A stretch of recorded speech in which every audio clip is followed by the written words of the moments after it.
that like women obviously they had bank accounts. It was just in the names of their husbands or their fathers. It was so that women didn't get the debt, right? That was the whole point, was so that the responsibility was laid on the men. And then no fault divorce. I'm trying to get what's like the positive to no fault divorces. There isn't. Well, There's one like barely decent argument that goes like halfway towards first wave feminism, and so basically the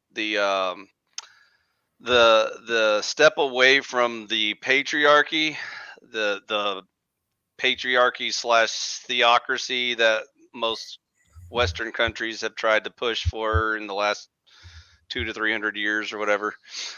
So the reason why that failed is because, first of all, theocracies never work. You should never try to do like government equals religion, because you know how humans fuck up everything.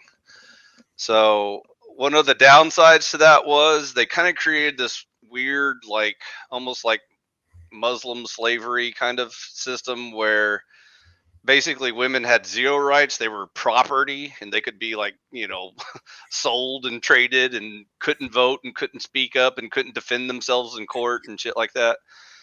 And so the only downside to that is, even within the a system of a theocracy, let's go with a Christian theocracy here. Even in a Christian theocracy, which completely supports a patriarch system of politics, that doesn't account for the single women. So the patriarchy is in place for married women. So married women have very clearly, drawn lines of what they're allowed to do and not allowed to do, and shit like that. The problem is a lot of these, good intentioned Christians will extend that into all women. And so they'll say things like all women shall submit to all men, and that kind of coincides with like the theological. I are you talking about like when it's given as a descriptive that like men are the ultimate enforcers, right? Is this what you're talking about? In the theocracy patriarchy system, it's definitely that way. Well, that's just how it is in reality, though, right? Uh, According to who? Well, where do your rights come from? Usually it's given to you by your government, unless you go to the core of your How do religion they how do they enforce these laws? through police.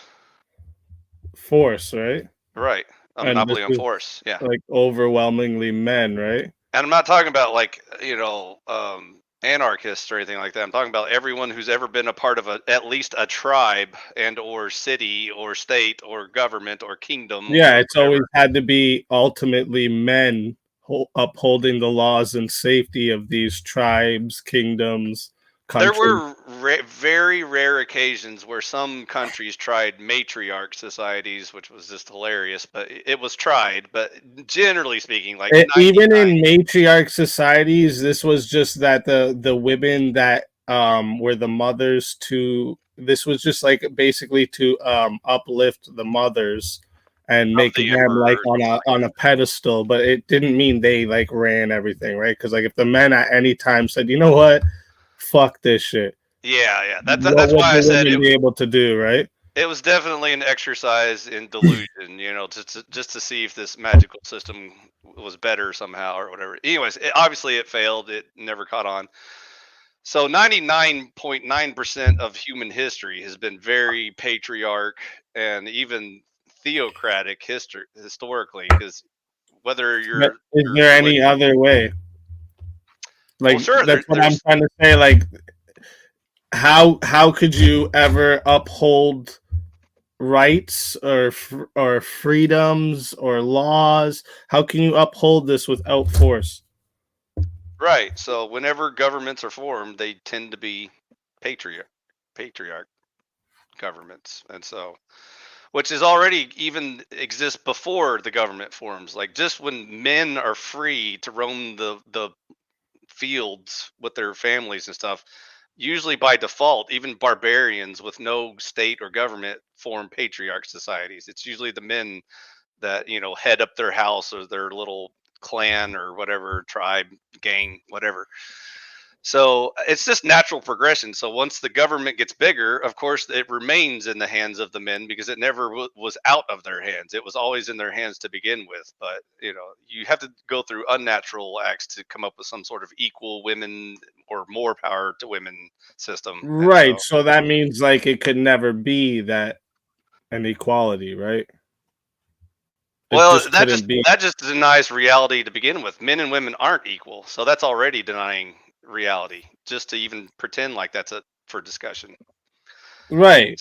So here's where humans fail. Most humans try to disassociate reality of like gender and biology and stuff like that, and they think of abstract terms like humans in general should be treated equal because we're all like sapient beings. We all have like consciousness and the will to have liberty and freedom and yada yada yada.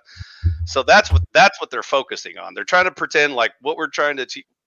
Oh, Oh, I what? just covered us. You're still here. There's someone Oh, okay, that I popped up. Someone okay. named John. Is it weirdo, John? No, just someone Oh, okay. named John. What's up, John? What's up, Hello, brother? John. What's up? We're just talking feminism. Oh, okay. I didn't know I was on the panel. Sorry. Yeah, you're on the panel, dude. Yeah, you're on the panel. You're live stream, bro. It all goes back to the laws of Moses, brother. That's what I called in. For some people, for the those religions, yeah. The feminism is the problem. You're right, but she's not married or engaged or living in her father's household, was then she can screw whoever she wants. That was the laws of Moses. But the hang up is that, see, that's where it starts in our society. Have you noticed that the boys are running things and we're feeding them while they're, effing them? That's where the feminism starts. And who did the molesting at that age? You know what I mean? They can screw, but they can't film each other screwing because that'd be child porn. It all starts there. It's when they let their daughters date. And the laws of Moses, if she still lived with her daddy, she could be stoned for screwing. That was hands down. And then that stops it. So you're saying sex before marriage basically is the problem. No, it don't misunderstand me. It's if she's living with her daddy, that's the problem. So let's just say So like you moves don't out. think like it would be better for like women to leave the home and like to move in with their husband? You think it would be better for them to like go and have a independent No, life and then find their husband? absolutely not. Their daddy should be betrothing her as soon as he sees that she's hitting puberty to probably one of his best buddies and leave the boys out of it. That's the way it should be. That's the way they did in the old days. And then the boys, they had them an old maid or something that could teach them how to be a man. That's the way it was done. You know what I mean? But our society's so freaking backwards and so kiddified. It's embarrassing. Wait, so I'm confused. What you said the dad like so with the daughter, he should be patrolling the daughter and then Mm-hmm. what? And the boys, he needs to get an old maid for. No, but like continue the patrolling. I didn't get the patrolling the daughter. Like you And mean he should like hand her off to like one of his buddies or something. That's right. That's the way they did it. They what they did is they would trade their daughters and things For a dowry, usually. a dowry or and that was in the laws of Moses. You know what I mean? I'd marry your daughter, you marry my daughter, that kind of thing. And there will be peace between our kingdoms. That's right. But if she does whatever she wants till she decides now I'm a soccer mom, well then no, most guys aren't looking for her. Explain to me what is the positive to marrying your daughter off to your friend? Political. Well, she doesn't end up screwing with the boys, identifying with the boys. First off, if you notice how the girls and the boys act together, a boy cannot handle being around a girl the same age. And I'm sorry, they can't. They'll start acting like girls. Their mannerisms, their voice, everything, their mimicry, they'll be overwhelmed. And on top Right. of that, But they can't I'm appreciate. wondering what's the positive to marrying your daughters to your friend? Well, for once, she'll be a real woman. She won't have had a bunch of boyfriends. She will see how kiddified our girls have become. They're not real women anymore. And so, if they do get married What off if to your a man, friends are all losers? well, then find somebody, you know what I mean, that ain't. I mean, if your friends are all losers, what does that say about you then? You know, I mean, it's I'm just wondering, like, so, like, what's your like? Do you have like any standards for what yeah, you're I'd, like? I'd look As for they just have someone to be I your knew. friend. It would be someone I knew that I could trust that ain't just there to dump my daughter like a boyfriend that, you know what I mean, would do. And you know what I mean? It's basically that. He's a provider. He's not sitting there depending on me to, push them to the front of the line because they've gotten pregnant now. You know what I mean? We see this every time with these young kids. They get pregnant, and next thing you know, they're the grown ups, and we're treating them like old man of the mountain, and that's just silly. You Oh, know I what I didn't mean? even know They're there's a fourth slaves. person in here. They're just slaves, is what they are. They still are. I Hello, came in to. Genevieve. Yeah, you snuck up Hey, on me because Speak had the wall up and I couldn't see you. I was listening because I came in right in the middle of what y'all were speaking on, and y'all were talking on a historical context, correct? Yeah, that we're looking Right. at the origins to the current times of where it went wrong. Well, you were talking about the laws of Moses and the cult. He was John was. Okay, well, you were speaking on back in the times of Moses, the historical cultural influences. But Right. in those days, there was actual honor among men. That's what I'm talking about getting back to. Yeah, Well, honorable men, a honorable lot women. of Sounds good to me. Right, like there's a difference between like giving your daughter guidance and keeping her away from idiots and like forcing her to marry one of your friends. That's Yeah, I don't I'm, know if arranged slavery is the answer, but I'm not saying force. I'm just saying, you know what I mean? there's or a It's arranged lot of marriage. Sorry, I cultures. said slavery. There's a lot of cultures around the world that still practice that, and there's a lot of cultures right here in the United States and in North America, to include areas of Canada, that still practice those cultures. but they're demonized, see, and they're becoming a minority. Are And they? Are they demonized? In abs- what eyes of society are they demonized? well, I mean, I've seen it all the time. No, please don't misunderstand me here. When you take the advancements in culture and societies, and then you factor in history and the changes and the cultural changes of society and the acceptances of society and the laws and the changes in laws and what is acceptable by society, and then laws are adapted and changes are made based on laws. And are you following me here? When I you do. take all those changes into into accountability, and then you take an overall umbrella term of society, Well, you think about all of this. There's a lot of these cultures. We, on our morals and values and our moral compass, we may look at something being demonized, but in their culture and in their society, they don't see it the same way we do. well, You take cultures in Africa, there's still a lot of cultures in Africa. yeah, They they're practice multiplying and voodoo. we're diminishing. I mean, look at the How difference can you there. say that? Take Uganda, for instance. The country of Uganda, they still practice voodoo. They still practice cannibalism. We see that as a demonic culture, but in their eyes, it's Absolutely. not. Well, It's a the way of laws of life for Moses, them. laws of Moses is against cannibalism. I don't know how those two things tie in. I mean, But in under the laws of Christianity, that's our societal viewpoint, not theirs. But didn't a lot of the modern feminism movements come within Western Christian societies? A lot of definitely. them did. So A was lot that of them good or did. bad? Was it good or bad that feminism has reached like fourth wave feminism at this point? Feminism came into play when there was a lot of women being beaten on all the time.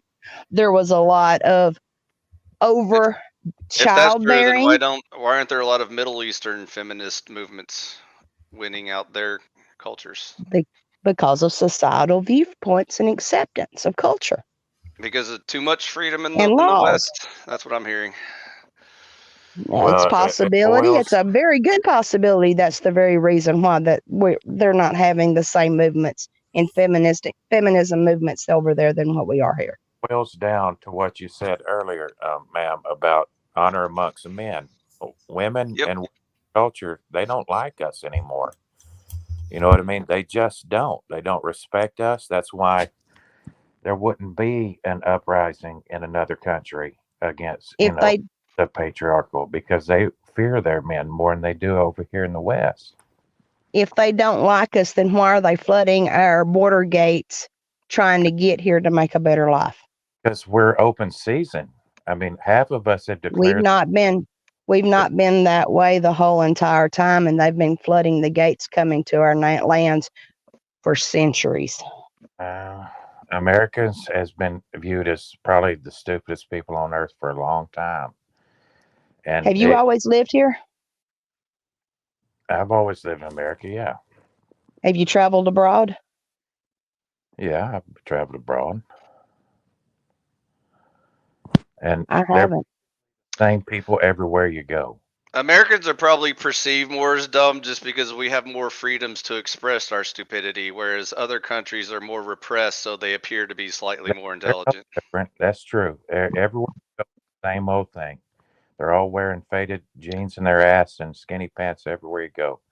So Eve kind of touched on one of the problems I was talking about, where you're in a pure patriarch society. There obviously is going to be more cases of like women being abused and not being able to be heard in courts and taken seriously or See, whatever. hold on. That's not the laws of Moses. The laws of Moses was an eye for an eye.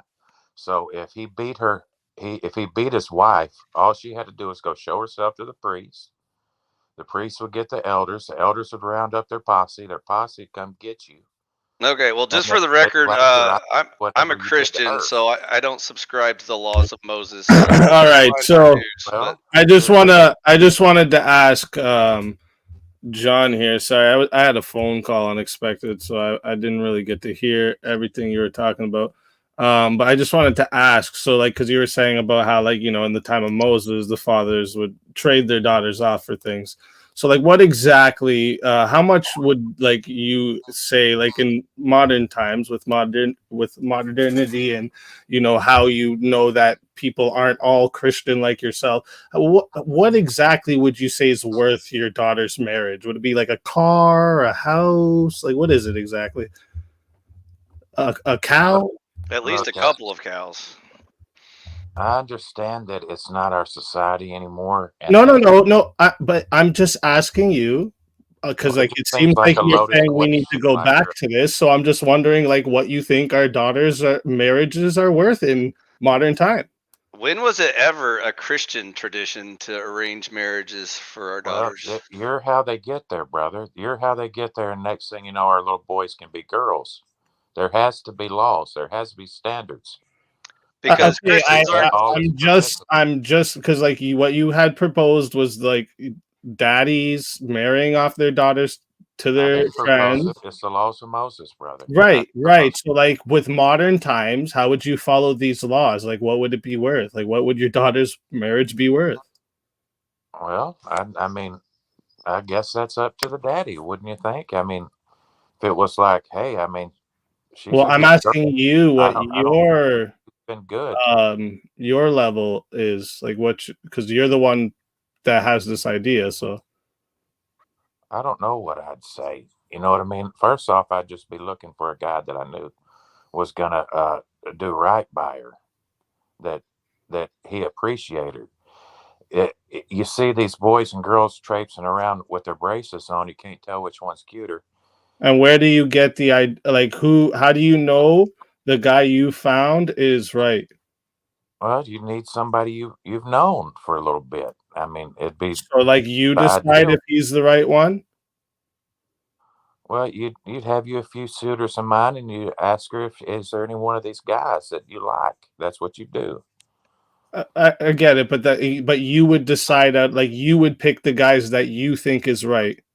It would be your standard. Absolutely, Daddy's So it wouldn't be society. God. So that's not Also, very Christian like, right? You're not going by God's standard. You're going by your own standard. I'm going So by it the doesn't laws sound of like you Moses. even follow anything You to do with you can Christianity. argue a patriarchy through Christianity. She It can was what I was saying run earlier, away. dude. Listen, she can run away from her father's house. If she decides, hey, I don't like none of Daddy's friends, I'm leaving. She can do that. And the laws of Moses, you can't stop someone from running away, a slave or anybody. I don't understand his obsession with Moses laws, though. Well, I'm just This is because how like I would want to know like how if disgusting our I was just society wondering is, if you brother. had thought this out at all, like what would be the like price today? Like you wouldn't want anything for it would be free. There'd be no trade. Like how would it go? Two I don't cows and a chicken. look. And I don't mean, know. no disrespect, but I think, I mean, I feel like I'm very confident, well educated in my Bible. Okay. And you're calling this Moses law, and I understand what angle you're coming from, but this sounds more like Joseph Smith than it does Moses. Well, then I'm you don't sorry, know sir, your but Bible, that's ma'am. my You opinion. don't know your Bible, ma'am. I feel confident in my Bible, but I've Joseph never Smith read also Joseph had the same Smith. principles. I'm not a Mormon. I've never read Joseph Smith. Also, if you are a fan of Moses law, you would also open the floodgates back open for divorce as well. So there's lots of bad things that come with your good stuff. Well, And one more, I just have let to the add one daughters more decide thing. then, and So see like how far your society gets. how Let the daughters young do you decide. think the fathers should be able to marry their daughters off? At his discretion. At hit No, you think fathers should be able to marry off 13-year-olds? at He his said discretion. puberty earlier, so I'm assuming at least that age. Yeah, and you don't see We live in nothing a morally kitty-fied wrong with society. this? We live in a kitty-fied society.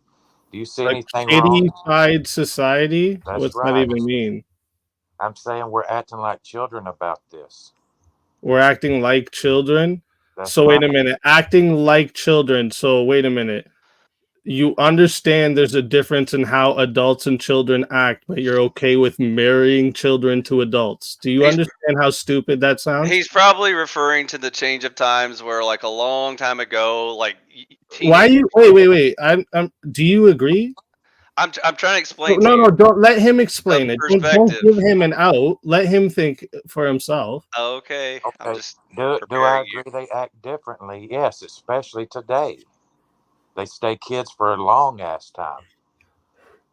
Well So a into their long time ago, teenagers were able to own their own farms and work and marry and have kids, and now in modern society, Yeah, you lived a lot less. You didn't live as long back then either, right? right? Let me- But let that me ask doesn't this. change the Let me ask fact that they this. were still at that age and able to Okay, function as so adults. they shouldn't be messing with adults. So if a 13-year-old girl's screwing her 13-year-old boyfriend, who's doing the molesting there, brother? Because Well, neither one of them's old enough to there's give no one consent. doing molesting, but this is They're just inappropriate. experimenting. What are they doing? Destroying our society? What do you call it? Yeah, Love it. yeah. You shouldn't encourage kids to have sex. Yeah, Well, they're going to. but you're encouraging it with You're adults. going to. So you wouldn't let your daughter date at all. And to his point, I would even Let me argue ask that you a like question. 18-year-olds aren't old enough for life either, because we have so many like 30-year-olds that act and think like children that I would be embarrassed to marry them We off, got you know. 60, 70 years old that are still acting like kids. That's the part I agree with. If that was your point, I agree with that. And yes, times have changed, but you know, And so what do? We just give in to our new culture, our new we can umbrella? go back to some traditional standards we had. No, but like now that we have a better understanding on like how your brain fucking matures over time, right? We can guide Right. the So children the into their solution? teens, into Since you adulthood understand, so we should appropriately. raise the marriage Like, we age to can do it 25. appropriately, right? There's an so appropriate science has way to taught do it, us. right? So So we should science has raise taught the us marriage better. age to 25 then, because your Science brain has is still taught us better developing. than the laws of Moses. So what do? Do you let your daughter have boyfriends? What do you Again do, with the sir? Moses. No, no. What is your plan then? I've told you my plan. What's your plan for your daughter? What do you? So you say let your daughter have boyfriends? No, right? Like, So what are you no. saying? Like, you're gonna go let 13-year-olds go sleep with at 16, boyfriend 17. houses and shit? Like, what is When do all you that? start letting her? What do? You wait to make her wait to prom? What do you do? Why What do you, can't they date but not have sex? I right? missed Like, that part. that's so weird, dude. Why are you Come leaving it on. up to the Like, father so to you're a make all of the Christian that Because does the that. Wait, daddy's the you're a head of the Christian that household. you're a Christian, but it's okay for sex before marriage? I've already told you what the laws of Moses says. No, it is not. It's she's So living in her daddy's again, house. It so is then not why right. are you saying why is your only two options get married to an adult so you can fuck adults or they're gonna fuck kids? Like, why is this your two options in life? Is this how Because like I'm a realist. no you're well No, you're not or being a you're realist. fucking Actually, you're boss. being a pervert about the whole So situation. Why are you I'm leaving it being a in the pervert. hands of the father or the male, Okay, you've called me a the male of pervert. the When family? did you give it up first? Since you've called me a pervert, I'll cross the line with you. Did you wait till you left the house to date, or what'd you do? What I is had a what does that father and even a mean? mother that was morally sound in raising their female children to have morals and dignity about making good choices and choosing a man before she surrendered her virginity. So you did all that. You went to the altar wearing white, and it was all proper and all Like, that. see, like, you have a very pessimistic view Yeah. on life, right? I don't know Well, if like it's just because of how your life has went, but yeah, there's people that can do this, and oh, if we okay. promote like You got the 2-parent best of me. households I and get Well, it. I raising get and it. children right, society if has we definitely gone promote these downhill. things, we won't worry I'll tell about you like who got the dudes best of marrying me. off 13-year-olds to their I'll tell adult you who got the friends. best of me. I'll tell you who got the best of me. It was people that whine and complain about their society, but don't have solutions, don't have answers. And the answer Well, wait a is minute. good the way we like it. Wait a minute. What your solution to That's how who got the best of society me, brother. is? So I use the laws of Moses to Have keep you Also, ever heard me debate over here about like dating, society in general, feminism is what we're talking about today. Like, have you heard me debate any of these things? every no. Friday night. So I'm just wondering where you got this conclusion in your head that I don't give any solutions for the things that I talk about. Again, in I his asked you. defense, I just ever asked you. since You didn't tell feminism me. took over, those numbers have declined. The virgin brides have declined since feminism took over. There's no debate about that either. Because daughters decide, not daddy. Even though he's It not very comes good at down to presenting that. that data, that's one point he could argue for if he wanted to. But Should you're I go putting for what? all the control back to the father and leaving Where the it should be. mother out of the Who should be equation. who should be the head of the house? So if a burglar comes in, can I tell my wife, "Hey, I'm scared. You go deal with it"? Yeah, we're equals. You get half of the burglar, I'll get the other half. No, you're the head of the household. You With get the to knowledge, wait. So, Ifi, you say this fucking cop out here. So I'm not you're copping gonna out. tell me, like, yeah, because I don't know why you keep trying to like give like a straight up perv fucking take a defense. But anyways, if you're gonna tell me with the knowledge we have today on how your prefrontal cortex, you know, the thing that helps you with long-term decision making, and we have the knowledge of how this develops, and we know that kids ages 13 is what you said there, and you said puberty, so this could be even younger. We know that kids do not have the ability for long-term decision making, right? So you're okay with marrying off a 13-year-old with the knowledge they could not consent to sex to an adult to have sex with them. That's You where think that's morally right? that's Maybe where I'm not John and understanding that's where where that John comes and I in. disagree, Speakeasy. Just because I agree with some of his points doesn't mean I agree with all of his points. I never agreed to that point. In fact, I pointed out to you that you would pass a law that says no woman should be allowed to marry until she's 25 years old when her brain is finished developing. You know what that would do? Well, actually, at our understanding, That we would be by the so the gap between 18 and 25 is a lot less significant than leading up to I 18. agree. That's why So that is reasonable why we've people. come to the consensus that That's in why most of the reasonable world. people can agree. Hey, on- I-Fi. Yeah. You gotta let me answer, bro. I'm Let me agreeing with answer you. I'm I agreeing. know, but you're jumping the gun. Let me. What if I was about to say I eat babies at the end? What are you Okay, gonna well, I do like with babies too. it? Delicious. You're gonna be like Joseph? Not no. Just Moses' law said we could have barbecue, so go on. no, but for real, like it's we don't have. I mean, we have the understanding in most of the. That's why in most of the world the consensus is you're an adult by 18. Good enough, Because of I think, is the that. government term you're looking for. Close enough. It's not an exact science. Right, but we do, like, again, we have enough of an understanding to know the Did they have enough of wrong, the understanding? morally wrong part about putting a child in a situation they cannot consent to, Did the would be- pioneers? which would end up, which would result in it being grape, and I don't think you're going to justify grape, are you? Did the pioneers, all of your ancestors, have enough understanding to produce families and society even before the age of 18? Well, of course, because they're real men and women. Let me ask you this. There's the problem, Speakeasy. It goes both ways. It could go 25. It could go 16. It depends Sorry, on the I didn't culture, even the hear society. your question. What was your question? One more time. Did the pioneers, the people who moved to this country when they were developing Canada and the United States of America, were they old enough to produce families and civilization? I-Fi, this is why you got to listen when I talk and not listen just to respond.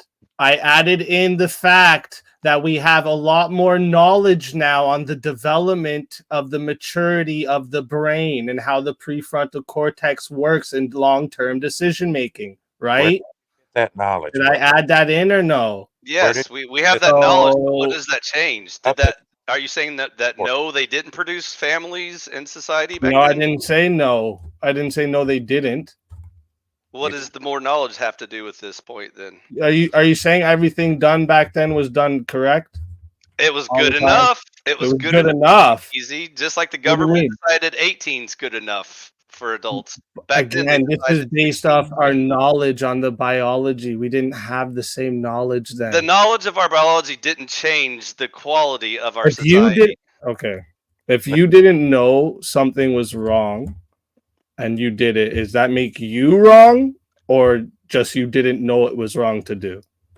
You've mentioned your Christian values, if I'm not mistaken, earlier. That was me. He's not Christian. Okay.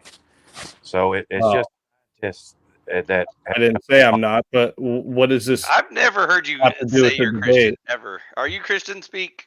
What does this have to do with the debate, though, right? I'm just curious. Well, the thing is, I don't like when we appeal to this during a debate. Like, you know, I talk about that's this going to be the crux of the when debate. we appeal. No, because when we appeal, if you want to know if my morals stem from God, yes. Okay, your morals. Oh, okay. So that's different. That has. Well, no, it's not different, but go Does ahead. Yeah, it is, because I thought we were arguing from the atheist perspective, which is completely different. Your morals come. Again, assumptions make asses out of everyone. Yep, that's why I wasn't assuming. By the way, where do you, Genevieve? What's your religion? Hello. I'm an ordained minister.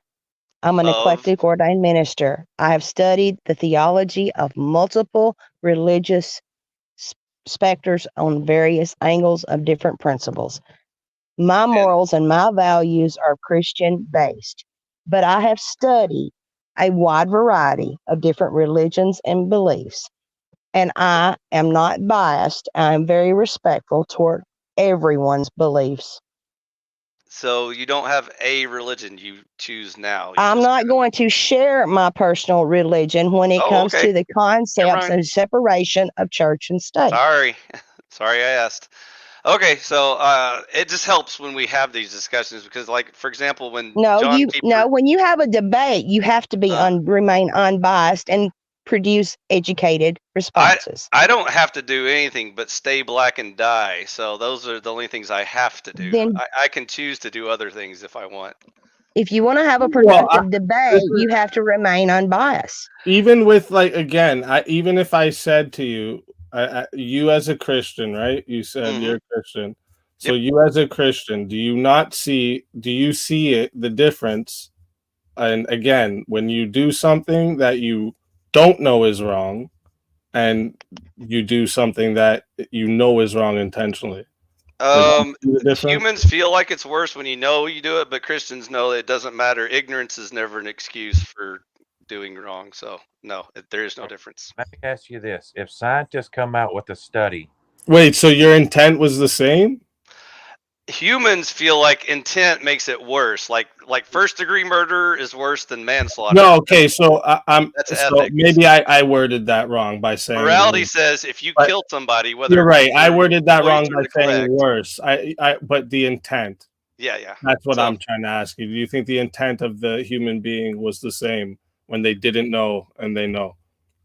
so As in before, the understanding of a child being able to make long-term decisions, and now the understanding of a child making long-term decisions. Which That's what I'm trying to at one point in time, understand. the government That's what I'm decided. trying to ask you. Yes, I agree that cultures change. In one point in time, it was much less than 18. Now it's 18. In the future, it might be 25. That number can change, but that doesn't make it morally right just because you personally chose 18 that day. That's it's not a magic number that is black and white, changes between good and evil. It's a very gray, messy topic. Now, let me ask you: if your beliefs in God, if scientists come up with a new study that says what you believed in God, something It doesn't about. have to be a messy topic. Excuse me. It doesn't have to be a messy topic. Each state It has is. its own laws. You know how Like when Speak was asking me as a Christian, there is no Christian law that states the age of a girl must be X, Y, or Z in order for her to marry. There is no Christian law that states that. Okay, well, is there a Christian law about taking advantage, about graping women? Do you think Christians would allow you to grape women?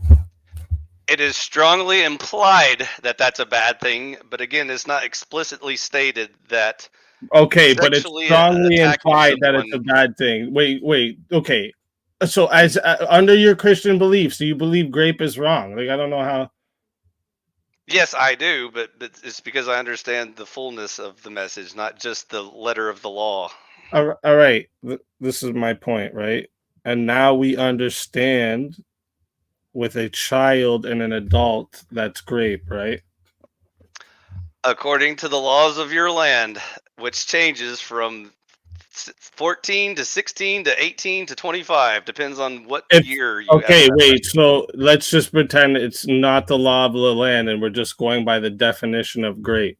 If someone can't, then now you're appealing to the law of your tribe or your house or someone. No, I'm appealing to what we know based off what we know on biology. What does science tell us? What does science tell us is the official age? Okay, of so you're not. You're just trying to avoid the question. No, this is what I'm saying. Like, I understand what you're trying to get at. You're trying to say, for scientific fact that like a 2-year-old is a child and a 50-year-old is an adult. But where in the middle does it change No. from a child to adult? So What's you're not. that number? You're. I don't know if you're doing the obfuscating on purpose. Or No, earlier you said science told us that the you. mind develops from puberty all the way up until age 25. So we, as Right, and we understand. You got to take the whole thing I'm saying to you, and we also understand that the difference, like the significance from 18 to 25, is a lot less than the significance leading up to 18. Right. Right, and you're just talking about comfort zones now. You're not talking about hard, cold, written in stone numbers that you can't debate anymore. Wait, what do you mean? You're just saying you feel more comfortable with 18 because it's closer to. No, I'm not saying I feel. It's based off of science, dude. Okay, so what I scientific feel, evidence do you have that are 18? When did I say I feel anything? Okay, what made you decide that 18-year-olds are sufficiently developed enough to be considered adults? I just told you this on what we have come to know on our studies on the human brain. Okay. When it comes to I'm speaking strictly on the prefrontal cortex right now, which helps with your long-term decision making, right? Are you with me so far? Yes. Yep. So that part of your brain is developed not fully by 18, but the difference from 18 to 25 is not as significant as leading up to 18, and that's why most of the world has come to the consensus that 18 is an adult. Fine. I agree.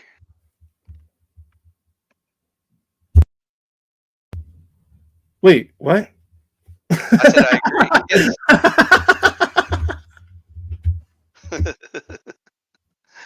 By the way, you weren't arguing with me earlier. Remember, John popped in here and started preaching the law of Moses to you, and that's who you were. Well, I don't know why he ran away. I think he was sensing the fact that Christians shouldn't be appealing to the law of Moses, first of all. And second of all, I'm not sure why the law of Moses was the magical answer for all societies of all time, because that's not what it was for. But okay. Anyways, the point again where he's saying things like, yeah, we should like marry, like we know. Yeah, then he went to the weird place. Here's a good point right here. This is a great point right here. We know how dangerous it is for even 16-year-olds to have kids, right? Like they do have kids, but we still know there's dangers to it. And there's also a danger. The younger you go, we look how there's a lot of problems involved. We understand all this now, and that's why I'm saying with the knowledge is why. Yeah. I agree with you. With you. Knowledge does help us inform our decisions, but that's the problem. Is like a lot of laws are based off of like extra science, origins. So even though you feel like science agrees with your point, that's fine, but that's not how religion works. We don't wait for science to tell us what religion to follow or whatever. So. Yeah, I understand. Okay, so the point I almost made before we got derailed into arranged marriages in puberty or whatever was the feminists are trying to argue the abstract idea of humans being equal, like we're all conscious beings and therefore should be treated equally and respected equally. And so that's the only partial argument I would kind of support, is if that was the goal and intent of actual feminism, I could kind of support that frame of argument, but that's not what it is, and it's way beyond that. And in modern times, it's all about sexual independence, deconstructing the patriarchy, and just yada yada yada. So that's all the stuff I don't care about, and I would say is way worse for society than good. So that's all I was trying to go with. But then we got into Moses versus Christianity, and I'm not sure who won that round. But So, how long have you been a Christian? Because you've been hiding it pretty well for me all these years. But anyways, you're always like the agnostic dude in the Listen, room. I don't use religion. I'm not a representative of religion, so I'm not, you know, I'm not out here trying to make this make it my identity, Oh, basically, okay, gotcha. where like I'm gonna be looked at as a representative because I'm not equipped for that, right? All right, I'll take the heat for you. You can dump it all on me. Word, appreciate it. Just tell them you're spiritual but not religious, and they'll leave you alone. They'll be like, "Oh, okay, then you don't want to argue it." I've studied many religions. As that other lady did as well, since she couldn't even tell me what her religion was. She Well, said she all just of the didn't above. want to. I'm on the side of Genevieve with this, right? Like especially when you're in a debate because people will turn it around to this, right? And Right. again, it's not, especially if you were debating. Say she was Christian, she's debating someone that wasn't Christian. Uh-huh. Like, why would she have to prove something that you just don't believe, anyways? It doesn't make like it, right? Oh, here she is. Hey. Yeah, I definitely don't like the pre-discrimination, but it does save some time in some debates. Hey, That's Jen. all the reason why I asked. Sorry So did about we that. settle it? I was Oh, yeah. Okay. So are we good now? Are we all friends again? Jed's always been a friend. What do you mean? I missed out so much. I was getting in the car, I was driving, and I lost everything. When I backed up away from the Wi-Fi signal, everything disconnected. So I missed out on so much there. Oh, okay. Uh, You got jumped out right when we resolved everything. We're all friends. yeah, again. well, it's funny because Good. that's Can we have a party exactly now? when that's when John left too. He left right away, and he said it was because he was getting disrespected. But I mean, I think he I didn't left feel because he like. knew I was going to keep drilling them on why Christians have to follow Moses' law. But I think he got tired of hearing me ask, so he was like, "Screw this I mean, place." I can understand why he's saying he felt disrespected, but I think anybody else can understand why it's being looked at as a perv take when you're advocating for, daughters as soon as they've hit puberty to be married off, right? That's why I hate when you make me defend them, dude. Because then you're making me sound like a perv, and I'm like, no, I that's didn't make not you my. defend him. You fucking spoke up yourself, Yeah, you motherfucker. did. You You made put me your go back to mouth the sometimes, pioneer man. times. Well, I just voiced my opinion on it. I'm sorry, if he wanted to classify me, in my opinion, and me being a woman, then that's his problem. Because that's his problem. So where do you stand on feminism? Is it a net good or bad where we're at so far? There's a lot of things about feminism that most definitely have a positive impact. Can you name some? Yeah. There's been a huge impact on domestic violence. Isn't there Issues of more domestic violence now where women are abusing men more than ever in history? well, you're talking about feminism now, so Yep. you're gonna have to. Modern feminism. Okay, I do agree. I feel like there's an equivalence of domestic violence, and I feel like the laws have shifted over the years. You're roboting a little bit. Oh, you It's both roboted ways. a bit here. You may have to repeat that last. Yeah, I was gonna say repeat that because you. That's where I'm at. I think One there's an more time. equivalent there. I think there's an equivalent. I may have to jump out and just chat because I'm in a bad spot. Okay. Oh, okay. Am I still? A little bit. I I think you're getting a delay. Okay. I think there is an equivalence now more than ever where both are being held accountable for domestic assault. That's where I was disagreeing with you. I think that the system has swung so far back in the other direction that all a woman has to do is just call the police. And even if she was abusing the man, he will go to jail just for being called for domestic violence.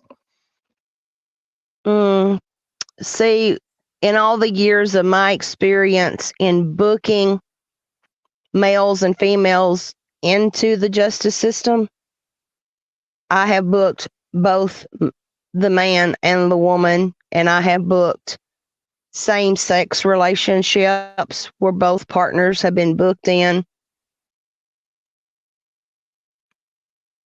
Okay, so you feel like that was only a temporary phase we went through, like during, I don't know, it's like the 70s through 90s, maybe even to 2000s? I was gonna say, like when I look back onto this stuff, I mean, maybe you can show me different, but like when I look back onto it, I actually don't see like this big, huge change in domestic violence due to feminism. I'm not seeing this, right? Because like you were still like, it wasn't like you weren't able to like go to the police if you were getting beat and nothing would happen, right?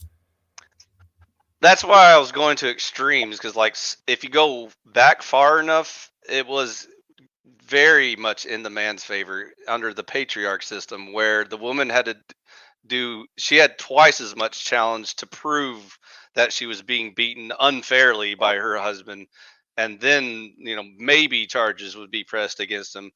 Whereas we moved into modern times, where obviously that became a little more frowned upon, and we tried to pretend to be more civilized and stuff like that. But then we've flipped the script, and right around the 60s, not only was all of the man abuse going like way down, that's where the women abuse started to rise. Like that wasn't even unheard of before then. Like no one had even heard of a woman abusing her husband. That was like impossible in ancient terms, but in modern times it seems to be more than the men abusing the women. But I don't know what the current stats are, so that's why I'll leave that Do up to you know Genevieve. why? Well, domestic violence is highest amongst actually lesbian couples, if you want to be technical here. So I think women would actually be more of the abusers. Right, but in hetero couples, again, there was like zero cases of women beating their husbands like pre 1950s or whatever.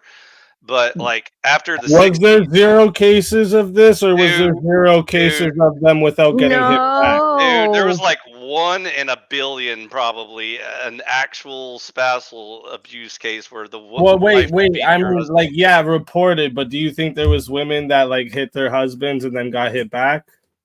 Yes. Would Exactly. you like That's what to I'm know saying. what So happened to see, those women? that's what happens in Would, fair fights. The women lose every time, so that's why it wasn't well, a thing. Speak. do Right. you want to know what happened to those women that abused their husbands? They got their teeth knocked out. No, just that. They got committed to mental hospitals and mental institutions. If they even made it that far, because like I said, most of the time If the men they would handle made it it, themselves. Do you think? if they Wait. made it that far, they Do you got think men? committed. Do you think men now are reporting as much? Like, look at this. Like the OnlyFans chick that just killed her boyfriend not long ago, and like he never reported. And there was a bunch of video that come out that she was crazy, beating this dude all the time.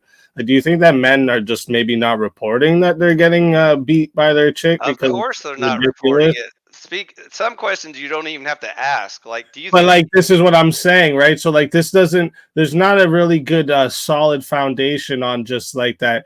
Oh, no women were doing any abuse back then, and all the men were just like holding their women hostage as slaves. Like this is, I think, a bad way to look at history, right? Because we don't have Well, a I mean, it was solid. Like never. you can't really show me anything solid that says that. Again, we. This is the problem with these kind of stats is like You can always men use aren't reporting getting abused by their you can always wives. do a certain amount of guesstimation whenever you're doing like political stats. For example, when you have X amount of reported cases, you can know that there's at least like double unreported cases. So that you can start with those kinds of numbers and say like, Right. So like, and just look at the time though. Well, let's think about something for a second. Do you think the men that were in the time of, ready to go across oceans and die for their families to live. You think these men were all just like crazy to their women and treating their women horrible? No, that's another thing I was trying to get. Even the dude earlier made a good point. It was that you had more honorable men back then too, so it kind of naturally balanced itself out. With even though they had more freedom and the patriarchy way on their side, they were generally more honorable men and didn't ever abuse their women anyway. So there wasn't like rampant women beatings in the past, but there was probably more than right. And this is why like we made laws like, domestic violence is different than like, a domestic assault is different than an actual assault. And there's the reason like we've made this law for this reason, to protect women Right. in these situations. But again, this doesn't speak to there was this crazy amount of Yeah, I don't think it was like going on. rampant. I don't think it was like, even like half of the men or anything. It was probably like a very low percentage, probably like, 5%, 10%, whatever, something like that. I don't know because I don't have the statistics. But anyways, what we do know is that whatever that number was, it definitely swung the pendulum back in the other direction, and it should have stopped when it reached that middle point where like justice was fair, and most of the cases were openly reported and accounted for. And now or I don't know if it's now anymore, but it was for a while swinging back in the other direction where women knew they had like a weapon against their husbands. Like if their husbands ever did anything just to make them mad, they could just report them to the police and send their ass to jail, even though they did nothing to that woman whatsoever. And so that's purely for political and cultural reasons. That has nothing to do with like violence rates increasing or whatever. But that's what I was saying. That's part of what you receive by applying like third wave, fourth wave feminism, is all these results with it. And so that's why I was saying, generally speaking, it was a bad thing. I could argue first wave, saying that, again, women shouldn't be treated as property. They should have, a voice in their society, their government, whatever. That's up. I think that the men should decide how much of the voice they have. But, obviously we've erred in the wrong direction, just giving them full carte blanche, ownership of everything, responsibility for everything. And clearly they failed to handle all of that responsibility. And so, well, I think the people who are, keeping the laws of the society and the freedoms of the society there, of course, should have a vote in how it goes. And I think if another thing I've heard of Andrew actually talk about that, I think we should have to do some type of civil service to be able to vote as well. Which brings I up don't the think question: anybody should be able to vote. You just said whoever keeps the laws. Do women keep the laws? Do they keep the peace? Do they protect and serve? No, like I mean, like as in like uphold them, like they're the force. Who upholds the laws? Speak. Men. Exactly. Men, ultimately. So why do women get to vote when they don't? Well, I just said if you're contributing to your society or your country, right? I would even argue, even if they volunteer for police, why wouldn't you be able to vote? Even if women start volunteering, I think men that are just being fucking losers and doing nothing these days shouldn't be able to vote either. Oh yeah, I agree. I don't think just because you're a man, you should automatically gain respect. But no, I don't think that either. No, I'm saying like I said, the men who uphold the laws and shit, those dudes, right? Like all our police officers, our honorable military, men. All of these men should all get votes, right? And everyone else should have to do some type of public service, me included, should have to do some type of public service to be able to vote.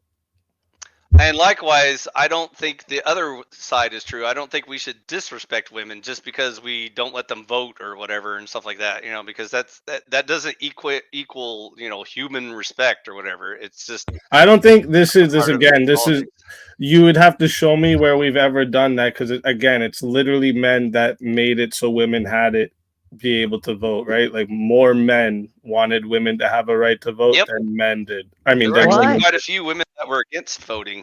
A lot of women didn't want the right to vote because they didn't want to be drafted. They also didn't want to become breadwinners and have to go get corporate jobs to pay their bills and a bunch of other shit. Where are you getting your history from?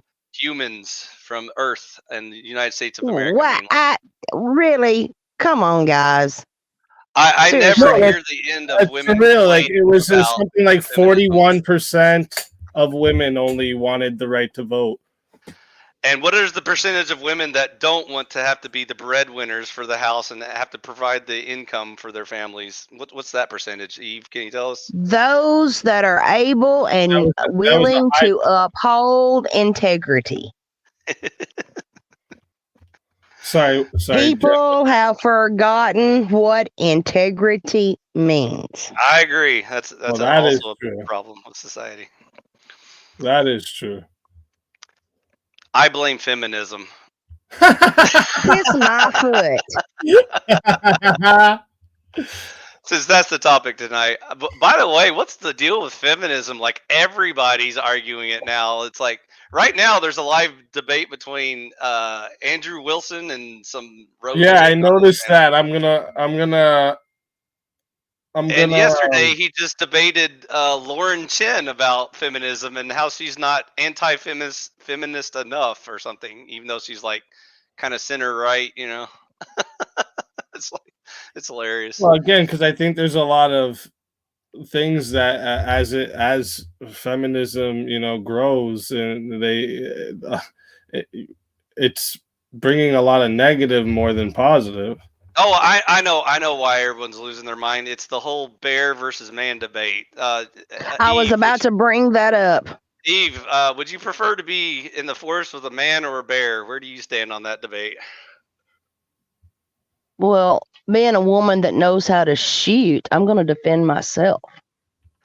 So, bear or man? Which one do you choose? Man. At least you have a sporting chance. Because I can eat. Because I can eat the bear. You can reason with the man, but bears aren't good at debates or conversations. I would disagree with you, D-Boss. I mean, like I get what you're saying, but I would disagree in the sense that I think women were valued. I don't think you believe that, like, your great grandfather, say, you know, didn't value your grandmother, right? Like, I don't think you would say that. I know I wouldn't say that. It's kind of hard to build a farm without a woman, right? Like, I think, again, to say like they didn't value, I guess you would have to explain what you mean by value, like what you mean by they didn't value the women at all. It turns out women are excellent at producing farm hands.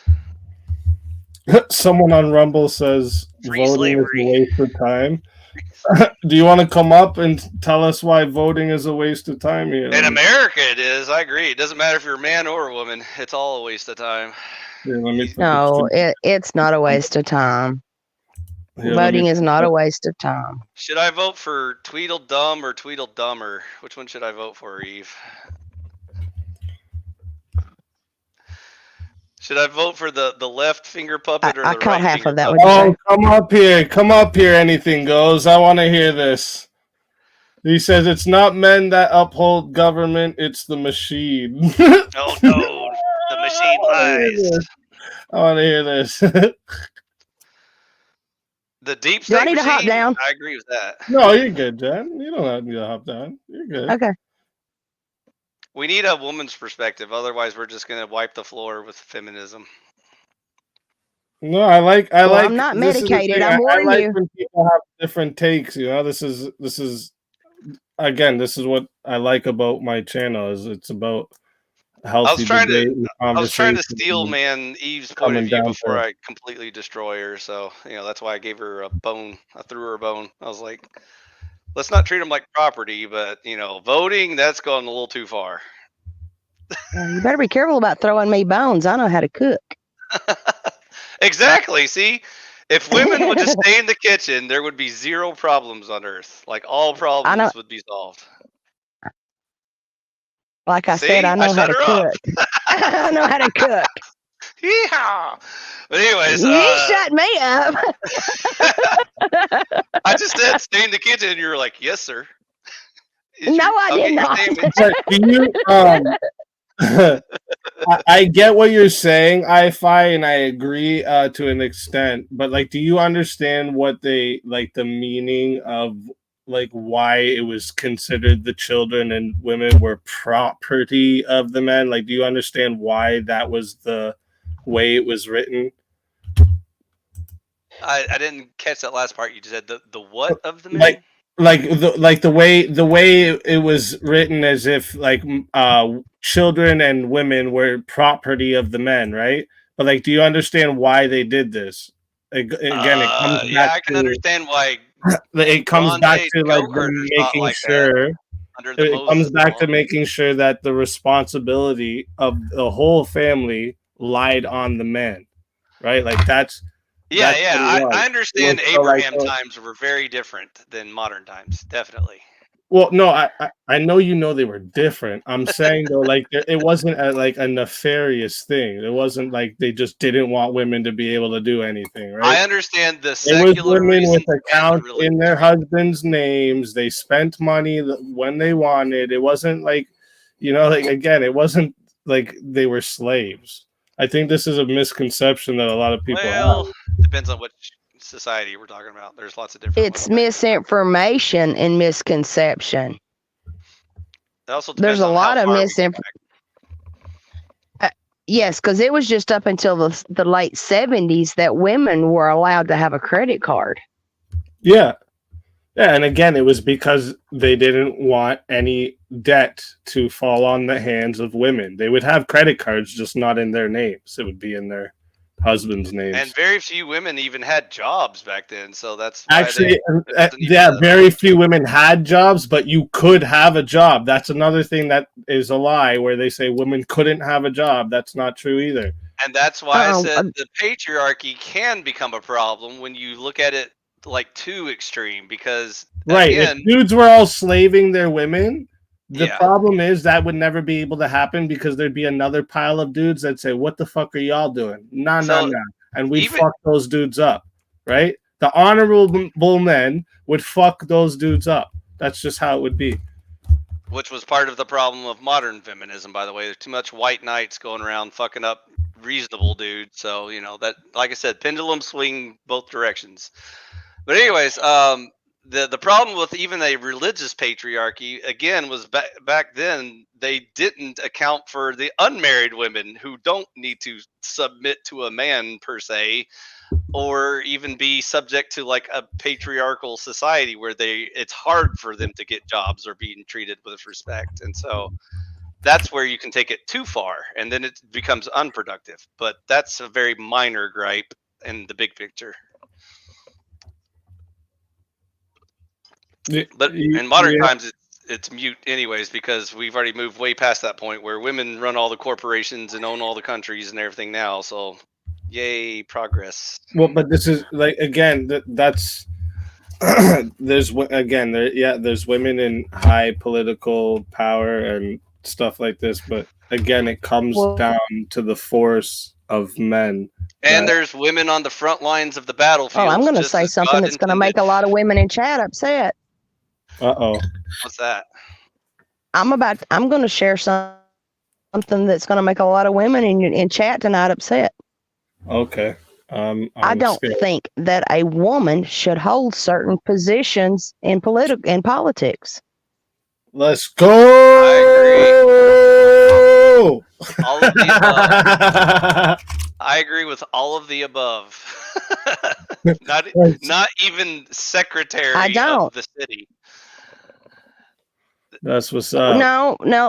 Let me put some emphasis on this. I get out here and I bust my ass every day to advocate for what's going on and exposing things that's going on in my towns, in my cities, my county, and my state, even my nation.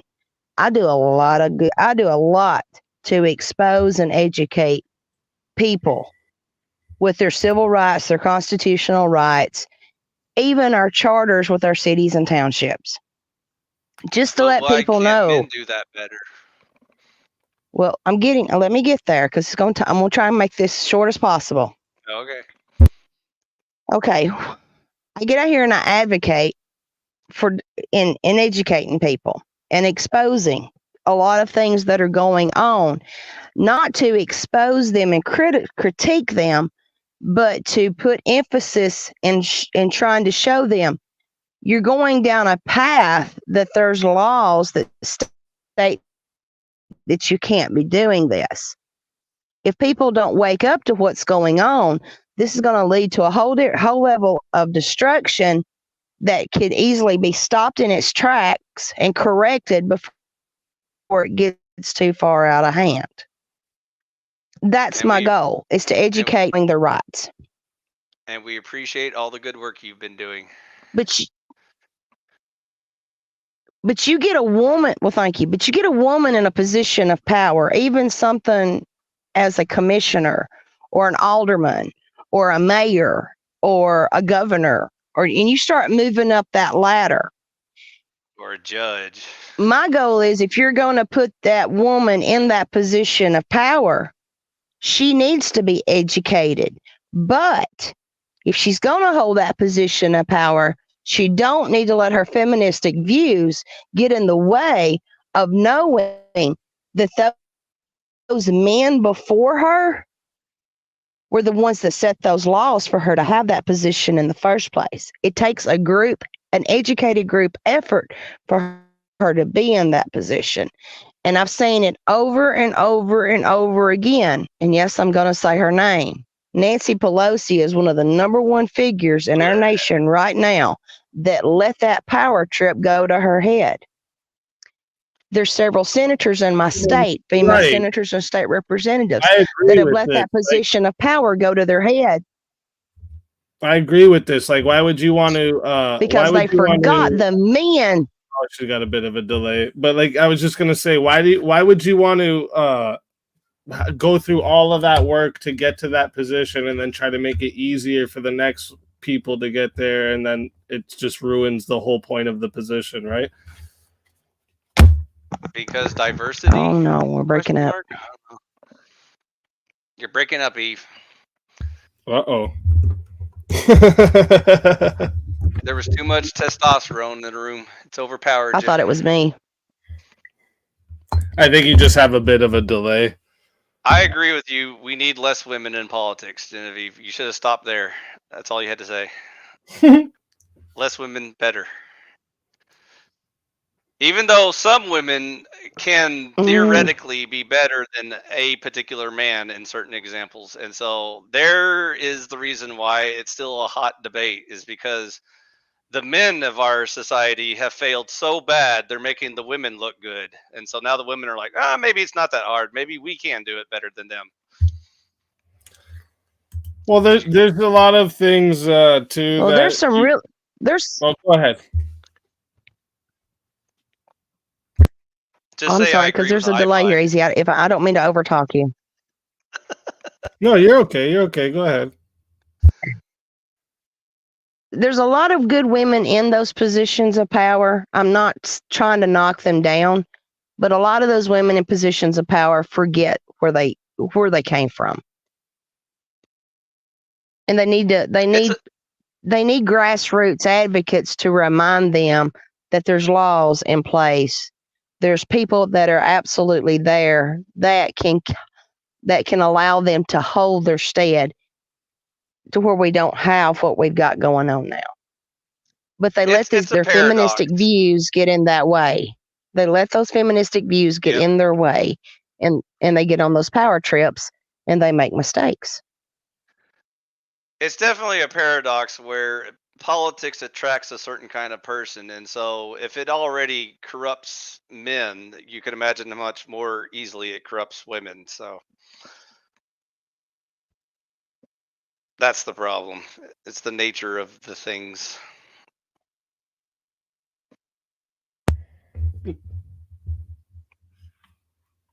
And everyone agrees with me. That's why no one says no. Can I call him a pain, Easy? Yes. Yeah, you can call him a pain. He knows he's a pain. That's major pain to you, young lady. Well, thank you for the compliment. If you really knew how old I was, you wouldn't say that. I'm mid-40s, so you can't be that much older than me. Anyways, I think you'll agree that in politics. I'm old enough to be both of your mothers. Oh, you're my grandmother? Nah, Hi, Grammy. that's not true, Genevieve. I'm 5,000 years old. I'm a vampire. Remember? And I'm in I did forget that. Well, I'm in the Bible. I'm just kidding. Whoa, it's Ruth. What was it like when they invented dirt? You were there, right? I was asleep then. All right. Yeah, it was boring. I'm only teasing. So I think you would agree that generally speaking, we need less emotions in politics and more logic. So what gender? Well, should hell we no. promote? I'll take a dude out in a heartbeat. No. We don't Say need that more. again. I was being silly. We don't need more feelings in politics. We need logic and reason, which is the domain of men. If we need more sandwiches and feelings, we'll invite the women. If you're gonna, well, think of another thing, though. Think of another thing. Feminism is the reason, like, we have this big, like, promotion and like, okay with women being on the front lines in the military. Like I don't understand where where this comes off as, like, even rational to have women being, in the positions closest to the areas of conflict, because I know some people like to do this little game where they say, well, what do you mean by front lines? So, like, that's what I mean. Yeah. Is the positions closest to the areas of conflict, right? Like, this is there's certain things maybe I would be able to concede with you where, like, women are better for espionage. Sure, maybe you're right with this, right? Women be less likely to be, noticed as a spy in another country, something like this. But again, when we're talking about the military front lines, again, positions closest to those areas of conflict, why would we put our whole, the whole unit at risk for, diversity? What the fuck does that matter when you're at war? Who cares about diversity? Put your trigger warning up. Because you don't want the enemy accusing you of being a bigot. That would be horrible. Seriously, put your trigger.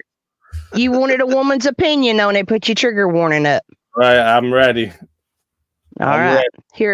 Here's my view about women being on the front line of combat. All right. If they're woman enough to go up, they're woman enough to go through training, they're woman enough to hold a weapon, they're woman enough to take an oath, they're woman enough to get on the plane, they're woman enough to go up in the air, they're woman enough to be dropped, and they're woman enough to stand side by side by their fellow man and fight for our nation. They're woman enough to get shot, they're woman enough to get wounded, they're woman enough to drag an injured man across the battlefield, and they're woman enough to take a bullet for their fellow man and their nation. By God, put them on the front line, because this country, when it comes down to it, we're going to need every man we can get. And that includes any act of war and defense. If a woman can set her emotions to the side to go to war for her nation, she's entitled. Yes, I'm going to use the word entitled. She's entitled to be on that front line just like anybody else needs to be out there. All right, so here with one part you said there, dragging a man across the battlefield, right? So this is something like most women aren't going to be able to do. I'm just wondering, do you think like women should have to pass the same standards as the men? They have to pass PT training just like anybody else does. But they're not going to be put in a position that they're not physically able to do. No, but for the military right now, the physical standards are lowered for women. Hey, Eve, are women more... Go ahead. they're not going to be put in a position that their sergeants or their lieutenants or whoever their commanding officers are, they're not going to be put in a position that they don't think they can handle. Well, but war is unpredictable, right? So like if they pass the standards that are set for women to be on the front lines, and then they're put in a position where they have to drag a man across the battlefield, but they can't drag that man because he's already a 200-pound man with the 100 pounds of gear on top of him. She can't drag 300 pounds across the field because that wasn't her standard. She didn't have to be able to do this. You lose the gear and you drag the man. That's a lot of time requirement added on. War isn't just you lose the gear and drag the man. We wouldn't be able to though, right? Like also they're trying to do it. They're trying to do it. You glossed over one of your original points. You said if a woman is woman enough to pass the physical exam, they don't take the same physical exams that men do, so they've already failed to be military soldiers. All of them. Except for the ones that pass the men's military standards, which never happens. Right, like you also put them in a more vulnerable situation when they have to stop, take off the person's gear. Now that person's vulnerable to even more shots. Also, just pure psychologically speaking, do you think men or women are more susceptible to falling for sniper traps? A sniper trap is when the enemy intentionally wounds a soldier. I know so what that a other soldiers will try to save. Okay, so do you think women or men are more likely to fall for that? Going back to the emotions. Well, basically, what you're asking her is who's more empathetic, right? Who feels sorry for that poor dying soldier and can't stand to see him suffering.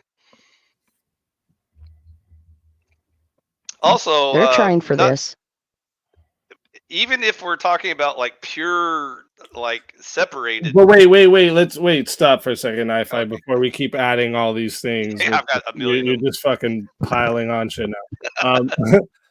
So Genevieve, just to go back to their trained for this, but like, so do you think they should have to if they're not trained for the same standards as the men, wouldn't this mean they're not trained the same as the man? Like they don't have the same ability as the man, I would say.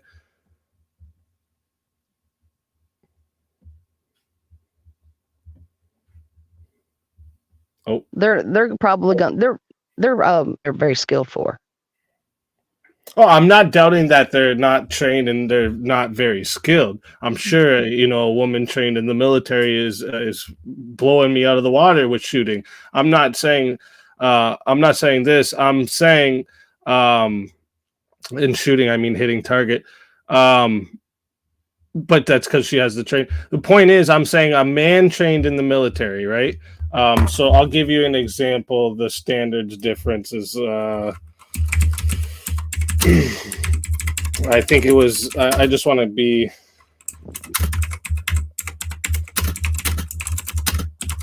exact here, but there's something.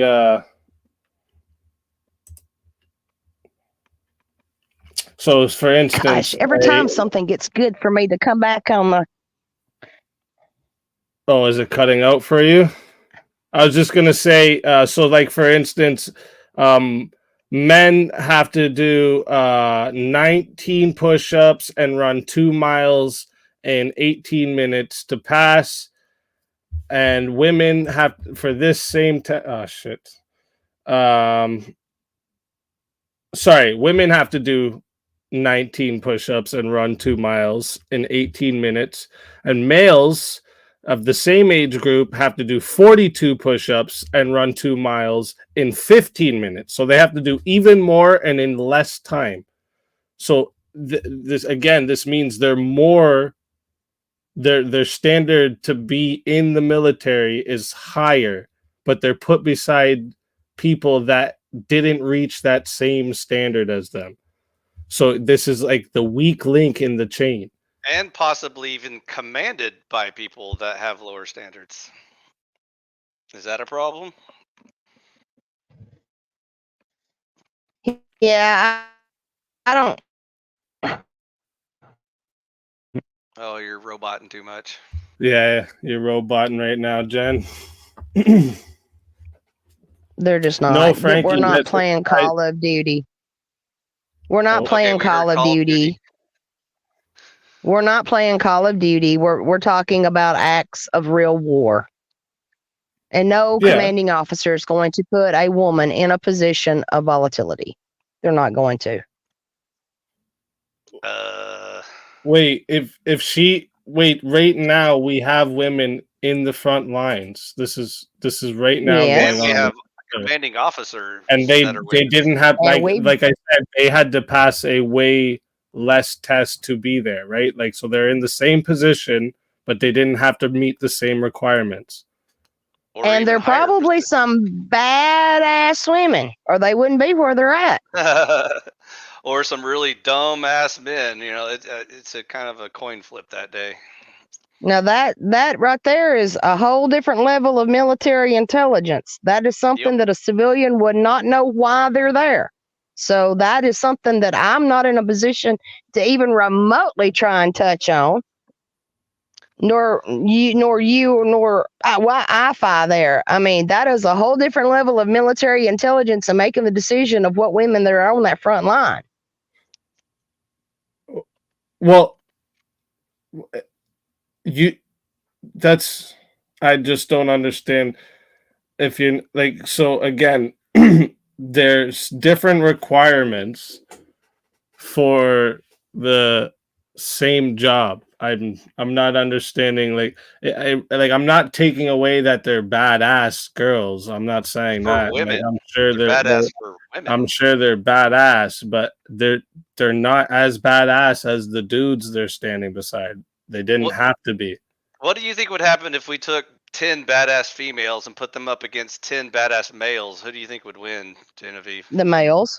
There you go. That's the whole point of the debate. So why put women into the equation in the first place? All you're doing is lowering the quality of your military by doing that. You're not increasing that's common sense. Right. Also, I didn't even get to bring up the whole mixed bag problem of co-ed militaries. Do you think it's a good idea to mix men and women anywhere, whether in the barracks or the foxholes or anywhere on the warfield? Do you know what men and women do when they get together? I can't answer that. It's not very good at fighting wars. I'll give you a hint. I can't answer that. I've never been in that position, nor do I want to get in any position where I have to. Do you think that happens in the military? Well, hell yeah, it happened. You watched MASH 007, didn't you? So do you think that's good or bad for our fighting forces? Well, look at Klinger. You seen what happened to him? He was a cross-dresser. Right, but what about the women? Did they ever get into shenanigans with the men? No, I can't answer them. That's before my time. You can probably guess why it's better for militaries to only have men, so they don't have certain distractions while they're defending their nation or whatever, you know. I'm starting to think you're trying to find a fantasy to fulfill here. A fantasy where humans know not to mix women in the military? Yeah, that would be a crazy world where we have like intelligent people. Whoa, my mind is blown. Right. So yeah, and like so here, right here, I'll answer. Right here. So yeah, nobody's. You're saying they're not comparing, but they are. The military is comparing because the military is going up against another military force, right? So like if we have 50 women and 50 men, and we're going up against 100 men. Do you think we have a better chance at winning, or should we have another 50 men instead of those 50 women? My point is here. No, nobody's comparing. It's not a. There is no comparison. It's just again, you take the baddest dudes in the world versus the baddest women in the world, and there's no 100 times out of 100 times those men are winning, right? So like it's Now, Genevieve, be honest. Are you surprised that a woman asked that question? No, she can ask what she wants to.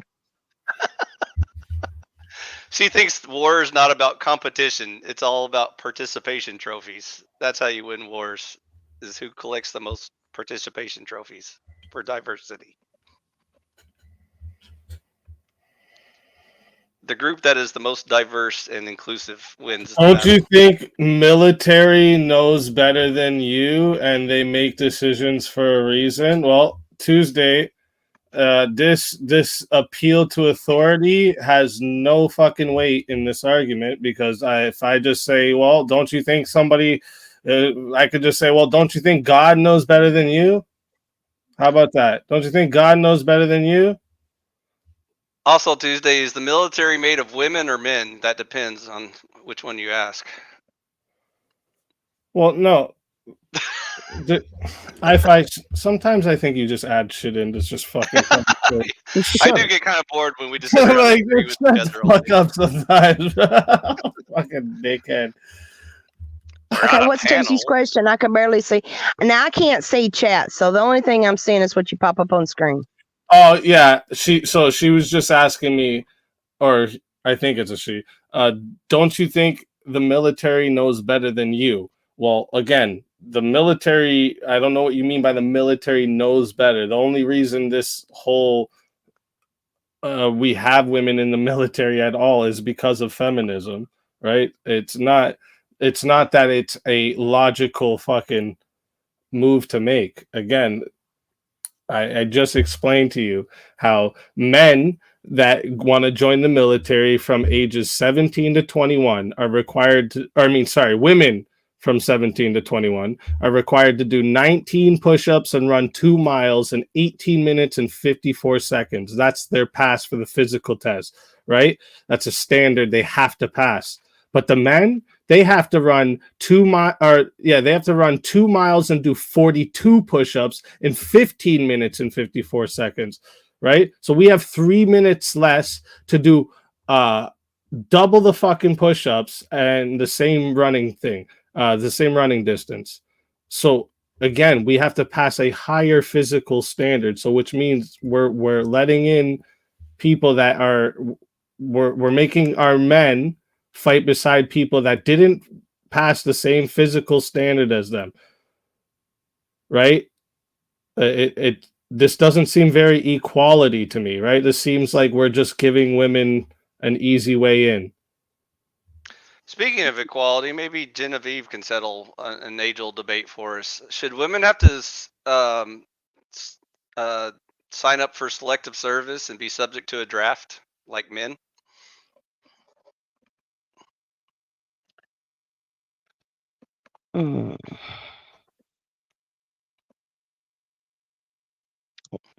Well,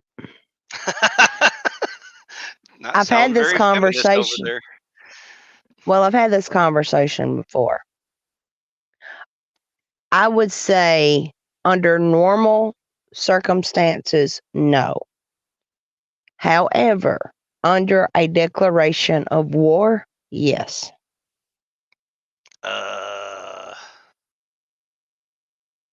Isn't every war a declaration of war? What I'm saying is, when there has been a declaration of war, when a declaration of war has been signed and we're under war, there should, and then when that time of war has been lifted, then the female no longer has to sign. Sweet. So you would have been for women fighting in World War II or something like that. Cool. Women did fight in World War II. They fought in World War? I didn't think they were allowed to fight in World War II. Women were not allowed. Women were trying to sign up to fight in World War II, and then they were put on special details in medical and in building planes, building ammunitions. They went to work under. Women. So the women that served in combat roles in World War II were mostly secretaries. No. No, they mostly worked the anti-aircraft units, right? Again, this was a lot not front lines. Women didn't do front lines in World War II. They did a lot of the behind. So again, this was I'm not arguing that women can't get into anti-aircraft machines. They can't fly drones. They can't be the base medics. I'm not saying any of this. My argument is for frontline specifically. You're The talking area, about combat, hand-to-hand combat zone positions. well, yeah, like the areas that are closest to the conflict. Yeah, exactly. So like the anywhere that where the women are going to be put in vulnerable situations. We shouldn't have it where we could have where there's one man, one woman, and the man's down, and now this woman that can't carry this man is not going to abandon this man, and they're both going to die now because of this, instead of her being able to carry this man to safety. And also another thing we have to add in is men have it's biologically inside of us to protect women more than protecting the men in the dangerous situations. So there would be a natural inclination amongst the men around to give favor to this women, where when it's a unit of just men, it's a unit. Every man's the same. We're all together here. But when there's women involved, they get a pedestal because we as men have always tried to protect women. This is just how it goes. Also, shout out to Easy's favorite for asking if I'm a dude or not. I'm pretty sure I'm a dude, but you know, maybe the jury's still out on that one. You sound like a dude to me. I'm a little laryngitis, but yeah, I'm a dude. Tuesday, That's what I Tuesday. say. Why don't you come up here, Tuesday? You're always got something to say about these topics in the chat. If you guys remember, Tuesday's the one that argued with me recently about OnlyFans not being prostitution. It is. There's no debate there. Just simping for the OFs. That's all you're doing. Signal. Oh, there she is. That was weird. I didn't even bring you back. You disappeared and came back. Yay, I was about to feminism. flip my. I was about to flip my shit. You flipped it yourself. Good job. Well, I did. Yay, feminism. It works. I wiggled my nose. I did the Samantha thing. I had a moment. I told you I wasn't medicated. I warned you. Shit. Bewitched. Whoa. You But are yeah, old. just so everyone, I think that's another thing too. Where people think that I'm saying women shouldn't be in the military at all. That's not. And like the only front, like where you could kind of consider it a frontline position, where I would say maybe women could be fit for this position, is espionage, right? Where you are close to positions of conflict, but not directly. It's an indirect where like you're hidden, right? It's spy work, right? So this is the closest thing to the front line of war I've ever been in was a prison riot. Does that count for anything? A prison riot. What? So I don't think women should be only in maybe women prisons, but I don't think they should be CO. Oh, don't make me hate you now. You man's For a man's prison, yeah, I don't think they should. No. Some of the best years of my life was working in prisons. And I really did work in some hardcore prisons. in men's prisons or women's prisons? By prison? Now, let me rephrase that. When I say co-ed, it was a women's unit on one end of the facility. Oh, you're roboting. You're still roboting a bunch. Yeah, you're roboting. We got half of them Okay. words. I worked at a facility to where on one side of the compound was women and on the other side of the compound was men.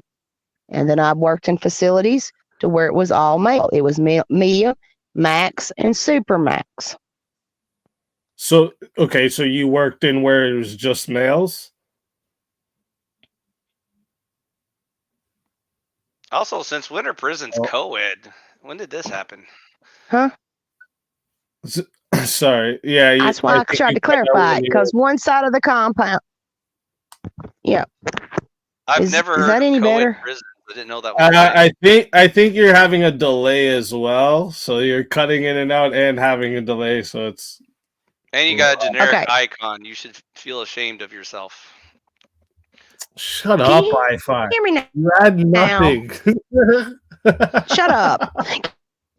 I'm trying to let Hear her me? talk, but all she does is robot. We can't hear you, Eve. You're only coming through like 3 or 4 words at a time.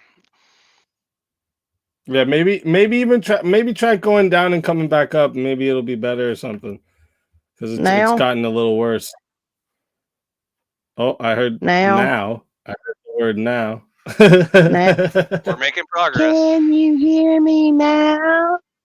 Now How we can about hear some now? words. Yeah. Oh, you can hear me now. Oh, now? Okay. What about now? Yeah, we hear you. Okay. So, Think so? co-ed. And then she cut out Oh. again. Oh, man. Get wrecked. Oh, Genevieve, you're cutting out this on is us bullshit. again. It's time to upgrade the dial-up mode and leave. Dial-up is not your friend. Try disconnect, like try going down and coming back up, Genevieve. See if that helps, because it's gotten worse. Or send smoke signals. That might be faster. Am I still in there? Am I still connected? Yeah, but but try going out and coming back in so that it'll just disconnect. maybe it'll and give you a reconnect. better connection, because it's gotten worse. All right, hold And on. we're stopping every 2 seconds. Sorry, Speakeasy, for keep slipping back into VK. You know how I am around here, so I'll try to be more civil. Well, I mean, if we're having an actual conversation, I keep thinking we're in VK gotta for some keep reason. up with it, bro. Your ADHD fucking. Sorry. I like to fight. I like to stir the pot, make people angry. They debate with more passion. You got an icon, Eve, so you're making progress. If this doesn't work, I'm just going into chat. Is that okay? Yay. Yeah, we hear you now. Go ahead. Because I put the damn thing in my hand. Co-ed prisons, go. One side of the compound was women. The other side of the compound was men. Did you hear that? Yes. Yeah. And Okay, did you that work was on what the men's side or the woman's side? It depended. I worked both sides. It depended on my shift, and it depended on my post assignment. Okay. And like, did you have to work directly with the men? Like, you had to escort them to places. You were in the Gen Pop area. Like, did you have to do these positions? Yes. Transport. I did escort, not escort services.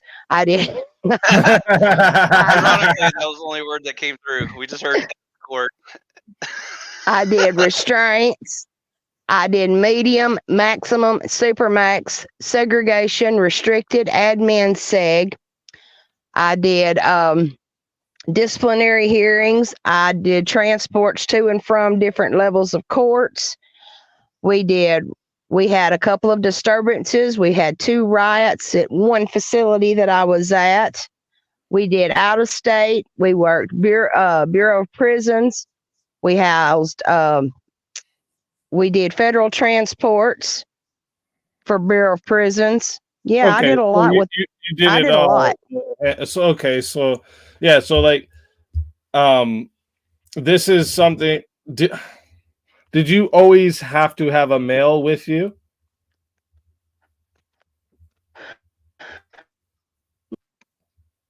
Oh, are we getting the cutout again? No, there were some days to where.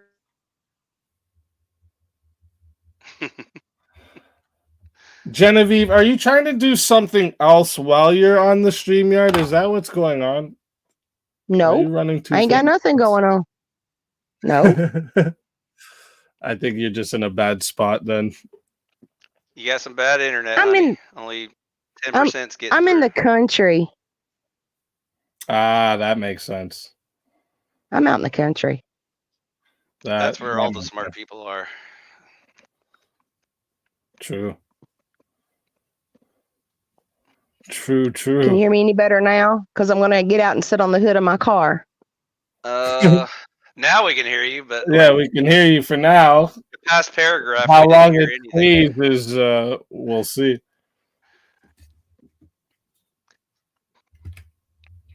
I'll just talk Yeah. for you. Don't worry. Okay, you can do that. I'm fixing to hop off here anyway. It's almost close to my mid time. So Genevieve just want to say, I think IFI is right, and we should nominate him the new patriarch of our empire. Yeah, right.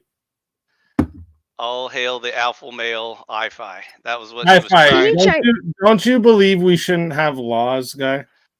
No, I think we should have less government, dude, not less laws. Yeah. This utopia world you believe in. See, that's what you don't understand the difference between libertarians and authoritarians. You can still have lots of laws, you just don't have a billion people in the government trying to take all your freedoms.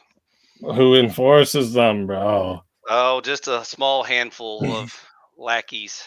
And then what happens when I get enough dudes together to say, fuck those lackeys? Then your dudes have to outnumber all of our dudes that love liberty and freedom.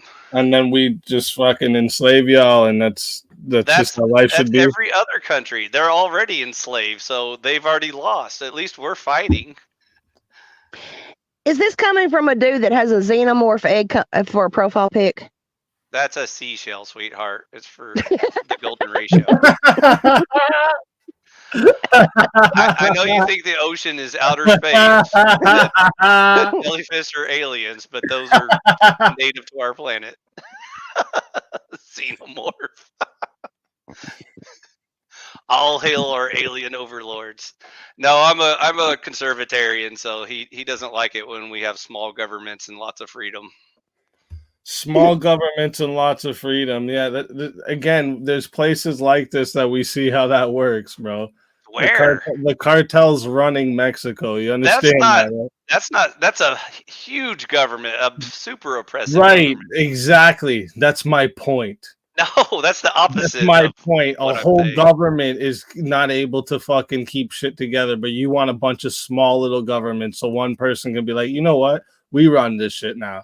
And then the whole fucking country can get run by gangs that traffic humans and sell drugs. Let's have a country. Let's have a country that's run by those dudes. That's a good idea, bro. I want a small Change his name to Captain Nemo. You said I want to, but small government that can be controlled by the people, not the other way around. The government again, this doesn't ever. What you're saying can't work. It sounds good on paper. It sounds good on paper, but in reality, it couldn't work. In real life, because then you'll have a country that it's just fucking the drug runners and the traffickers that run it. Yes, because they would have the gangs.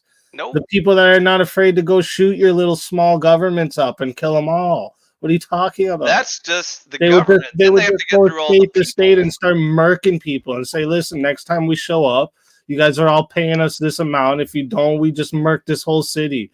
Okay? Like, what are you talking about? No, speak. You're one of those. Yes. The only way you have security is it's force that keeps your freedoms. And you want these small governments where other governments could overthrow them anytime they want. Hey, Speak, why is your government so small and weak and not giant like our military-industrial complex?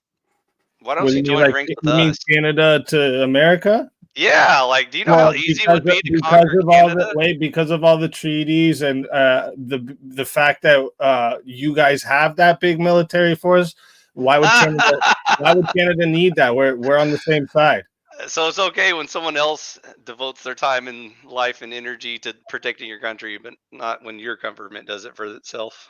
What do you mean by that? I don't understand what you mean by that. You just said the reason why Canada is safe because you have your big brother America to protect you from all the allies. That's what makes us. That's a that's a add-on to making us safe. Okay, If you think that Canada just doesn't have, like, go look up all the different accomplishments of the Canadian military force. So please don't like. Now, granted, you have no, a very there's no military force over here, right? Like, that's not how it goes. It's just that we don't need to be big enough to fight America. We just need to be big enough to fight everyone else, and that's how we are. Like, I don't understand, why would we need to be big enough to fight a country that is basically fucking. It's like, again, our laws are very getting close to each other, right? There's differences, but they're very close to our laws, right? I hope not. If our laws start becoming like your laws, you guys think that you guys have so many different laws than Canada? You think it's yeah, we have the freedom of speech in our country. The freedom of speech. Do you? Do you? Yeah. No, you don't. Mostly. No, you don't. We're losing it every day. You want to make a bet you don't have the freedom of speech? But people like you want bigger governments to end that even faster, because we have too much freedom and too much speech, like in Canada, for example. Well, what do you mean by that? What can you say in America that I can't say in Canada? I can say that I can stand with truckers and say there's some bad politics going on in my country, and they won't freeze my bank account in America yet. Oh, really? Is that what you think? Not yet. Maybe someday soon they will, but I hope we don't get there anytime soon. Also, your government. You guys didn't have no forced lockdowns nowhere or nothing like that. Only us. Did we have frozen bank accounts because we were protesting? You guys didn't push far enough. Bro, we blocked the entrance and out. Nobody could get in and out of cities. Okay, we made that shit fucking chaos. We made sure they did everything to move that out of the way, because there wasn't a forced fight with guns and shit. They did it a different way. They were fucking annoying as fuck. Did you see all the shit that happened there? I didn't see all of it. They blocked highways off so nobody could get in and out of the cities and shit. Oh, okay. They parked at the Parliament building, fucking filling up the fucking parking spots and shit. Like they got frozen bank accounts. Do you think none of them got their money back or something? I don't know. I just don't understand what that has to do with the fact that you need your idea of all these small governments that are controlled by these little separate tribes of people. It's impossible to put into practice in a country. Like when the United States was started, like that impossible? Why isn't it? Wait. Do you think that's how it is? I think that's how it was a long time ago. We used to have a like back when there was less people.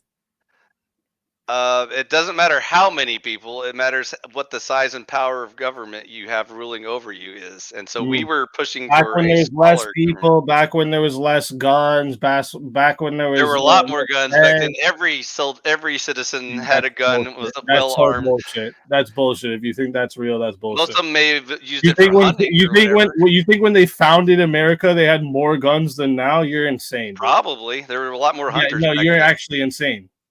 When they founded America, they hunted to survive. They hunted. Come on, dude. What are you saying right now? I'm saying to survive, they had to use their gun to kill an animal and eat it. So that was a very efficient way to stay alive back then. Do you think there was more guns in America when they founded America than now? I don't even know how to even engage with that. Just because there's more guns, period, like one person can own 100 guns, that doesn't mean more citizens have guns in the country. That can still be one citizen that has 100 guns. That doesn't mean there are more guns now than there are then per citizen. That's exactly what that means. Per citizen, not per global population. But anyways, so they were fighting for smaller governments. Oh shit, it's effigy. Here we go. Two authoritarians now. No, I'm not going to let Easy sit here and deal with you by himself. Okay. Let's go. So let me get this straight. First off, which is this is always so fucking funny to me. You actually think America was less authoritarian when it allowed the enslavement of human beings? Generally speaking, when it was written, big picture, when it was written into the Constitution, yes, that part of the populace was enslaved by the government and considered less than human. Generally speaking, the rights of the citizens versus generally the power speaking and authority of the government. Okaying enslavement is less authoritarian. Now, in the case of slaves, obviously that's the extreme case of no, they had zero liberty or freedom. So that's the worst case scenario. Well, I hate to break it to you, buddy, but that worst case scenario was Were most of the reality. United States citizens slaves or free people? Does it matter if it was most? Yeah. Because Doesn't it only matter if it was any? Yeah, we're talking about the majority of the population. So. I would care if the government allowed anyone to be a slave, right? I agree. That's why we got rid of slavery, because we preached liberty and freedom. So we stuck to our guns. So you're agreeing with me though, right? That we've become less authoritarian over time. Nope. Now we're way more authoritarian. Now we're so authoritarian that you can't even vote your way out of this system, even though you think you can. That's just an illusion. So it doesn't even matter where you vote now. At least back then, your vote mattered. So that was something they had. Your vote mattered if you were a certain person that owned certain things. Yep, until those rights were clawed to everybody else. I don't have any problem with meritocracies. I just have a problem with authoritarian governments versus libertarian governments. That's my beef. So I'm not arguing. You don't democracy. see the disconnect, though. You don't see the disconnect, though. Nope. There's no problem with eliminating democracy in favor of using meritocracy. that as your prime example of the most libertarian society. Maximum freedom, maximum autonomy. The one that literally wrote into its laws to enslave human beings. That's ultimate liberty, right? Nope. That's contrary. Well, then what the fuck are you talking about, man? I'm talking about you can have two systems going on where you have you're escaping the authoritarian government of Europe and you're trying to form a little libertarian government, even though you maintain the slavery system that you brought with them from Europe over to your new country. And so obviously that's hypocritical and should be fixed, which we did. And so it's not a problem anymore. Well, they didn't fix it. They kicked the can down the road knowing that it was going to cause a war.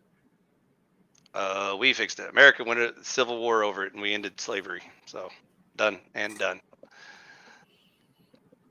And now we were much better after the slavery ended, but then we kept going down the line of more authoritarian government to the point where we are now, where we're way worse than the government we escaped. Like we would be better off just going with a monarchy at this point, because at least we'd only have like one douchebag to deal with instead of like 1,000 of them running some kind of fucked up oligarchy. So, I'd rather just deal with one retard. So you'd rather have just one person running everything? Oh yeah, it's real easy to assassinate an emperor or a king and replace him with someone useful. So that's not hard. Just ask Caesar. Just for people again. So it would just, like I just said, then I could just start up a gang and get it big enough to start killing off all these little governments and just run the whole country, because my gang is out here murdering y'all. So what we need is my law. I could just be like, yeah, all you men have to be slaves. I get all the women to myself. I'm Genghis Khan in this country right now. So what we need would be okay. This is the country you would like to live in. No, what I want is Speak's government. No, that's. I want the country where Speak wants more bigger governments with more power and more people in the government. That will make things better. And we need to give them more bigger militaries, because hundreds of billions of dollars on a military budget isn't enough. We need more nuclear bombs, more submarines. Wait, more jets. So you'd have smaller governments? How would they have more money to spend on the military? We would have enough to defend our borders. Speak. Do you understand the concept that I'm not arguing for zero government. I'm arguing for the smallest government possible to safely secure our citizens and our border. That's it. He's arguing to be one of exactly like all the other countries that have to look to giant countries like us for protection. Yes, that's what I he wants to agree. be like. I agree. You want to be one of those dudes on the block I who has agree. to beg for someone else's protection when a bigger dude comes down. I agree, Effigy and Speakeasy. I agree. We should exploit some other retard and let them spend all of their money on their military and protect our country for us for free, while we just mind our own business and let those idiots protect us. I agree. Well, that's a good plan. That's kind of like and what happens also, when you like, win the war, man. Like, so we you should become have the our police. kids. We should have our kids in the lithium mines and send them fucking. You know, like we should do that, right? We should have our kids in the sweatshops and shit, and sending the fucking shit over country. That's what we should do, right? In the capitalist system, as long as that's what you're saying. You want to do, as right? all the workers voluntarily agree to enter into a contract, then they are free I'm just to wondering. do so. There's never anything more insane though than like people over here in North America, maybe not Mexico, but definitely Canada and United States, like not understanding like the absolute privileged position worldwide, I mean, that we occupy, and then wanting to change it to something that half the world would love to escape from, right? I lived in China for many years, so I know exactly what they're trying to escape from. And yes, I truly appreciate how retarded Americans are every time they wave a communist flag saying we need more communism in this country, because yes, that's the most retarded thing you could possibly say or do. You're talking about all the places where just gangs of dudes with guns have more power than like half the government. China is a place where gangs you're have not more describing power China than where you want government. your utopian libertarian place to be. That's not what you're describing when you describe China, right?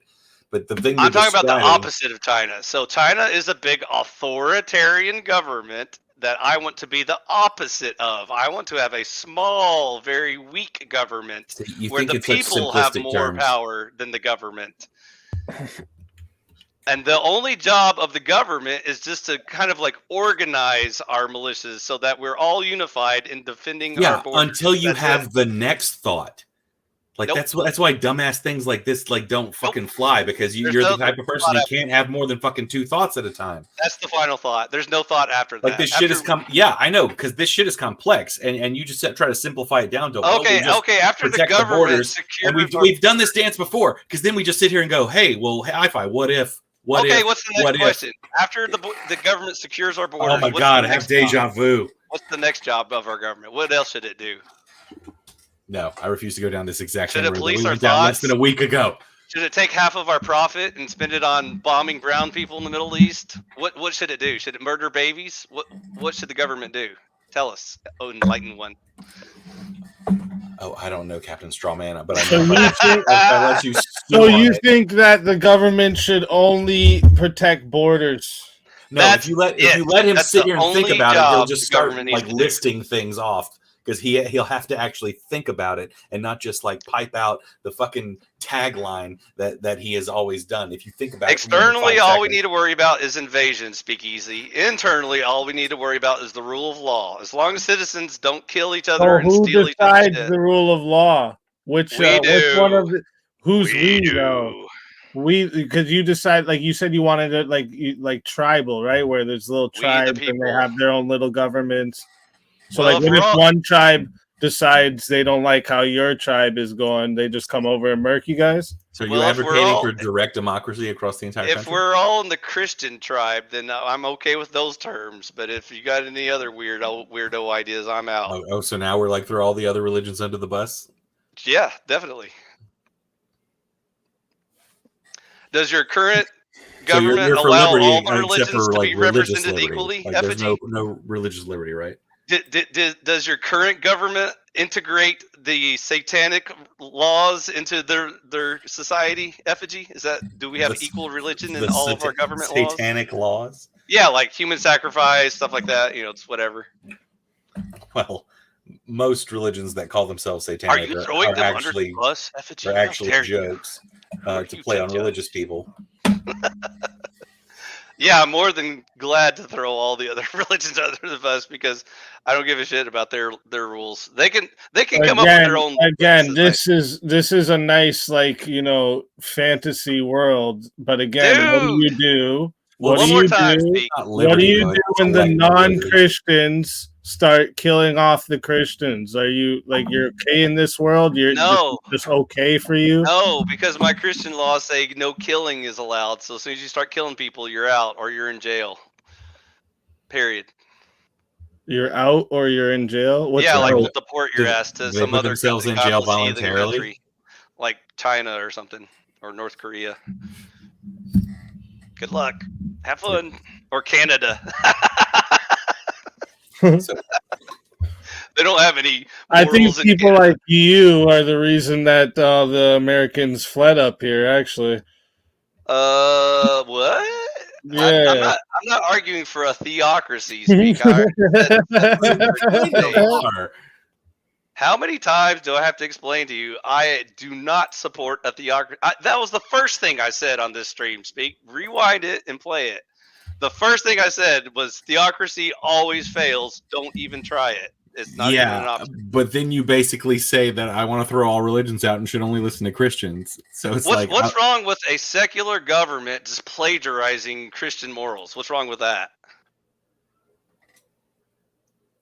See, I mean, this that's is why essentially SVG can't debate me. Partially what we have in a way right now, but I mean, I wouldn't argue any morals are specifically Christian unless you're talking. They're about absolutely. He's one of these retards that thinks that all Western countries didn't completely directly adopt Christianity as their official moral system, as if it was just a bunch of butthurt atheists out there going, you know what, guys? I think science has taught us that certain things are wrong, like murder and stealing and stuff like that, because the math equation totally checks out.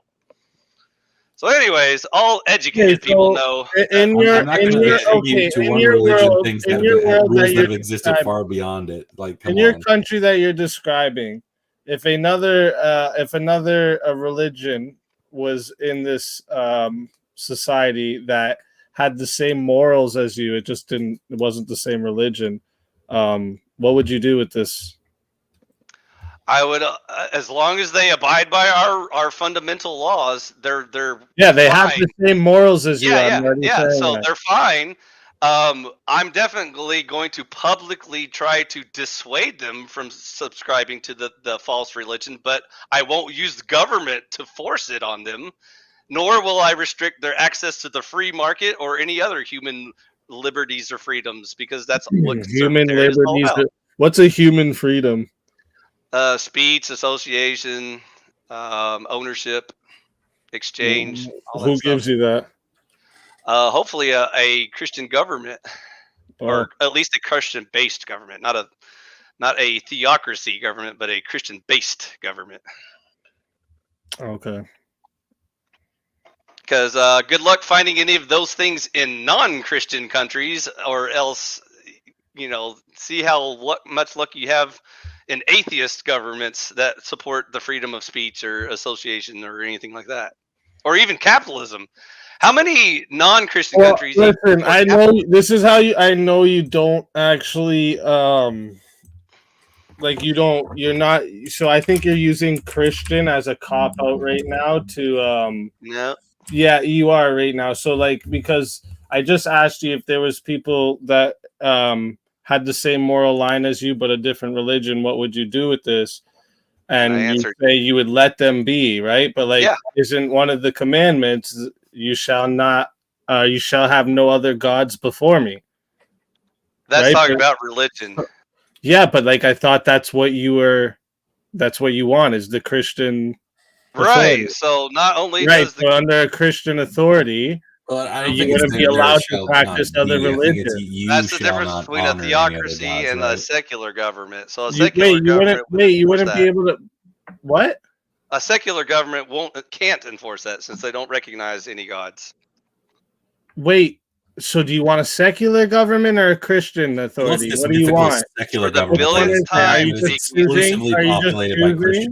want a secular government that separates church and state to plagiarize Christian fundamentals, specifically So the again, main you're ones, using Christianity as your little cover specifically here. the main ones of no murder, killing, lying, stealing, stuff So like that. it's just an arbitrary decision of your own that It's you not think, arbitrary. yeah, It's the stop saying Christianity because That's what it is. That's what it is. It's the no, fundamental no, of it's not Christianity. because you can't honor other gods under Christianity. I speak easy. I know there are lots of Christian laws. That's why I said the I don't care what you fundamentals. know about other Christian laws. We're talking about specifically Because practicing speak other easy. religions in a Christian authority country. That wouldn't work. You Because you couldn't don't do that understand the unless you were difference going to break between. the commandments. Because So you're are not you? Yeah. You're saying secular plagiarizing. So again, Yes. you're saying Yes. secular, and I choose which things I feel like is good. Yes. The things that give me good feelings out Yes. of the Bible, and the things that I don't want that Yep. give me the Yeah, I feel icky, good about the not things that make murdering me and feel lying. ooh. That's true. Those are the things I'm just gonna not choose. So what happens one day when I people agree. decide? What happens That's when one day people decide that they don't care about that anymore? we're already there, and we already see the results of that. So the problem is either you stick to your guns or Well, you do you don't. want it a Christian authority or just your arbitrary decision of what's right and what's It's wrong? not He's arbitrary. trying to describe what fundamentals. existed at the founding of America. He's trying to describe it in a roundabout way to where he's like, I want it like this, but back then, but now, but perfect. But better, without the slavery and other idiotic things that they failed. Again, it's just an arbitrary decision Not you're arbitrary. making. Stop There's a using very specific Christianity. reason. Stop using Christianity as your well, I want it based off of Christianity. What should we base only morals off certain of? things that I pick out of Christianity. If Hey, you speak listen, easy. if you would, I wouldn't even push back on you if you would have said just now when I said if in your worldview, would you be okay with them practicing other religions? And if you would have said no, just Christianity, this would have you would have stayed logically consistent with your view. Because that's a But you weren't theocracy. logically You see, consistent. you can't have a theocracy Stop. and it work. That's where it fails. You have to separate church and state. And so I understand Same. we have the freedom of religion. I understand you can be something similar to Christian enough where you don't kill, lie, and steal. And I don't care what God you worship at that point. As long it's not government's business to hear what God you worship. All the government cares about is you don't lie, kill, and steal, and then we can all live peacefully together. Now, except obviously, if you want to work in the government, right? Then the government's going to care. No, you said it's exclusively populated by Christians. The government is. It might be, even if it is. No, you said that. You said that. You 100% said that. Even if it is 100% Christians working in the government, they can't use the government to enforce Christianity on the rest of the citizens. That would break the separation of church and state and make it a theocracy. You do have the separation of church and state, so you can't have a religious test like that's in the Constitution now. You cannot have a religious test to be a part of the government then. The only part where religion comes into the government, or should come into the government, is just the fundamentals of its morality system. That's it. Because you can't argue morality through anti-religion. Like atheists can't give you a reason why murder is bad or stealing is bad. Okay, do you think it's morally wrong? Do you think it's morally wrong to honor other gods? I understand. Yes, I understand that in a perfect world. Answer me. I Is agree. it I already know morally where you're going wrong? with this.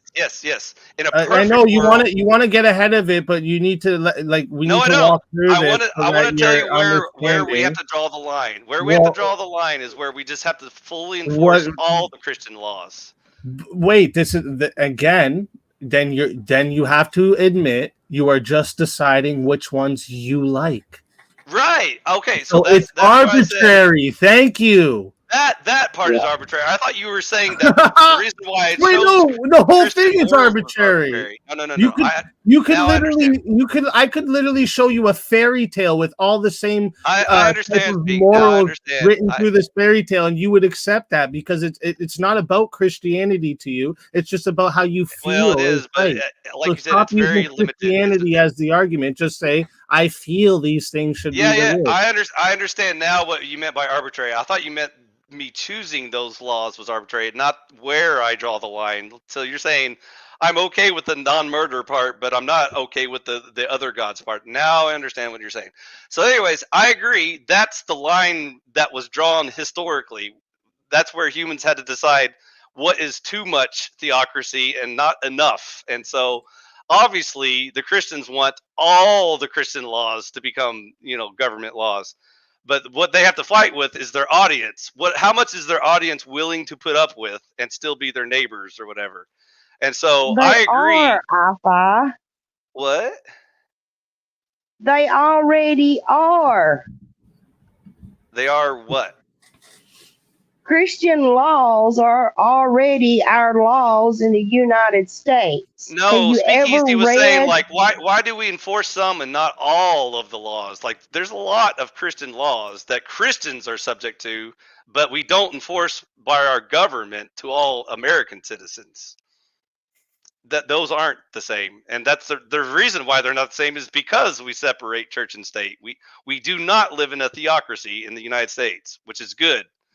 Because that's what we were trying to escape, even from England. England was a theocracy, and we were having none of it. So we created a country that the first step we did was separate church and state.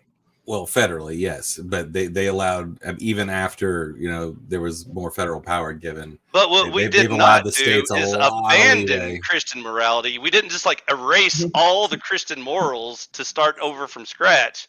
We kept most. No, you just chose which ones you liked. Yes, Speakeasy. I agree. I agree. I agree. So yes, we Christians are a little bit hypocritical when we don't enforce all Christian laws through our, our lovey-dovey, open government. But I agree. That's the end goal. The end goal is we want all humans to obey all the Christian laws. But I'm not willing to use the government to force people to do that. I agree with you, Speakeasy. It sounds like I'm just being kind of pussy about it and saying, you're again. What you just said, I don't. It doesn't. I'm agreeing with you that we don't. I don't argue enforcing all Christian laws through the government. I'm saying I'm okay with just enforcing most of them, the important ones like don't kill, don't steal, don't lie. Again, and then what happens when the next guy, because you're just, again, you based it off Christianity, but you're not willing to go with all Christianity, Christian laws. So I am, but I won't use government. Let me fucking get through this without you talking for a second, please. Stop. Okay? You're not willing for all of the Christian laws to be forced by law, by force, okay? You're not willing for this. You're willing for certain ones that you want to choose out of it, the ones that you think are important. This right here shows that you're just picking which ones you like based off has nothing to do with Christianity. Nothing. You're not basing it off of Christianity. So stop. Take that out of your argument. Because it sounds dumb. Okay, so I understand what you're saying, but actually I am basing it on Christianity. I'm just not willing to go the full theocracy route. That's where I draw the line. Yeah, but what happens, I-Fi, when the next guy says, well, you know what? I like all the Christian laws too, but you know what? Murder, I think, is okay. So let's actually take that one out. That one's not important. We shouldn't stop murder. I-Fi, let me get through the fucking point. Stop listening to just respond, bro. You gotta listen to what I'm saying. The next guy, you think certain laws out of the Christian laws are good. And then the next guy thinks that certain Christian laws aren't good. What do you do in that situation, I-Fi? Revolution. See? And again, then we go back to the world where I just start the biggest gang and I run the whole fucking country. Like your world is fucking chaos. It's anarchy. It sounds good on paper when you only have two thoughts, but when you start breaking it down, it doesn't work. Can I recant my statement from earlier? Yeah, go ahead, Genevieve. And Jack was trying to say something too. So after Genevieve, go ahead, Jack. No, let Jack. Oh, okay, thank you, Jack. I think all women need to be in power based after this because honey. Bless your heart. Just bless your heart. Sweetheart, you need to read the Articles of Confederation. You need to read the Declaration of Independence. Okay. Because And then most important, you need to go back and read the Bill of Rights, because that First Amendment absolutely separates your church and state. And then you need to go down and you need to read that 14th Amendment, where it says duties and privileges and immunities, because that privileges and immunities clause absolutely answers this whole entire debate. And then, honey, me and you need to get together and you need to attend one of my classes, because this whole argument here, this is a redundancy, because this whole nation, the United States, was based on Christian belief, and it has been altered, and it has been designed to accommodate everyone's beliefs, giving us the freedom of religion. And that means diversity. That means freedom of speech. But there's laws, codes, and statutes that states you cannot abuse those rights, privileges, and powers. So if it were not for laws, codes, and statutes, we would not have the government that we have. Okay. That's very I think true. that what Speakeasy was really mad about was that he feels like I'm not standing hard and drawing the line with all of the bare minimum requirements of Christianity, including, I guess, all Christian laws. Because, like I said, I was just arguing the fundamentals of Christianity, not all of the details. What do you Hey, even mean by Christian laws? Go ahead, Jack. Yeah, go ahead, Jack. Sorry. That Christian law thing is something I wanted to point out. This is, see, America, by history, it was, Christians owned and sold slaves as well. So let's not forget that there's been some misinterpretations of what is and is not righteous as a Christian. And honestly, I believe if Christians actually followed the way, well, the way is love. The love is the law, the common law. And this idea of government, it's a demon. The corporations and governments are demons. I'm with you there. Well, I think we were created to confront the demons and to help wake the world up to some different ways of thinking. By the way, Jack, I'm a closeted anarchist, but I only seriously debate a libertarian online, so just FYI. But Speakeasy's more of the authoritarian brand, so you may have a hard time convincing him we need smaller governments. I kind of got some of that. I picked up a little.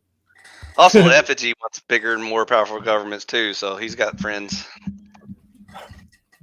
I definitely want them bigger than you, my man. Word. I'd like to leave it to you to choose the only other position that's dumber than the one you argue. I'd like to transform what the government. Can we still be friends? We're all friends. Me and Speakeasy have argued before.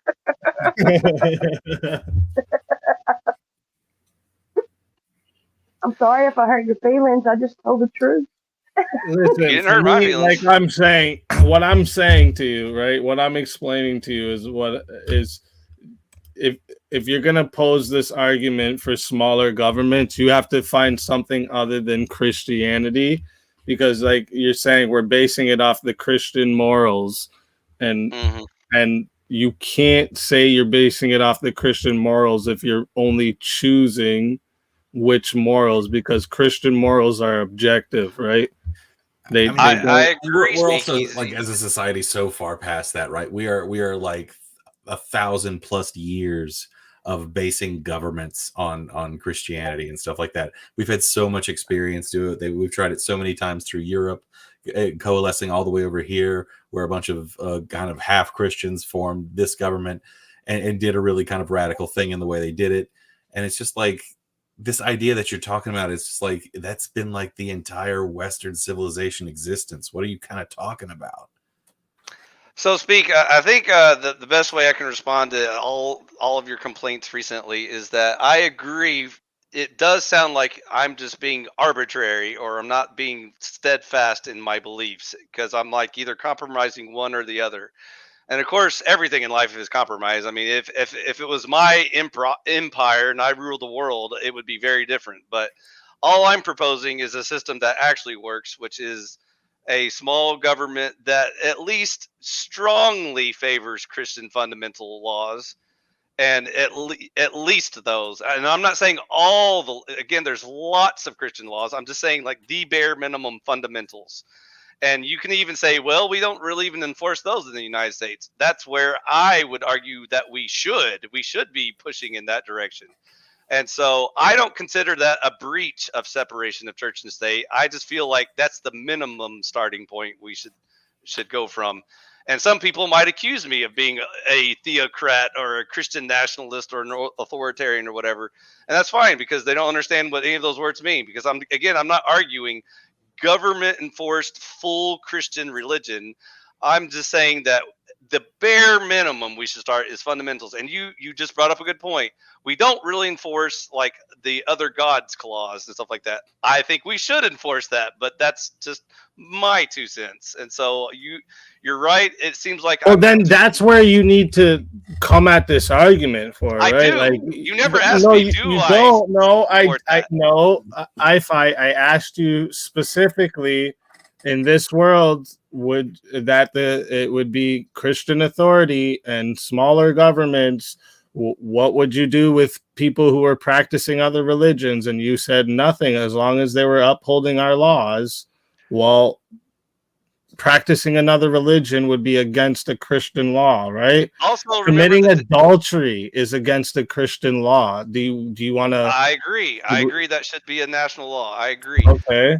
So, and considering your other gods question, again, there is a fine line between theocracy and the separation of church and state. So now I understand, as a fundamentalist Christian nation that I'm arguing for, we would have been saying that there should be no other gods that are recognized by the government as the highest power. And so how do you solve that problem? Does that mean only Christians are allowed in the country? Maybe not. You can still have other non-Christians in the country. Their gods just simply wouldn't be recognized or observed or respected or anything like that. That doesn't mean they don't have the freedom to worship their own gods in the privacy of their own homes or churches or whatever. But the government would not formally recognize their god as the highest power or whatever. So I'm okay with that. The Which, government like I would said, allow makes a me church sound like of a a different crazy, religion, though? Christian nationalist or whatever. And so that's not what I'm not arguing. A theocracy in which the government breaks into your house and points guns at you and say you have to worship the Christian God. Can you answer me something, I-Fi? Because I kind of got lost here. Okay. Can you explain to me who decides which Christian morals are fundamental? I would say a fundamental Christian would believe that all of them are. So no, I'll answer that question for you, Speakeasy. So the fundamentals, like the absolute bare minimum, who decides would be the 10 Commandments. That's the bare minimum. Right. So again, not honoring other gods. Correct. So you would enforce this. Yes.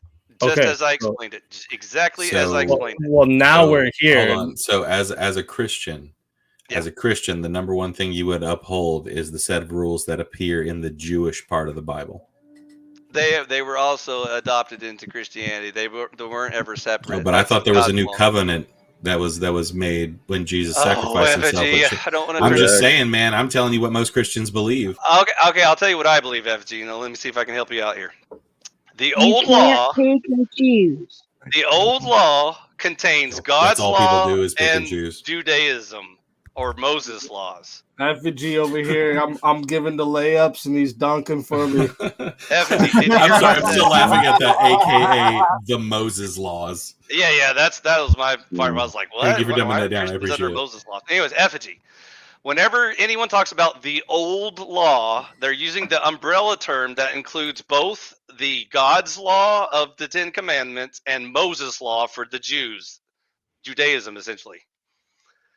Now, Christians are not under the Judaism old laws of Moses' laws. They still observe God's laws, which were the 10 Commandments. And in fact, Christians properly understand the 10 Commandments and follow them where the Jews even failed to follow them properly. So that's why I put those under the fundamentals. That's like the bare minimum Christian laws in order to be a civilized all right. So let me get this straight. There is no covenant. There's a new covenant. There's a new covenant, but that covenant includes the 10 Commandments, but it doesn't include the like hundreds of other laws that the Old Testament includes. That's exactly what anyone I'm getting there. Late. I'm almost done. Yeah. So which version of the 10 Commandments? The ones in Exodus or the ones in Deuteronomy? And how do you decide which? The ones that most Christian scholars have agreed how to properly handle any slight discernments in translations. So I think there's a agreed upon 10 Commandments that most Christians agree upon. Cool. Awesome. And since only like 4 of those commandments actually have anything to do with like real morality, like how are you going to enforce the other 6? Real morality according to who? Yeah. Like so like if my mother and father are serial killers, like how do I honor them by law? By showing them respect, even if they don't deserve it. You just give them the respect anyways, because God commands that authorities are from Him. Yeah, they're fine parents.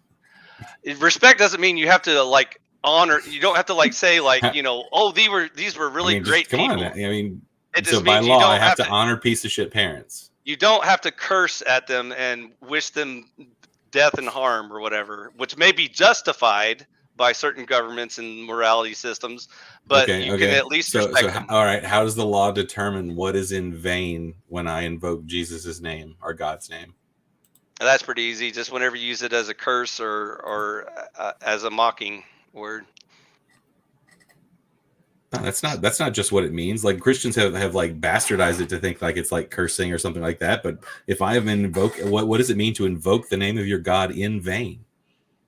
When you use it as a curse word or as in the sense of mockery. And what would be the enforcement mechanisms? The same enforcement mechanisms we use for murderers, thieves, and liars. Okay, so then man takes the role of God and starts executing judgment. You're in support of the man executing judgment upon all others. The time. Yeah, we put thieves, liars, murderers in jail all the time, dude. That's the Christian fallacy. Nope. It's not a fallacy for man to wear a robe and call himself judge and enforce God's laws. Are you kidding? It's a costume. A man in a robe. They're real judges. They're not pretending to be judges. They're actual real judges in real life. No, they're real because people think they're real, but it's pretend. Government and that's economic. How all society works. Right. It's a ritual.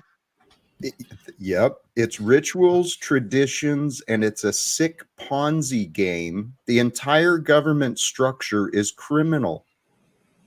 So we shouldn't have any judges or police officers. We're almost done. I'm having fun with this. I'm getting some good answers. So one of the commandments is you shall not covet your neighbor's wife or goods, right? It's not even stealing because that's a whole different thing. You should just not covet them.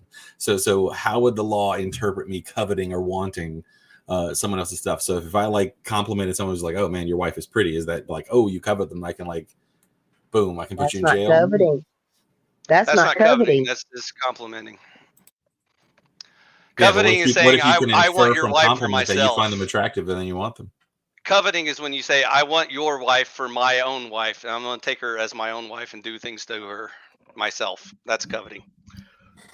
No, that's more like declaring that you covet or that you want. Like coveting can be just internal. That's part of coveting. You can declare it. You can think it. But whatever. The rule is like internal, right? It's telling you not to want other people's stuff. Well, obviously we can't enforce thoughts. So hey, you're the one who says it's the fucking law, bruh. So like you're the one who has to answer the question. So as soon as you expose yourself as coveting someone, then you can be tried.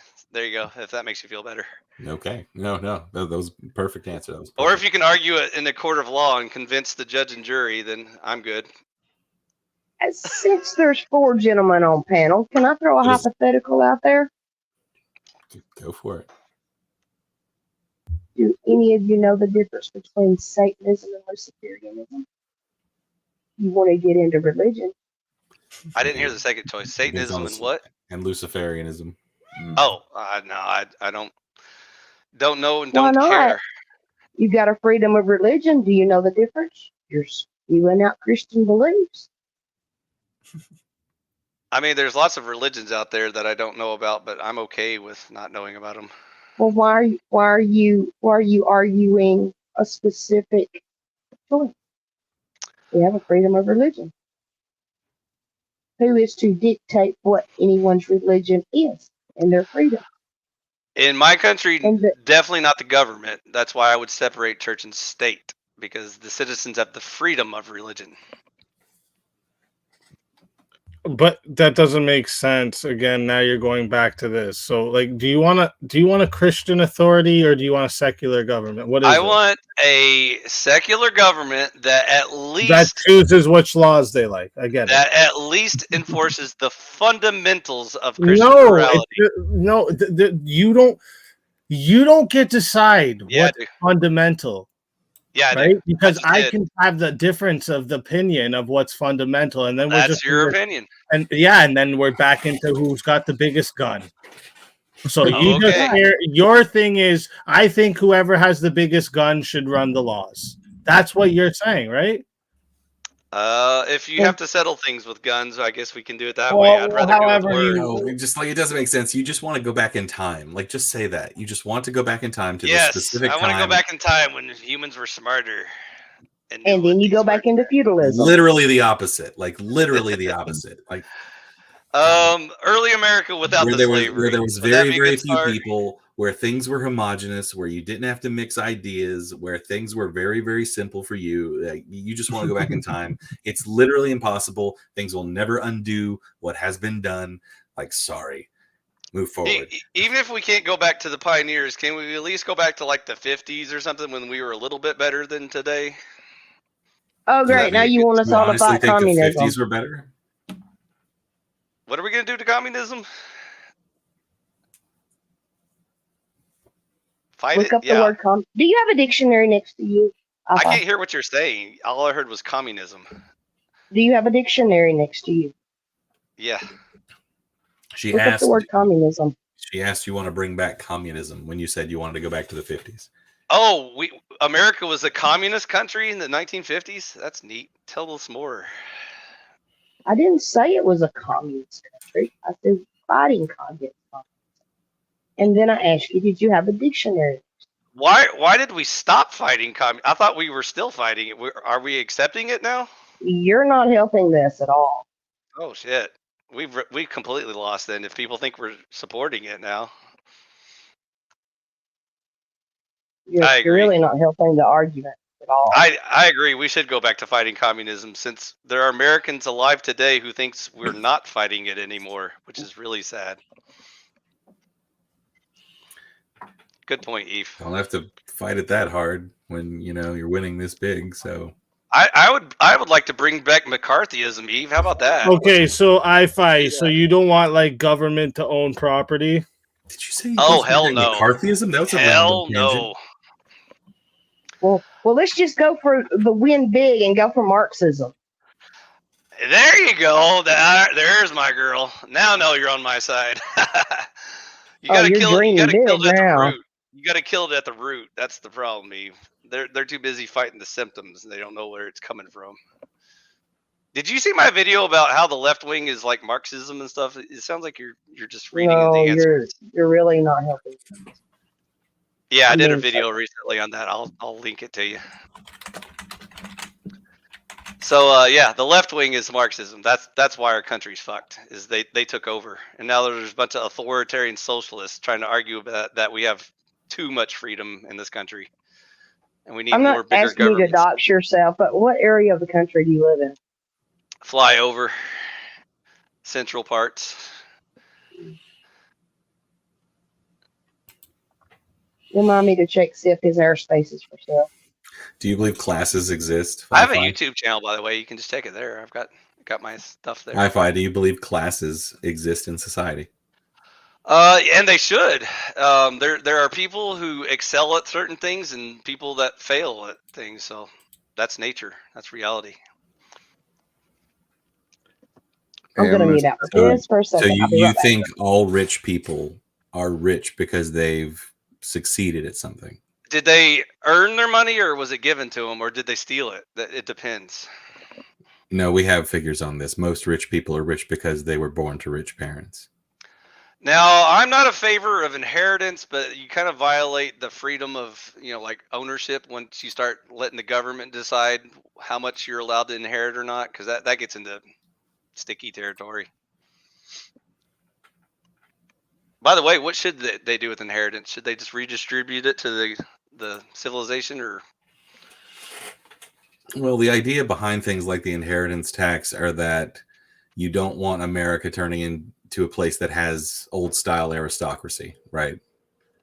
That's the idea, but what's wrong with working hard to make sure your children have a nice little gift? Oh no, Isn't for that sure, the whole point? for sure. Yeah. It's a So, balance like you I gotta said, find. in theory, it sounds I'm good. not but you can't 100% enforce it. on the side of either. I think there is some room for some inheritance tax just because it's an enormous transfer of wealth. Now, when you're talking about oligarchies, fuck all that shit, because once the fascists start fucking up the economy, then I'm how do you against think all oligarchies inheritance. start? How do you think like oligarchies start underneath the skin of any other government? It's because you keep allowing power to be transferred through rich people to their progeny. Because the socialists convinced the retarded capitalists that it's kind of like capitalism, but don't worry, just let the government decide how to spend the money. We got you covered. And then the mega corporations start colluding with the government, and then it's over because now they have a monopoly on the system, and you're no longer in the free market. Yeah, it's not capitalism. The government anymore. is this nebulous idea in your head. The government, Nope. it's really important as to who is running the government. The government isn't just this singular thing. If there were people who weren't these rich people who were connected in those kind of ways, I'm sure that the government would function a whole bunch of different ways. But we're the ones that won't allow laws to enable normal people to more easily access the reins of power. Hell, we've made it to the point where unless you're willing to completely like give up your entire life, you're not even allowed to try to be president anymore. You have to like give up 10 times the normal salary for a lifetime just to run the damn thing. So the only good argument against capitalism is fascism, and that requires colluding with an authoritarian You just fucking government. shit out the weirdest statements sometimes. No, I'm trying to sum up this little discussion for you. I agree that even though capitalism is the best economy, it's not perfect. So there's always flaws in every system. The only way to ruin capitalism is fascism. So you have to have an authoritarian socialist government that colludes with these mega corporations, that breaks the capitalist system and creates monopolies in favor of oligarchies and such. And so that's the only way you can fuck up capitalism, and they're doing it right now. So then that makes citizens think, oh, we should try socialism because capitalism is failing, when that's the much worse choice. That's the guaranteed way to fail. I mean, as long as you can own private property, it's some form of capitalism, right? Like that's what I can't stand about a lot of people like dropping some of these things without knowing the deeper meanings of, especially communism, because it's like unless you hear someone talking about like stripping private property rights on whole, like which is the defining definition of that as far as like base of it, like don't call it that. It's stupid. And there are definitely like an extremely small minority of people who are like, yeah, let's be communists, let's just give all the stuff to all the people. Yeah, but let's end poverty, bro. Yeah, and even the people on their own political wing look at them like with the side eye. So like bringing them up is like a total straw man. Like no one really gives a shit about that. The vast majority of people on the left are overtly capitalist. I think we live in one of the most absolutely. We live in one of the most materialistic times ever. People wear protest culture on their sleeve because it's trendy, not because it's moral. That's why you need to watch my video about left versus right. So the left wing you're talking about are the socialists. The center left are the quote unquote people that want more capitalism, even though they're talking about fascism or whatever. And so the actual right wing are the libertarian capitalists who want private ownership and land labor and fruit ownership, voluntary exchange of goods and services. That's what capitalism is, and that's No. not what you're getting when you Capitalism subscribe to without anything. rules is theft. You can have the rule of law and capitalism. I'm not arguing laissez-faire capitalism. I'm talking about civilized society. That's why libertarian capitalism is the best, because you have a government with the rule of laws. We've got that anyway in every other system. Let me share something that's going on here. Animated. What we've got going on here is I live in a county that one of our words in our county seal is progressive, and we know what progressive stands for. And we have issues where our property owners here actually don't own property, and our county government under the legislative body has came up with 3 different how can I say this? Government entities that has put together a charter that allows them to attach property liens and actually seize people's property rights to their properties and forcing them to pay for services without a contract. So yes, they are stealing property, and property owners do not own their property. So it is going on, and I've been doing some. I mean, I could come up with examples too. There was eminent domain to steal borderland to build the fucking wall. There was eminent domain to steal land to build pipelines. There's eminent domain used all over the place. But on the whole, our society works on the idea of private property. Like, you can own things; they can be yours. Like, that idea is not going away anytime soon. Yes, there are encroachments upon it, like there are anything. But you just got to fight back on them. You got to where you find them, and that happens all the time. I mean, I can still go out and buy a house and buy land and buy anything, and until I can't do those things, then it's just, like I said, encroachments on it. And you're right to bring them up, and we should find those places and make sure that they're like not doing bullshit. But I don't look around and see private property rights like disappearing, or just the ability to own things. Well, that's exactly what we're dealing here in this state. I think we're in one of the most capitalistic, materialistic times ever. Good. More capitalism, better. I think it's making the most trash human beings in existence. Do you think socialism makes better human beings? I don't think of socialism as a government unto itself. I think it's just kind of like an operating principle that you kind of plug into other things. I think it's been found to be a temperament to capitalism, and I think that's kind of what's happening. But I don't think any one thing makes good people. These are all just systems that we're trying. Especially if you want to talk about moral systems, that's have we tried socialism yet? I don't know if anyone's tried what the fantasy socialism that Marx had. So I mean, people may have tried, but it always ends up being like almost the complete opposite of what he wants, because it's impossible to do what he says. So you're never going to have this utopian world where just the workers own things and they get to run things just through sheer like will of ownership. And are capitalists workers? Are they workers? I mean, they can be. Capitals. The definition of a capitalist would be someone who owns capital, right? So why can't they own their own business? Sure, we have versions of that. They can have that right now. I take my car to a mechanic shop where all the mechanics own the business together. Why does the government need to seize it before it becomes good? I never said they did. That's the definition of socialism. So no, it's really not. But what's the definition of socialism?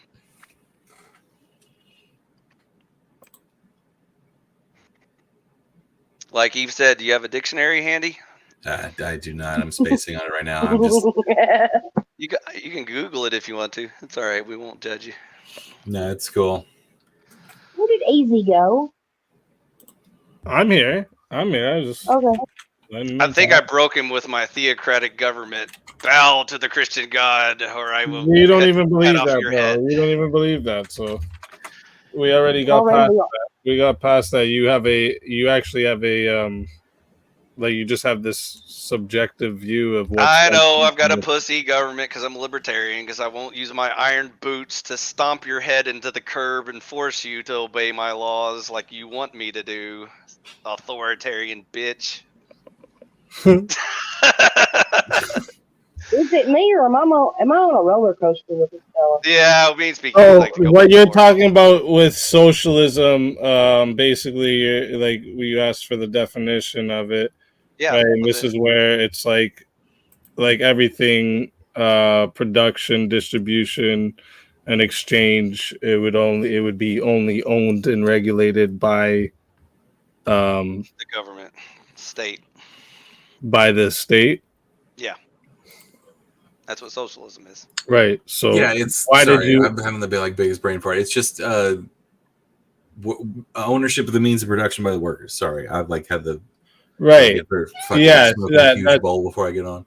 No, What's the you're means of- good. I was just wondering where I was trying to go with that. I was trying to keep him on track. Oh, but- I was just asking him if socialism is better because he hates capitalism and he thinks socialism will make everyone angels and saints on earth. He's like King Strawman. Well, no.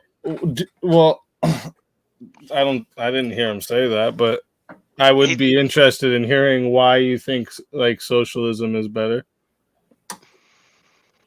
Why I think I've never said I thought Oh, socialism. so I thought just talking shit. No, he's just talking shit. Like as a Oh yeah. as Obviously, a principle, FSD sure, right? is You arguing for want capitalism. like I don't know, Clearly. like I don't see it as a working principle for forming a government. Like when I read that, I don't. Marx makes good critiques, but all of his like suggestions to fix it are like utter trash because he like has this idea, much like I-Fi, that humans are better than they actually are, and that they can just magically do things together. I like the idea of collective ownership and collective bargaining and stuff like that.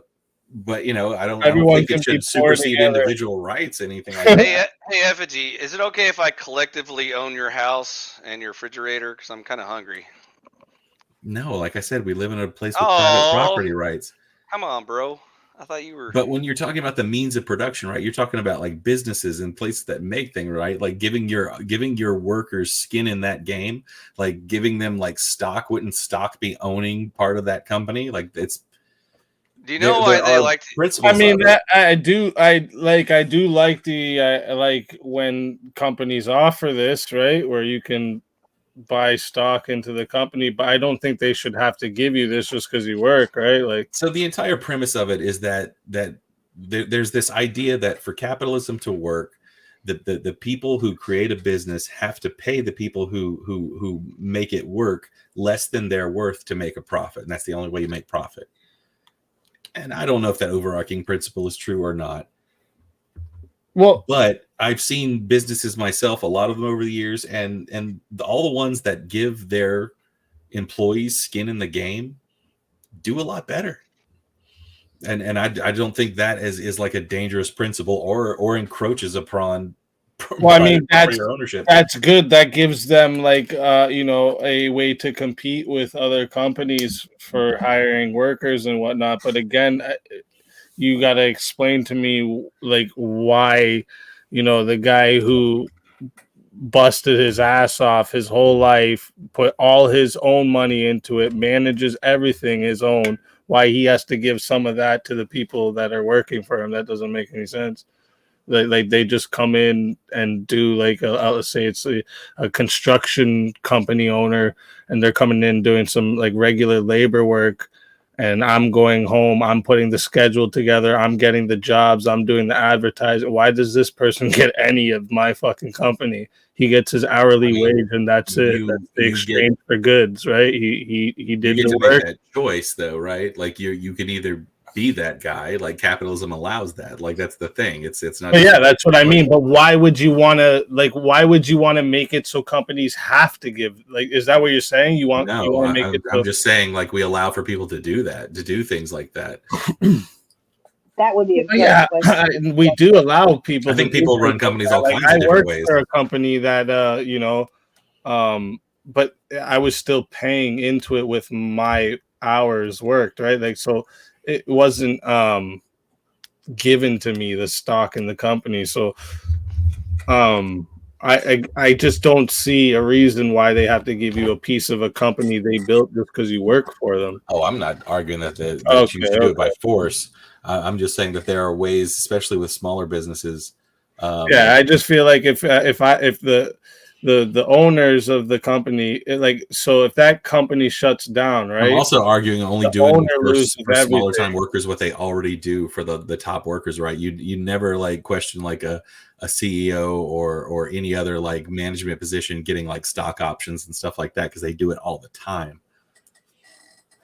Right, but like again, when you have these like the higher the risk, the higher the reward, right? If like the regular factory workers say like that factory shuts down, he just goes and gets another job. The people who own that factory lost their livelihood, right? And like they're the ones that are at risk the whole time. Why should everyone else gain the fucking reward for his risk? I mean, it depends on your objective, right?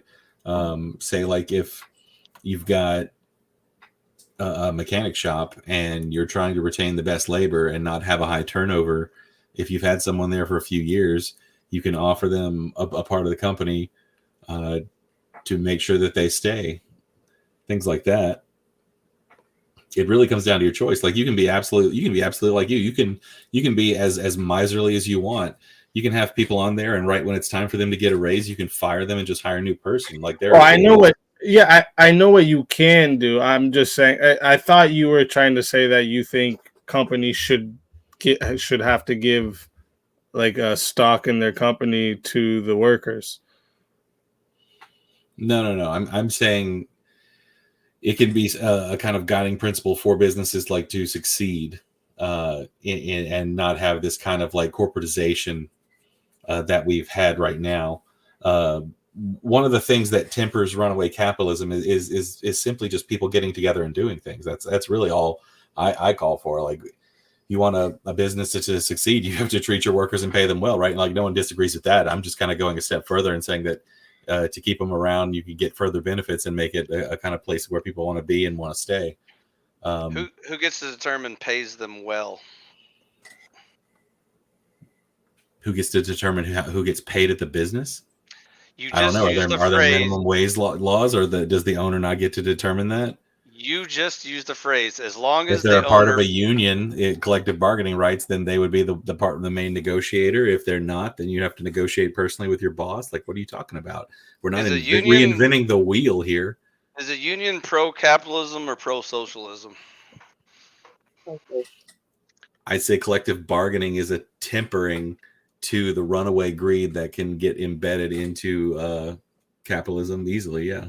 Interesting. So they're willing to use the government to enforce a privately owned So business. do you not believe the terms that they don't agree to? the small individual who makes minimum wage does not have the power of like a CEO? Do you not believe that is an unequal power balance? Is that sort of like seizing the means of production? Is that no? I'm just asking you a direct question, asshole. Answer it. I don't think you have jack shit rights as far as so if a whole bunch of people got together who all worked at your business as all far as together telling someone and who said the boss of privately it, owns we're all going to walk their out land, tomorrow unless you do something labor. about these bad conditions, do you not think that that's effective? If someone privately owns their land, labor, and fruit, you have jack shit zero rights to tell them what to do with their land, labor, and fruit. Now, if you voluntarily enter a contract with this person to agree to work for them for a wage or compensation or stocks or goats or sheep, I don't give a fuck. As long as both parties consensually agree, that's capitalism. That's what you hate so much. That you just hit the nail on the head. It all falls back under contract law, because when you sign your name on those applications and all that in stacks of paper that you sign when you get hired on with that company, you have just committed to a contract under the terms and conditions of the owner of the company. Was that Haku in there? Haku, I'm saying that's the system we have. Like anyone who thinks that yes, it is. Anyone who thinks we are pure capitalism. The system we have currently, the government can tell you a minimum wage you have to pay your workers. They can tax your company and take profits from your company and redistribute them wherever they want to, whether it's for bullshit or not. Do you have to pay a monthly fee to make sure the firefighter would come if your house catches on fire? You have to pay for everything in America. There's nothing you privately own in America. Well, I think that's a minority opinion. By the way, if you think you privately own your land, stop paying your property tax and see what happens to your land. Exactly right. If you stop think paying you those property taxes, you lose it. if you think you own your business, stop paying your corporate tax or your employee tax and see who owns your company. If you Unless think you're a sole proprietor, All right, bye-bye. like now we're going like down a reductio. Like, if you think you own your fruit, Okay, well, like this and where here we go. Like, okay, I-Fi. If you think you have any fucking rights, if you have a freedom, bro, go run into the police station right now and tell them you want to kill people. You got freedoms, right? Freedom of speech. How you got rights, bro? Go do that. Plausible Right. deniability. So I thought, like, if we're gonna just do this go down the line thing, then fuck it. You're just agreeing. I'll go You're down the going back line to for agreeing all with my me. freedoms. You're I'll going go back down to the agreeing with me, and your system doesn't work. I'll go down the line for all of my freedoms, bro. One at a time. You're always gonna lead back to agreeing with me, then. I'm right. That were Hey, controlled by evil AZ, he's retards. actually, No debate AZ, there. I-Fi is actually, he's actually right on that. If you pay taxes on something, you do not fully own. You're renting from the government the privilege If of having that thing. if you enter a contract, you're under their terms and conditions. All right, but You have- then I could just say like, you don't own your life. No shit. Is if you break a law, you just get put in a cell and everything's taken away from you. So Like, I that's would like saying agree. that, right? Like owning something has a meaning to it, right? So like when you own property, that means you're paying property tax, yeah, but like you still own it, right? That's part of the meaning of owning it. If that's we're not gonna what my take meaning that, of own is. well, I don't care what your meaning of own is. I-Fi. Let him make his point. Hey, Again, Speakeasy. your meaning of I own. killed a deer on it. It's If mine. we're going with your meaning of own, then you don't own your life, bro. Hey, Speakeasy. When You don't own your life, when I-Fi. You when don't you own live- your life. when you live in an apartment and you have to pay rent, do you own that apartment? Nope. That's Exactly. that's not owning something. That's not the exactly same- what you're doing that's with the not government. the same thing. That You're just no. paying them rent Holy fuck, dude. for your property That's that not you the don't same own. thing. That's not the same. Do you It's think that there's exactly the no same reason- thing. It doesn't No. matter if they No, only it's charge you No, once a year or once a renting month. and property taxes is not the same thing. Okay, don't pay your taxes and see who owns your property. Okay, don't fucking pay anything and see what happens to your life, bro. Exactly. If Don't- you don't owned pay it, for nothing anything, would happen. bro. Don't pay for your food. Go to the store and just take it. If you owned it, nothing No, would go happen. to the store and just take your food, bro. Like this is a stupid saying. You don't own your life because you can't just do what you want to do. So you don't own your life. I would like to own some parts You of don't, it. you even don't if I own it can't though. You all of don't it. own your life. We used to own it. No, you didn't. Well, You can't just do what you want to do. Before the Civil War, we owned our fruit. Did you know that? It's just a dumb fucking line of arguing when you're gonna just say, So- "Well, you don't really own your house because you have to pay property The tax." fruit of your labor is known as profit. Like whenever you make money in your life, you get to keep your profit. So before the Civil War, we paid 0 income tax. So we actually owned our profit and got to keep it. But after that, Woodrow Wilson put into law income tax, and now we don't even own that anymore. We don't own our own profit anymore. It's debatable if we ever own property. I don't know when they started property tax. I can't remember exactly when, but at some point, some of them owned it and they didn't have to pay property tax. But eventually, everybody did. So that's no longer for debate. It's probably right around the time they had to start paying a crap load for, education, public safety, Right, like, public services. That's what I was gonna say. Like, do you not understand the property taxes pay for your services in your community? Do you not understand that private companies can do anything the government can do, even better and cheaper? No, they can't. No, like Cheaper. what? Let's talk about private companies. What's the problem? What do you think would be a problem with having an incentive for prison? Huh? Do you think more people would look for reasons to put people problem in would prison be if they were making money off of privatized prisons? Definitely, there would definitely Wait, be a Right. problem. If the Wait a minute. I didn't catch all that. I ask that again, easy. I know it's hard because I-Fi talks when people talk all the time. He doesn't let you get a full question out. Well, the reason I'm asking you to repeat it is that I have worked for private prisons. If all the prisons were privatized and there was incentive for people in prison, do you think it would raise the people looking for reasons to put people in prison? Yeah. Yes. So this would be a problem if we had privatized prisons then. You know what would be even worse than I've that, seen Eve? it firsthand. Hey, Eve, do you know what would be even worse than that? If a group of people had a monopoly on violence and created the laws that put you in prison and you couldn't do anything about it. You'll never have a life. There will never be anything in life. Can you imagine what that system would be Dude, like? what are you talking about? What do you mean? I'm talking about the state government. Please repeat what you just said. Repeat what you just said, I-Fi. I'm talking about your state government not only has a monopoly on that system. On the laws, right? On violence you just and said laws. The government has and a who monopoly on the laws, right? The only way the laws can be held is if there's a fucking force with the monopoly on it, right? At least that's always going to be the fucking case. So I don't understand how you don't get that. At least in a private system. No, I-Fi, wait, stop walking past that. Do you understand that there will always have to be a force upholding the fucking laws? I'm trying to respond if you'll let me. It's a yes or no question, though. So like no. you can go.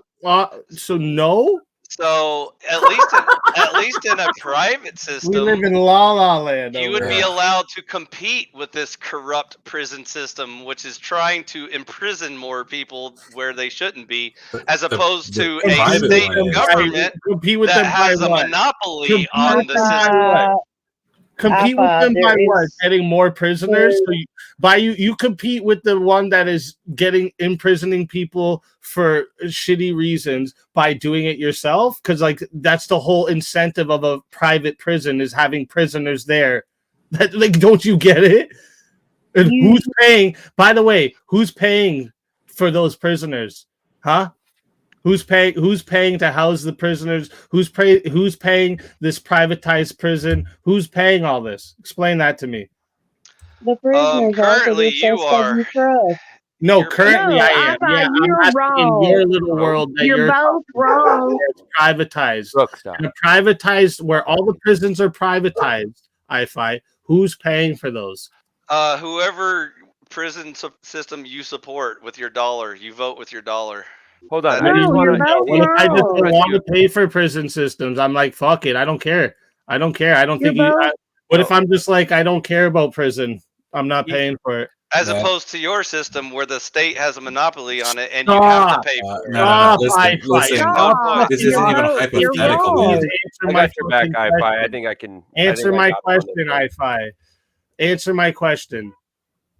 I've already answered it. No, you haven't. Hear it again? Okay, so in the private system where all the security systems are privately owned, who is paying for the privatized prisons? Subscribes to your company, so your customers. So the people who work for it, the people who work for the prison are also paying shareholders, investors, shareholders. What if nobody wants to pay for it? What if everyone's then you have no security in your community. You have so then your system doesn't work. No, it works better than the government. It works more efficiently than the government. No, it doesn't. Speakeasy. Hold on, Speakeasy. Let me ask him a question, Fi. Just let me ask him a simple question. And there's there's actually a lot of problems with privatized prison. We can bring up the stats if you want. Oh man, yeah. Speakeasy. What's up, buddy? Yo, if you come with this condescending bullshit like you did, I'm just gonna kick you, bro. I have no fucking care for it in the world today. Do whatever you want. That's your prerogative. You want to have a debate, we can have a debate. Yeah, so have some respect, bro. You come up right away with this little condescending. Don't talk to me about respect. You don't even know what that word means after last night. Okay, buddy. Well, it was good just talking to you. This is Sparta!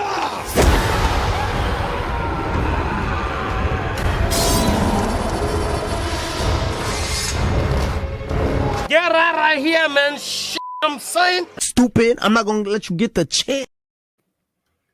Anyways, back to what we were doing. Speakeasy, come on, man. Don't let people get under your skin, man. No, I'm just like, we're actually having a conversation, and he wants to come do this little clout chasing or whatever he's doing with his little goofy face. I just hate the, like, you know, I'm sick of men that are like feminine as fuck. You know, I like that you can actually like have an engagement with me, and you know, this little condescending, acting like you're nice and being a little condescending and goofy undertone shit. It's goofy to me. Go do that in the mirror, buddy. See how stupid you look. Who was that? I don't know. I've never met that person before. Oh, that's that Joseph kid from yesterday.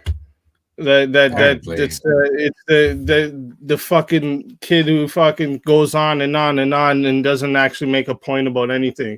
And he wanted to come up here right away with this condescending, "Hey, buddy, listen, buddy, fuck off." So Okay. So let me get us back on topic. So this isn't a hypothetical for me. I live in the state that is the number one incarceration capital, not just in the United States, but on planet Earth. And we have some privatized prisons here. And let me tell you what happens when you have privatized prisons. The people who represent those prisons go and lobby your government. They lobby your government for laws that ensure that they will always have those beds filled, because every single prisoner they got in there is a dollar sign that they can use as cheap labor or to make things or to do any number of things.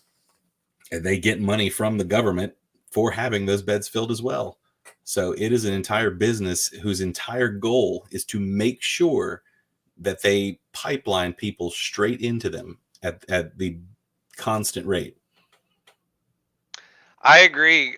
Crony fascism is the worst. It's the only way to break capitalism. You've just made my point again. It's a feature, my man, not a bug. All right. It is cut and dried judicial human trafficking.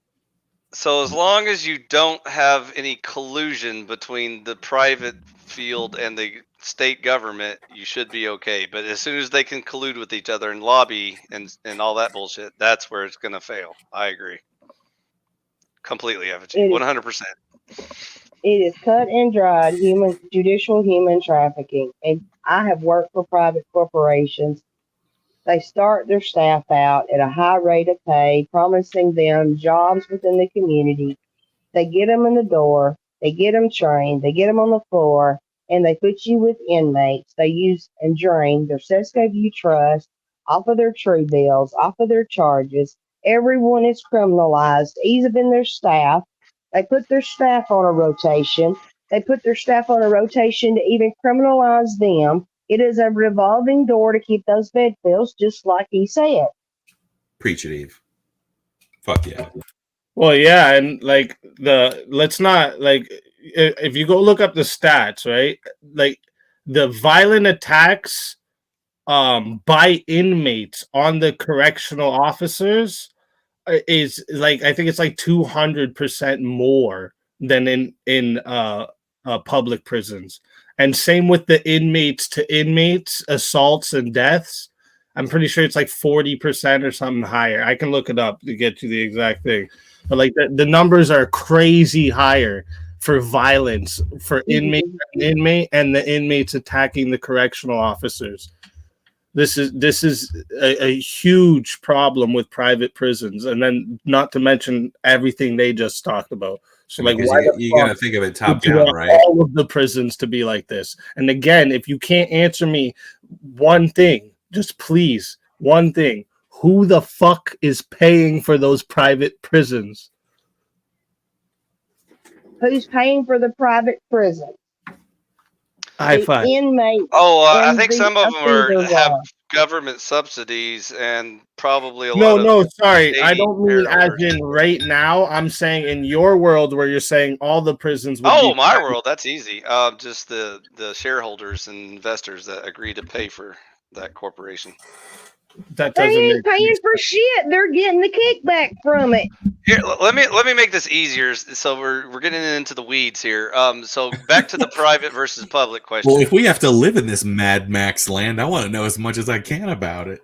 So back to the core question of private versus public. Man, I-Fi, this is so hard, bro. Please, who in this view where you said everything should be privatized? I'm trying. So all the prisons should be privatized. Okay. Okay. Who's paying for that? Because you're just saying, well, the investors and blah blah blah. Shareholders. Like, who the fuck is these people then? Like, who is that? Whoever thinks. What if nobody wants to pay for prisons then? What if there's nobody that wants? They're like, actually, fuck prisons. I don't. Whoever thinks it's profitable to have a society in which bad people can be contained and not cause harm to the good people. That's who's paying for it, primarily. So back to the private and public question. Dude. Let's ask a simple question. Which and is they're better? Gonna keep paying for it to stay going. Yep. Even if there was no prisoners in that area. It's the same people that pay for roads. They just like, oh my god. So like everyone thinks that shut down. Everyone thinks that you can't have roads without a government, and yet private companies build roads all the time. Better and they roads, have actually. toll booths on them. So are you saying that every road should have a toll booth on it?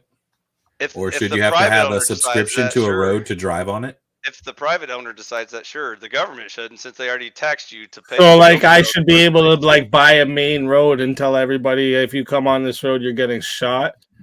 If you own that land, that road, yeah.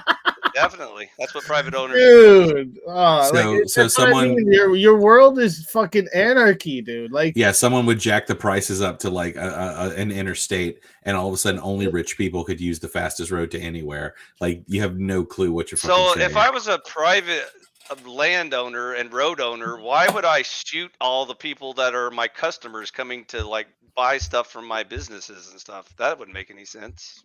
Maybe I'm just some rich. Maybe I'm already just some rich asshole, and I don't want nobody fucking on my roads, and I want miles of roads that nobody's allowed to drive on, just because I'm a fucking dickhead. Okay, so, well then you're like, yeah, I can do that, right? Yeah, like, and as his neighbor, you're mad about a big government because you think they're bullies. As you just said, I could just bully the fuck out of the world by buying the streets and shooting them on sight. This is retarded, dude. As the neighbor of this evil person, you get to build your own road to your own businesses, and then you can take all of his customers away. Let's get realistic. Do you not think that if you was able to do that, that would not just drive class segregation? Hey, it's awkward. Of course, that's what I agree with. There's inequality. And we're down with that too. So then, let me ask you this question as well, right? In a system where people are going to have to pay in, right, to the prison system for the prisons to work, investors. If we take all away the government subsidizing that they do for the prison system, it won't be a profitable company and nobody will invest. Says who? Why do we subsidize them? Why? Because there's so much collusion between the mega corporations and the state government that it's just crony fascism. That's how that system works. No. Yes. No. Yes. Keep going, Haiku. You're on it. Keep going. The crony fascists can't get away with monopolies without the government collusion. Otherwise, they're subject to the free market competition of better businesses and better owners. That's how capitalism works. The only way you can fuck up capitalism is crony fascism, which leads to socialist authoritarian governments fucking everything up, including prison systems, healthcare, education, military, everything. I mean, there's nothing governments can't fuck up. Haiku, what country are you in? I bet it's a British one. Haiku, you muted. Haiku? I'm in the UK. I'm in the UK, yeah. Bazinga. Okay. Haiku, of all people, should know how privatized prison corporations work. go tell them how private prisons work in the UK, please. It's everything that's subsidised by a government is subsidised for a reason. We're not just giving companies money for the laugh, right? You guys keep skipping over a very important step. Let's look at security, since that's what leads to prisons. Which is better, Eve? A private security company or a public security company when someone's breaking into your house and trying to kill you and steal all your shit? Public. Oh, really? Calling your police station is going to get a quicker, more efficient response than the private security on your property that work directly for you. That depends, doesn't it, right? Do tell, Yes. Eve. Do tell how that's better. Well, I will tell you. Start Jeez, thinking. they're Yeah, so like, huge right, assumptions there. in a general term, if you looked at it overall, over a full capita, over the full population of your country, yeah, the public system probably would move faster, right? Because if you have no money, the private system just won't come, right? So when you're in a hood, when you're in the cheapest area, when you're in a council estate and you ring the private company, they know you don't have the money to pay, so they don't turn up. Wow, the cognitive dissonance in this room suddenly overwhelming. Hey, that's our line. So, Eve, one more time. The publicly owned police officers that are at least 30 minutes away from your location, who might be on call with another, racist protesters or something. They're busy, with gender mispronunciations. You're dodging his entire are going to save your life. Dodging it. Stop dodging. Are going to What save does your your life system do for better people than without money? Than the private security that lives and breathes on your property and works directly for you. They're going to save your life better than those people? Do tell. No, you're going to save your life better, but I don't depend on a private security system. I deal with my own defense. What if you're bad at shooting guns, Eve, and you want to hire someone to shoot guns for you? Well, if I have enough money to hire somebody to shoot guns for me, then I wouldn't have a problem in the first place, would I? Yeah, you would. Just because you have private security doesn't mean you have people not trying to break into your house and steal your shit. If I had enough money to hire my own private security, then I wouldn't have to worry about it, would I? Yeah, you always have to worry about thieves, no matter how rich you are. Or murderers. They might just be there to kill you. Because the liability is leaving me and going to someone else.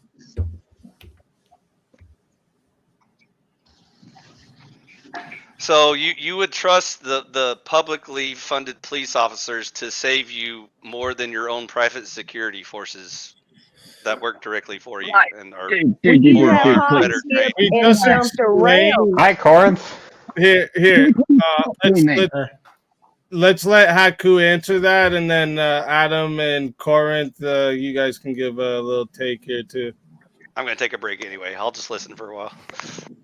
All I'm trying to say is that when you try to talk about prescriptions for an entire society, you shouldn't be asking questions like, personally, if I had the police or a private security outside my house, which one's better, right? You want to ask whether if you abolished all of police, the public form of security for your society, would that be better for your overall society, or would everybody having private protection be better? And we all know the answer is you definitely want public protection, because people without money would have no protection. Simple. Right. Adam, do you have something you want to just add in here? Not yet. I just joined and okay. Hearing libertarian prattle about okay. High five. Or Corinth, did you have something to add yet? Were you listening in? No, I just tuned in. He's following me. No worries. You're good. High five. You hear him? Or yeah, what are you doing? You drinking behind the mic there?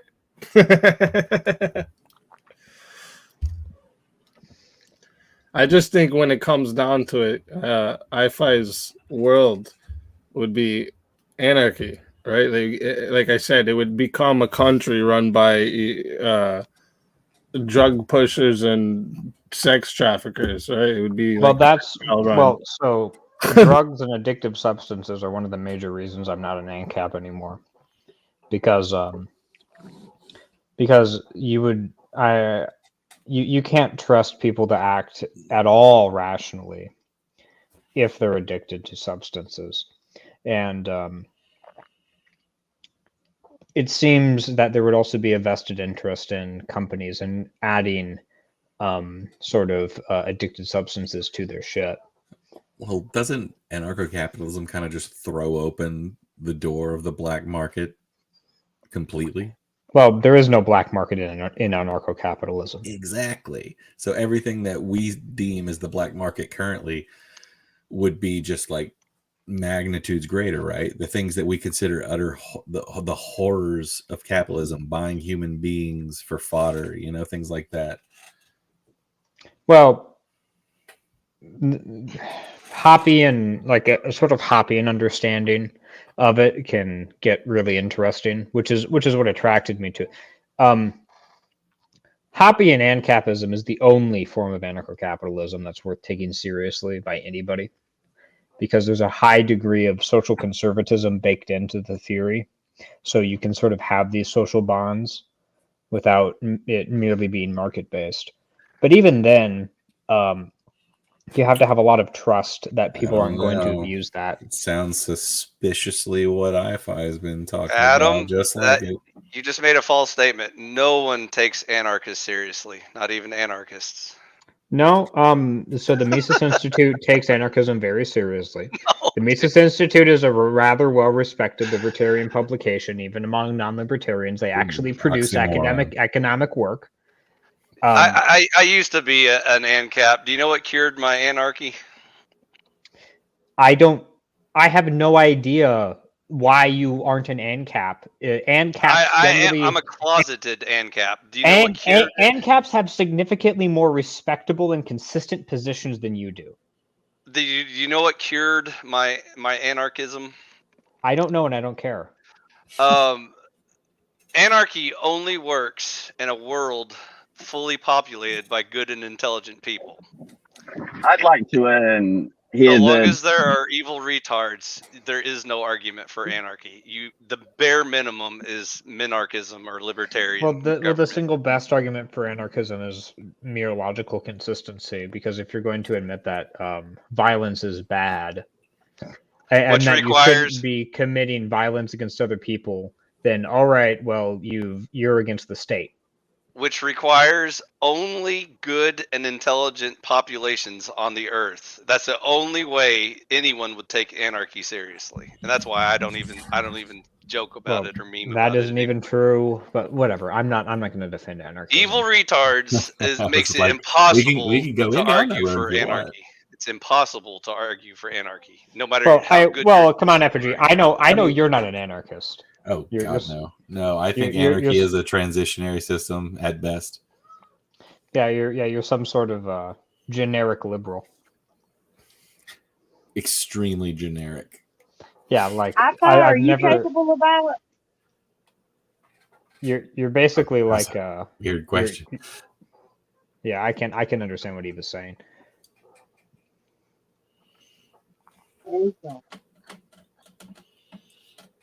I think. So wait, I just wanna say something to the Joseph over here.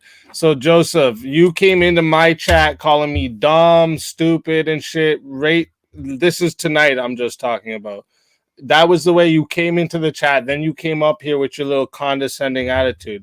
Like if you wanted to come and have a debate, then you should have some fucking more respect. If you don't want to be treated like a fucking bitch, don't treat others like that, right? So it's not about my fees, none of that shit. It's not a double standard. You're just the crybaby bitch and thinks the world owes you something. The world doesn't owe you nothing, bro. I owe you fuck all. I can mute you out my channel and ban you from my panel and never see you again. You understand that? I don't owe you anything. So if you want to have some fucking respect, you can come up, but stop bitching, bro. Nobody owes you nothing, guy. This is the same guy who was crying because 2 weeks ago he got muted in Destiny's chat and he said it's unethical because YouTube doesn't tell you that you got muted in a chat, even though in the terms of service it tells you that the fucking you don't get notified if you get muted in chats. This guy's such a fucking crybaby. It sounds like a blows very my mind. Come on, Speakeasy. This guy's a very good troll if he's getting you to talk all this shit about him. Bro, you weren't here the past couple days, Adam. You would have. Okay. You'll understand, buddy. Let him come up to you. Let him come up and explain to you objective morals, so you can fucking run your fucking head into the wall. This guy thinks you got subjective, objective morals. It's the most fucking insane thing. But no, we're not going to talk about morals. I want to hear what he has to say about what we were talking about here. Okay. Well, is he coming up or? Yeah, he's here now, actually. Okay.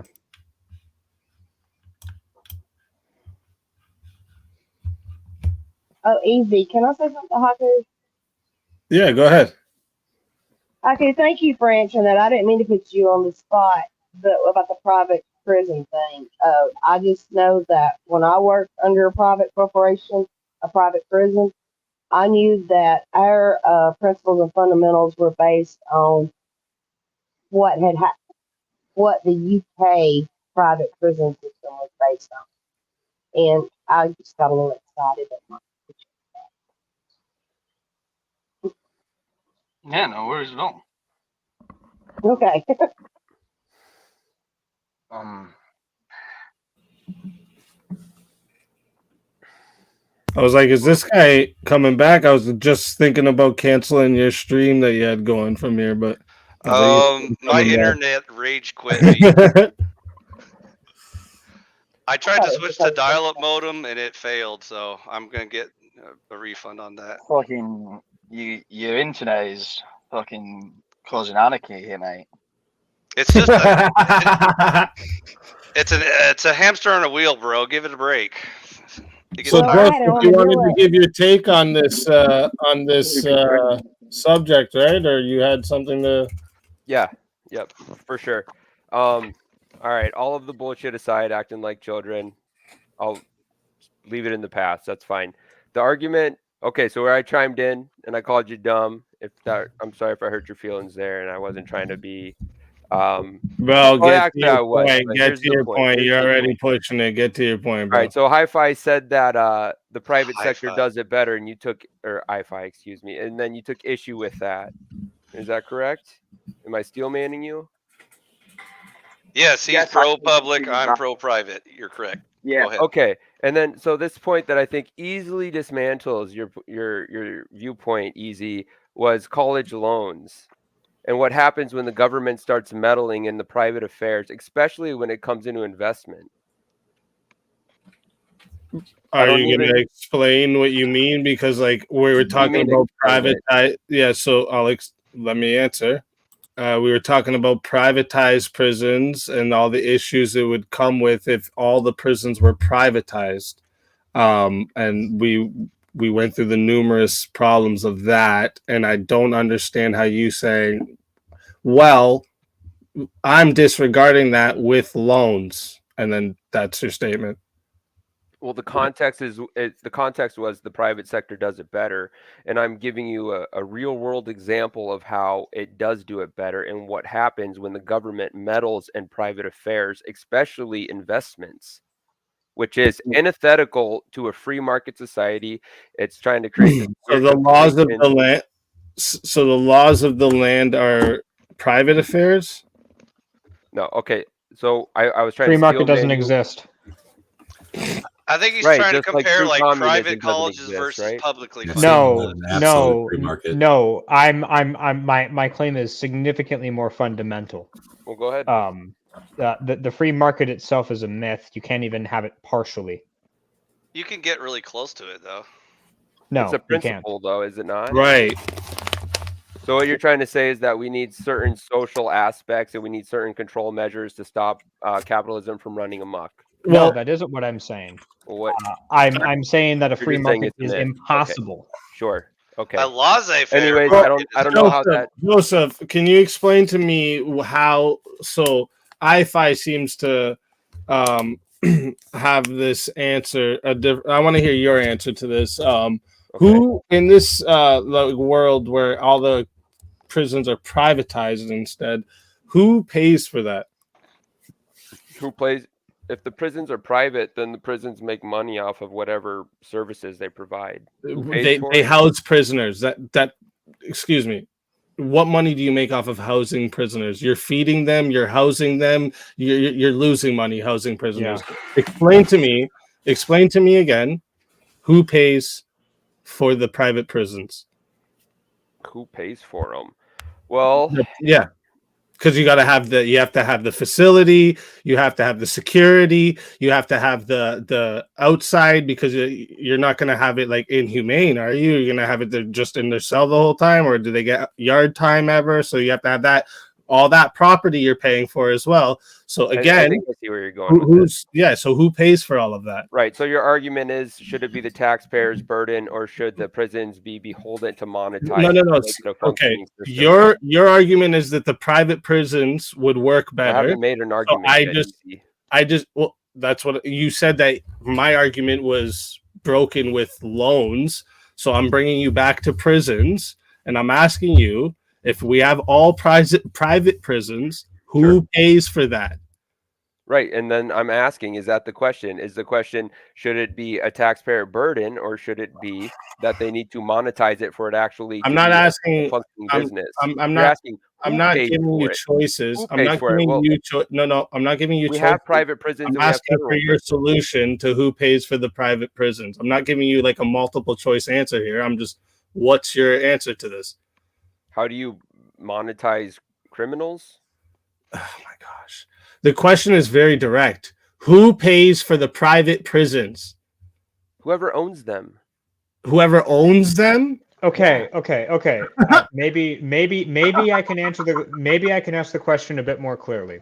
So any given prison is going to have certain operating costs in order for it to continue running. This includes things like buying food for the prisoners. This includes electricity. This includes clothes for these prisoners. You understand this, Joseph? So your argument is that if a community wants a service to incarcerate criminals, then the people of that community are beholden to paying for it. Is it? No. So this isn't even an argument. This is just a question. The question is, where does the money to obtain the necessities for running a prison come from? Where does that money come from? It's a community. It's a community service, so it would come from the community. It would be the same argument for the mail, right? For post workers. So you're saying it would be taxes that pay for the prison, so they wouldn't be privatized prisons. It would be a public prison. Except you're advocating for the public prison now. No, except the private prison would be opt in or opt out. So like if one prison became corrupt and was trying to like put people in prison unjustly, you could stop paying for them, whereas you don't have that option with the government. So you have the option. So you have the option to just stop paying whenever you want. Yep. Right. Okay. So nobody's paying that tax anymore, and now what? So easy. Sure, then you have criminals everywhere running. So you shut the prison down and you let the criminals go. No offense, but you let them walk you into again, you bring us back to Mad Max, anarchy world. This doesn't work, I-5. So that's why you pay for stuff you want. If you want private security in your region, you pay for police officers and prisons. What if I'm just a criminal and I don't want to pay for that? I just want to have a gang of fucking criminals running around and fucking making sure I get everybody's money and shit. Do you know what the tragedy of the commons is? Who? Hi-Fi. Oh, do you know what the tragedy of the commons I've heard that phrase before. I don't recall what that means off the top of my head. So I believe it originates from Great Britain. There was a particular area that was considered common property in a lot of British towns. If it wasn't Great Britain directly, doesn't fucking matter. I'm still gonna. It still applies. What would happen is people simply wouldn't take care of that particular land. It would sort of just be pushed on because, it's not my responsibility. I don't own it. You're pushing it off to somebody else. So it sounds what you're proposing would end up in a tragedy of the commons situation. Nope. Why not? Because first of all, tragedy of the commons is when individuals take over a public resource like land or whatever business, and so since it's all private to begin with, that private ownership includes your own land. So now your own land is threatened with all these criminals running around stealing, burning shit down, whatever. And so you and all your neighbors get together and say, we're tired of this shit. We're going to hire some police officers and build some prisons and throw their dumbasses in jail. Well, this Problem solved. simply isn't adequate. This isn't an adequate response. It's more This adequate than no, public hold on. No, this is an insubstantive rejoinder, and the reason for that is because the problem with the tragedy of the commons is the diffusion of responsibility among a bunch of people, as opposed to just having one family who's in charge of the lawn. In that case, they're all gonna. I did it, Corinth. I told you I was gonna do it. In that case, they're gonna be more particular about who gets shit done. And this is actually one of the main arguments for anarcho-capitalism. I'm actually giving it to you. You just don't understand that. That's what I'm doing. Can we just say that I think that the biggest like in-game problem with privatized prisons would be that if you take away the mass subsidization of money from the public sector, then those prisons will simply turn to factories that monetize their human beings that are incarcerated. They will have no incentive to care about rehabilitation or even just being punitive. It will be just a factory for using human beings as slave labor to monetize for their business. That does seem likely under a pure privatized system. Yeah, there's no incentive to rehabilitate people to come back to prison less. It's a good point. But then again, I kind of think rehabilitation is overrated, but that's a different topic. Shouldn't it be like the goal of all prisons? I mean, prisons are punitive or like in their nature, but when did the idea that they are rehabilitation factories come into play? The idea is that in order to get rid of vigilante justice, you have some type of judicial system that takes Look, out. there's a million fucking different fucking theories about what prison should be and what punishment should be. That's not relevant to the question about private prisons. Are you guys really gonna make the atheist come out and say like, well, Christianity kind of believes in forgiveness kind of thing, and Nobody cares what atheists think. Kind of seems like. But like, I mean, I'm just pointing out like where like this idea comes from, right? Like hi-fi, because like how we got here is because hi-fi's worldview is that the government should be doing like next to nothing, right? They should have next to no power.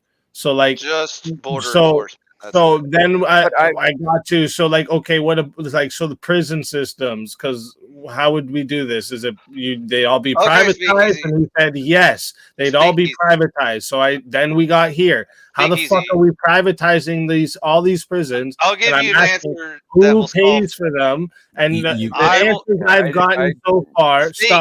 Stop. Let me finish. The answers I've gotten so far is the people who own the prison. Well, who's gonna want to own a fucking prison that makes no fucking money? Explain this. Why would they? What incentive does anyone have to own a prison? The fuck is that? Why? I can explain that and even offer a better solution than we currently have. Okay, so the first to answer your first question, again, who's going to pay for this are anyone in the community who enjoys safety and security in their community of not having people kill and rob them of their businesses. And so these people will pay a subscription fee to almost having a secure community and that you can opt in and out of. So no one business will have a monopoly on security. Everyone's opting out. Now what? Then the criminals win and everybody's businesses get burned down and all their shit gets stolen and then everyone fails. So everyone realizes that's not an option. So then that's your end goal, right? I find like everything becomes a subscription service. So the dumb people who can't figure out that you can do this through private organizations will just kick it over to the government and say, "Government, save us, please." No. You just explained why your system sucks. Then you hand over all your freedom to the government because with security, they get to decide what the laws are and who goes to prison and all that stuff. So here's a better system of who's going to pay for this shit.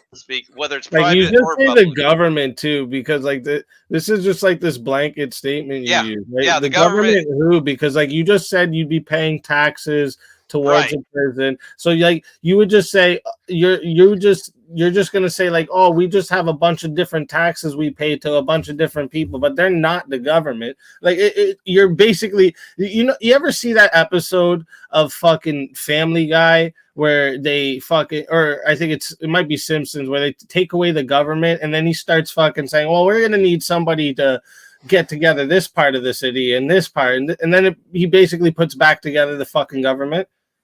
You ever seen that? Yeah. That's you right now. That's what you're doing. I like the episode of Rick and Morty better when the government tries to decide who's going to enforce the laws, and the guy in the room says, "I will for money," and then the sisters no, and they all start killing each other. Because that's how the real world works. Speakeasy. There is incentives for everything, whether it's profit or prosperity. Or Yeah, you know what the High five. incentive is for Right, like come on the government. You know what the incentive Jack is for the shit. They don't government, give that a like fuck people get to about like you. be safe in their homes with their families and Zero. their kids. There's most zero of the incentive time, for the right? Like government. this is one of the incentives where like there's more time that you're safe than you're not. In your world, there wouldn't be that, right? If you think the government cares about you, then That's then not. you're dumb enough to be voting This for is them. this now That's you're saying irrelevant. a different statement, right? You're saying a whole different statement. Meanwhile, the people that work for you directly, even if they don't like you, will at least do their job that you pay them to do. Right, but keeping okay, your like family safe. again, like the police, like this blanket statement, the government doesn't care about you. It's like me saying you don't That's the care whole about the debate. kids that are starving in Africa. That's the whole debate between You don't public- care about the kids that are starving in Africa, bro. Right. So You why don't. would they You depend on don't. me for food? You Why don't would they care depend about on me? them. You don't care about them. Does bro. our government care about No, I'm starving saying you kids in don't care Africa? about them. You're not doing enough to help them. You don't Does care any about them. government care about starving kids in Africa? Does even the African government No, I'm care talking about about starving you kids? specifically. I'm not talking about anyone else. I don't really see. Hey, I got a raid from who? We got a raid from Rezzy. Woo! Hey, appreciate you. Come on in. The water's fine. I find this the is hot kind of family. like the disconnect you're missing with libertarianism. This is where they get it wrong too. It's that government has a necessary function and it functions in a communal process. So like we have it for the mail, we have it for our military, we have it for incarcerating criminals to get rid of vigilante justice.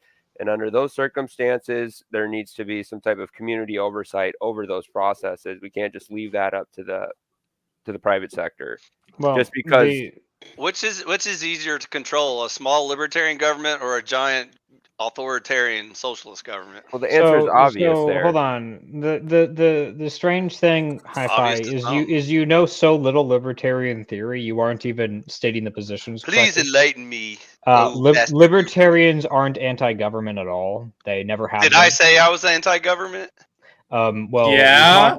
Wait, No. is that your whole argument, guys? I said smaller governments. I didn't say zero government. Come on, You guys, don't panel strawman full him. of retards. Yeah, so libertarianism, even anarcho-capitalism, is not against government; it's against the state. There's a very big difference. I don't see much difference between those two, but Okay, so the government is a group that governs. It creates what does the laws. state It do? decides rules. The state is the entity within society that has a monopoly on the use of force. what's the difference? So, okay, for instance, a student government does not have a monopoly on the use of force in a given school. However, they can still decide rules, and they can still say that, interpret and say how specific rules are meant to be enforced. However, they are not going to beat the fuck out of you if you fail to follow them. That's a different group that does that. In a similar sense, the government of a chess club. This is a classic libertarian example. They can actually enforce via banishment by kicking you out of the club, and they can decide the rules. But once again, they do not have a monopoly on the use of force. So you don't understand libertarian theory, as usual. Okay. Enlighten us. So Who do you consider a libertarian? Murray Rothbard, Jonathan Hayek, or I forget if his first name's Jonathan, but Hayek, he wrote The Road to Serfdom. If you haven't read that, then I don't fucking know. How about Dave Smith or Ron Paul or? Dave Smith and Ron Paul would both be very good examples, also, and Okay. they would agree. They would agree with the distinction I just made. Good. Tom Woods, Yeah, he's another popular figure. Scott He makes Horton. this distinction actively. Hans Hermann Hoppe is a really good contemporary example. Okay, I agree. There are people that argue better than I do. I still subscribe to this theory, even though I don't present it very well. Well, Fuck most you. of those guys are anarchists. So I never claimed to be the best libertarian in the room. I just said I subscribe to it. That's all. I think you're being genuine in spirit of libertarian values. It's just there are a lot of logical inconsistencies that are like people come into libertarianism or try to co-opt what they believe in, and That's fine. I agree with I'll you. roll with the punches. I agree with you 100% that free market does it better, but when it comes to like communal government processes, there's a distinction there, and I don't think arguing for private prisons does libertarianism any justice. You know? I like to start with just blind faith into minarchist libertarian governments, and then let you argue me in the other direction and convince me that we need bigger and more powerful governments, which Speakeasy has failed at every opportunity. I'm still extremely minarchist. That comment hits close to home. So I've been arguing politics for over like 20 years now, and like I said, at one point I was an ANCAP until I lost every debate, realizing there are only evil retards on this planet, so you can't argue for anarchy. The minimum requirement is a small government that enforces the rule of law, because you got to have safety and security in order to prosper. But I don't concede the point that we need big authoritarian socialist governments in order to be safe and feel good and have fair and kind prisons, because that's not how reality works. Yeah, but the thing with libertarianism at scale is you can't have it. It works on a smaller level. So if you have a local community, you can have libertarianism. What would stop communism? You can do whatever. But Joseph, what would stop a libertarian government from forming in the United States today, like right now? It would be co-opted, so you would have. By who? It would be tolerance of the intolerant, basically. By who? Who would it be co-opted by? It would be co-opted by those who don't share your values. I mean, we're not being hypothetical here, right? We saw this happen already, right? Like the Tea Party, remember right? when we started this country and we were going in the right direction of trying to make it more libertarian instead of less? Yeah. So hold on, wasn't the Alien and Sedition Act literally passed by the second president of the U.S.? Yes. Are you going to get into immigration debate or something? No, I'm talking about the Alien and Sedition Act. There's You just know a what the huge Alien and contingent in this Sedition Act country who was? treat our history like mythology rather than like. Are you talking about like where learning we the slaughtered nuance. the Indians and shit? Like, what are you talking about? It's not the Alien and Sedition Act. The Alien and Sedition Act was an act passed by the second president of the U.S. I forgot his name because I'm shit with names. But basically, it was it directly. John Adams. It was John Yes, Adams. John Adams. Thank you. It said that you could not shit talk the president, basically. Oh, well, fuck that. No, that's going in the authoritarian direction. I don't wholeheartedly. So immediately the U.S. was going towards authoritarian. Yes, immediately. Day one, they immediately tried to do more socialism. They started adding more taxes. So you admit that your previous statement that the U.S. was on the right track, Adam, immediately after its founding, was actually wrong. You were actually wrong about that. Adam, remember when we held a little Boston Tea Party because of like a 2% tax on tea, just on tea, and we overthrew the fucking British government because of that? Immediately.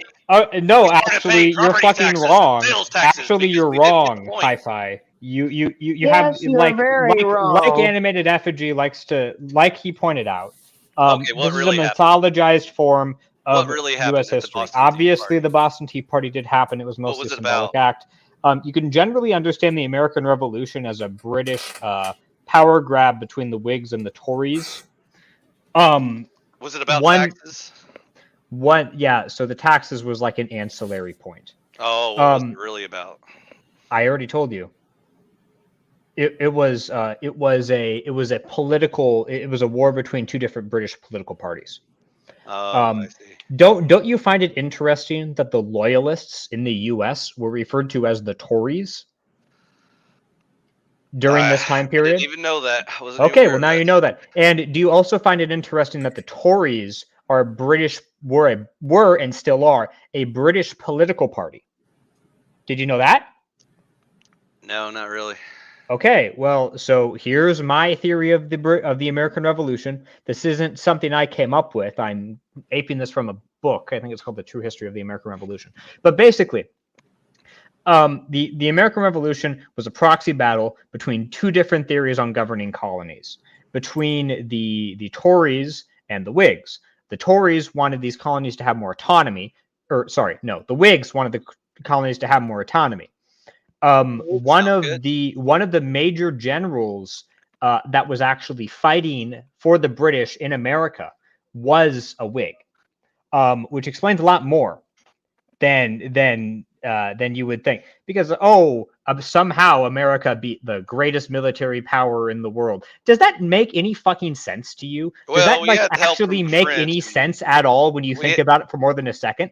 We had help. Yeah, so first of all, from France, and second of all, the British weren't even trying that hard. They were split. There were the British who wanted it and the British who didn't want it. So, my point, Hi-Fi,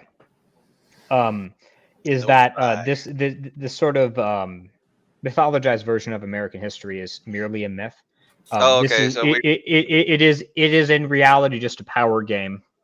And the point against the libertarian government is power tends to coalesce, which is why I'm actually a minarchist. And my form of minarchism is giving the government absolute power immediately, because that's the minimum. Adam, just to steel man you, are you trying to say that there's a follow-through line of power that basically hop frogs from one government to another? And that kind of, not exactly, but yeah, sort of. Okay, I think that's fair. By the way, speakeasy, I can. This is why I'm an authoritarian, because I don't think libertarianism is possible. What? You don't think authoritarianism is possible? This is do the ends justify the means argument. It's 9 times out of 10 what happens in all. No, this is are the ends possible? What if libertarianism is only possible through authority? Can you give me an example of a country today that's not mostly authoritarian? You heard Adam backwards. Who? Yeah. He said he thinks libertarianism is impossible. That's why he is an authoritarian. Yeah, I would listen. Like, although I hold confused. although I hold the beliefs of a libertarian, and if I could create my own idealistic world, it would be libertarian. I somewhat lean towards Adam's point of view because it is the paradox of the tolerance of the intolerant, which is basically if you have these free open views, then they're open to be co-opted by people who don't share them. Joseph, you're just as much a defeatist as speakeasy. It's like you can't have Christianity because the anti-Christians will take over. Whoa. I didn't say can't have. Stop. Yeah, you did.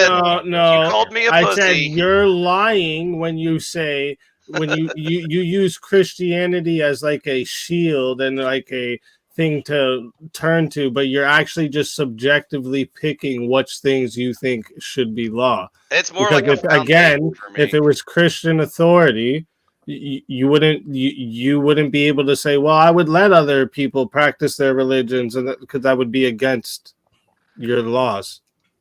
So you can't say I'm doing it based on Christian authority. You're just picking certain things you feel should be.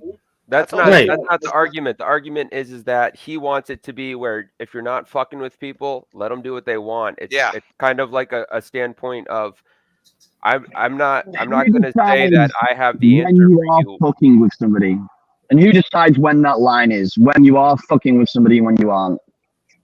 That's the problem with even some of the fundamentals of Christianity, as Speakeasy pointed out, because it's like it's hard to be like out of the debate with like which is the one true God when you've already picked the side and you said who it is, and so you can't take it back and say, well, everybody's God's okay. This is the Andrew Wilson debate. He tries to say like, well, if you have this type of open and free society, then it's bound to fall into degeneracy. So why not mine? Why is mine not the best? Why can I not have this, and why should you have yours? So there you go. His argument. You are misappropriating his argument. Right. I was just gonna say you can go ahead though, Adam. You say it so I can run in the washroom real quick. Oh, we got someone else in the back. Can you throw a peace sign so I know this ain't a loop video? You in the back there, bad Gemini? Can you throw up a peace sign? Just like throw your fingers up. And don't use your penis to do it. So oh, there we go. Okay. I'm not confident. People be coming up here with them loop videos and shit, you know. So. Anyways, I do have the solution for paying for your prison, Speakeasy. The final answer for both parties, whether it's public or private. And back to the point. Okay, so the way you pay for prisons is the prisoner who committed the crime will pay a fee that will cover all of their expenses for their security and room and board. And so no one... Do you think we have more prisoners that can cover that already goes on the cell block. Wait, let me just answer. Wait, before we all start piloting, let me just answer that. So you're saying the prisoner himself pays? Yes. And what if he doesn't have a job or any money? Then he will work in prison to pay for the debt he owes to society. So where is he going to work? Wherever the prison forces him to work. Animated effigy is proven correct. It's just slavery. Yeah, like so you're going to force them to work. Yes. So what incentive do they have to let these prisoners go? If they've been reformed and paid their debt to society, then they're free to go. Who decides when their debt's paid? The judicial system. Oh. Oh. Again, I'm not arguing no law speak. I'm arguing very small, limited government. There still is the rule of law. Then how does this work, right? Like, why would somebody employ this company that uses privatized prison members to do jobs? Why would we hire them, right? Because now they're not getting government subsidized. We can't have such a low wage that we're giving these prisoners, right? Because now they have to pay for everything. They have to pay for their own housing, their own electric, their own food, their own, like, every one of the CO officers and all that shit, right? That all has to be paid for. So now the prison labor is getting way more expensive. So tell me, as a business owner, arguably the prison could just charge the city or county a bill. Yeah. And then they'd approve that sounds like we're just basically going back to the exact same system. I'm just steel manning for hi-fi right now. They could just send the city a budget. They would pay it. They would have some type of oversight, but it would be privatized. So then how does the city get this money to pay this budget? Is it taxes? So are we paying taxes to subsidize the prison system again? Is this us paying taxes that subsidize the prison system again? People would pay taxes through property tax, and then the county or the city or however they operate. We already skipped past something, though. The thing is, we skip past something.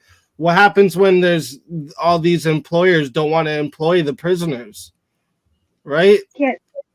It's not a matter of like public employment. Like a prison can just use forced labor to get shit done. Like they can just like make iPhones. That still doesn't pay for the prison to stay running. So yeah, it does. You're gonna get them to cut the grass, and that's magically gonna give you money. They can make iPhones like on a factory line and use the profits of those sales to pay for their incarceration. Done. You can't make iPhones. A company owns the fucking product, brother. It doesn't have to be iPhone. It could be anything else. It can be, books or, And where do you get the capital to get the things to make those? Yeah. Whatever the market demands, that's what they'll make. make. Where do you get the capital to do all that, to start it? You don't just magically make books out of nothing. You don't just magically make anything out of nothing. Private investors. Private investors. That's basically how it always works. Founders of corporations. fees from local businesses that want to get this business started, but don't want to have to keep paying monthly subscription for security, whatever. So you mean people that could have influence on the laws? No, That would also be that's true. there's where you got to break the cycle, Speakeasy. That's why you can't have cronyism. I feel like Because IFI is describing the world that RoboCop is set in. privately owned corporations can affect I've always the law, wanted to be you're in an fucked. 80s action That's movie. the problem. You can't allow private corporations to influence or affect the law. The law has to be determined outside of the realm of the free market or capitalism or private ownership. That's just purely based on what that society agrees upon. That's where you can have government speakeasy. I support small governments that you control, you affect with your voting, your representatives, whatever. They write the laws, not private corporations. How is multiple large groups of private security anything different than roving like warlords or bands of criminals? Like, because if a private corporation somehow magically has more votes than you do just because they're rich, that's where the system is fucked, because that's what creates oligarchies. Isn't one vigilante justice and the other is like community sanctioned justice? Wouldn't that be as long as it accurately represents the will of the people, that's the proper form of government. It's that the private ownership of companies has nothing to do with the formation of laws or legislation of law. Will of the okay. Okay. So you realize the implication of that previous statement, phi, is whether or not a government is legitimate or not depends on how good their propaganda is. That's what I'm saying. There's no answer. Then it's always, you can always write about anything, any proposal. Well, I mean, the will of the people can be changed via propaganda. Of course, oh, absolutely. That's up to each individual to enforce the quality of their society. Well, because if you just leave it up to the government, you already know what they're going to do. We're living in it now, so you don't even have to guess. Fucking preach, brother. Preach. Come to Conservataria, my brothers. We will free this world. So the individuals who have the capability of the individuals who have the capability of changing how a government works are the ones in government. Like what are you talking about? No, I mean, just trivially, this is obvious. If you want to, if you have even the possibility of becoming the person who can change society in a major way, you're going to be part of the government. Well, I mean, how our country was initially supposed to function, it was a representative republic. So you get a guy in office, and he'd be your guy. He'd fight for you. You know. Too bad we don't have that system anymore. That was pretty cool. Like this is what blows my mind. Hold on, let me just make this quick point. This is what blows my mind when liberals attack the disarray in Congress right now for the Republican GOP. They say like they can't. Like they can't do government, they can't manage their, whatever. And to me, that seems like that is the republic playing out as it should be. It should be a little bit chaotic. It shouldn't be lockstep within a party like you see from the Democratic Party. And I see a lot of liberals take this point that you hear from MSN and BC, and they're just like, look at these guys, these fools disagreeing. Not like they don't understand. That is the like dumbest shit I've ever heard. They're. You think so? Yeah, absolutely. Okay, why is that? Because the Democratic Party is itself a coalition. It knows it's a coalition and it acts like a coalition. It knows it has entire groups of people who are in completely different demographics and have completely different beliefs. Every single time the Republicans get power, they have no idea how to act like a coalition when they break apart, because they're so used to being homogenous. It's why they never get shit done. It's why they didn't get shit done when Trump was president and they had both houses of Congress, because they have no idea what to do when they start to disagree. Right. The ends justify the means. I get that. I don't share your philosophy, brother. What the fuck are you? What the fuck? That isn't an example of ends justify the means. Animated effigy, just very okay. Let's hear it. The more I talk to you, the more I agree with you, even though we have like entirely different ideologies, effigy. but the thing is, If your political party is too stupid to get things done, then they're just shit. Check and check. No, okay, so this is the utilitarian argument. Once again, it's like put your values aside so you can win power and you can enact more things that don't go along with the base's values. Yeah, but it's simple. Usually people get past the utilitarian argument, right? Because they usually do get shit done. No, okay, so what you see in the Republican side of the U.S. political sphere is that they are arguing right now. There is a deep schism happening right now because there seems to be, from my point of view, more of a uniparty stance when it comes to certain practices, the way that they vote. You know, it doesn't really represent the base. So you see the schism in the Republican Party, which is closer to the original republic our country was founded on, which is that we actually hash this out. This isn't the ends justify the means. This is not we win political power for political power's sake because it's all of the same soup. Nothing ever changes. It's always the same bullshit. And what I'm saying is that Democrats... Hold on. When you say the ends justify the means, what do you mean by that? It's the utilitarian argument. It's like saying... It's okay. This is probably the best way I could put it. It's when people say that voting libertarian is wasting your vote because your vote could go towards the guy who shares your values better, and he has more likely to win than the person who's antithetical to your beliefs. And that good creates... old lesser of two evils bullshit. Exactly. It's a perpetual site. Okay, go ahead. Ask your question. You don't understand what the phrase "the ends justify the means" means.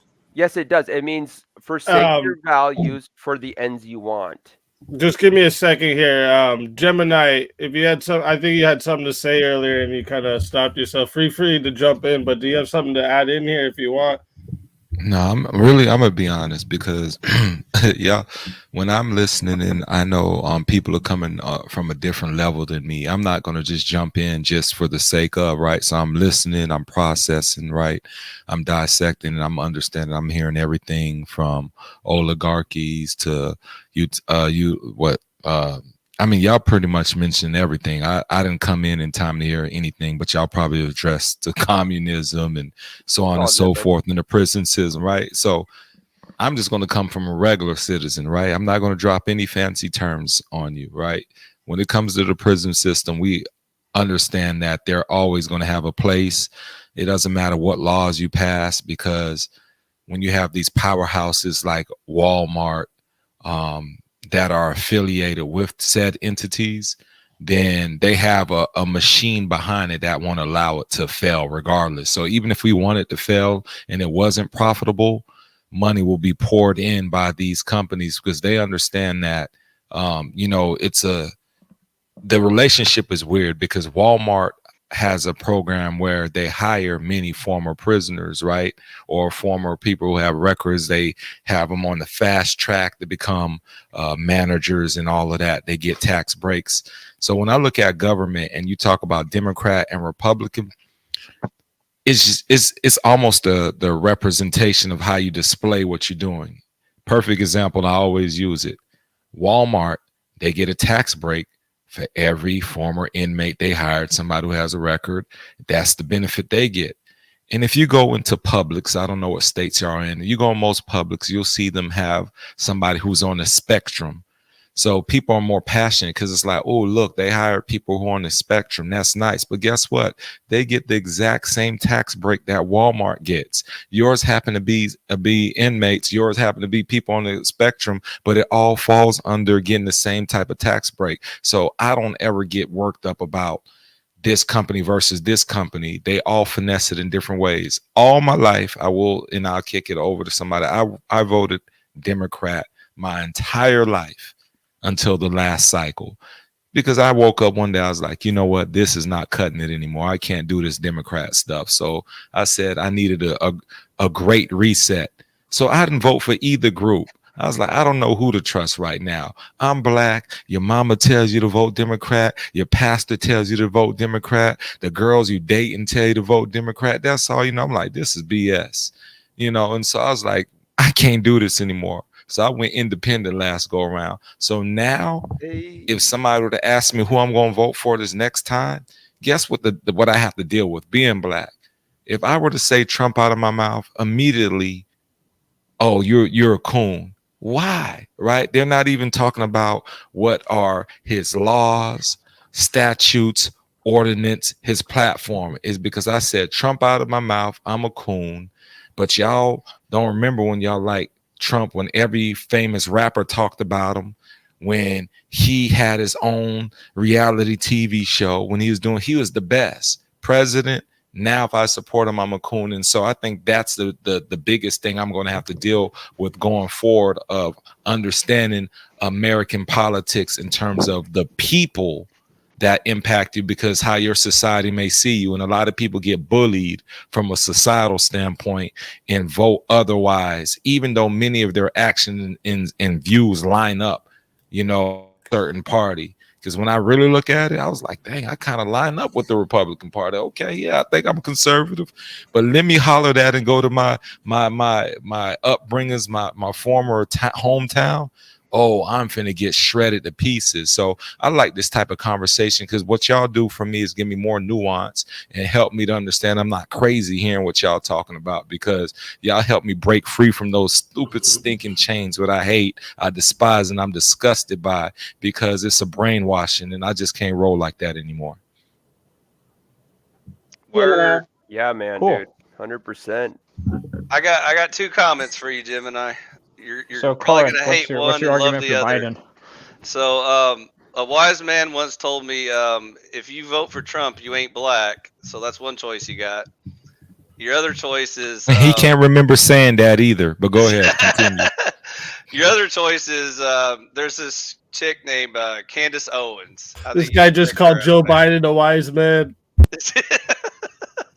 So if you check out Candace Owens, I think she's right up your alley, man. I know about Candace Owens. Trust me, I'm not.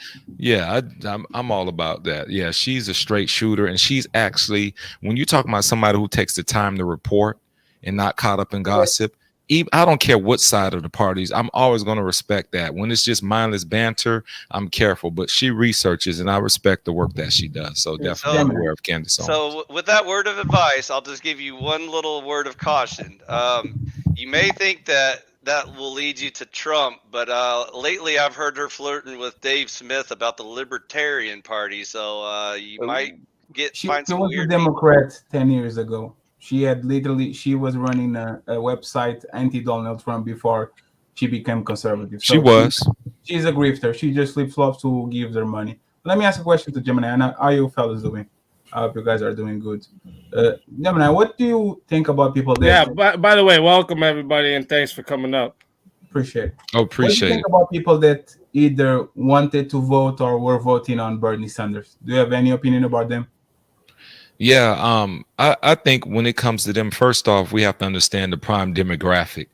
That's a lot of people who we're talking about under 30. Like he had a strong movement with that youthful group. I think the disconnect came everybody who was 30 and up.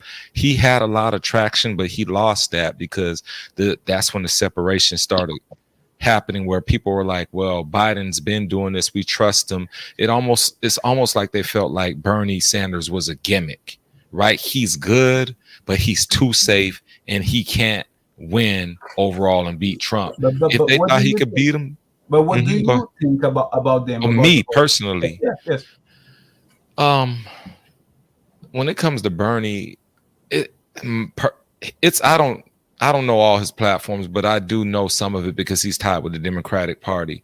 I think he was saying what he had to say amongst the young people.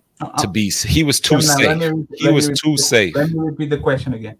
Go ahead. The voters. You talk about yourself as a voter, not about Trump, yes. Right?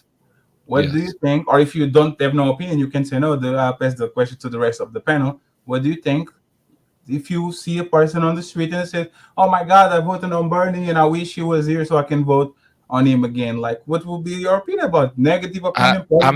I will tell you what my opinion about Bernie.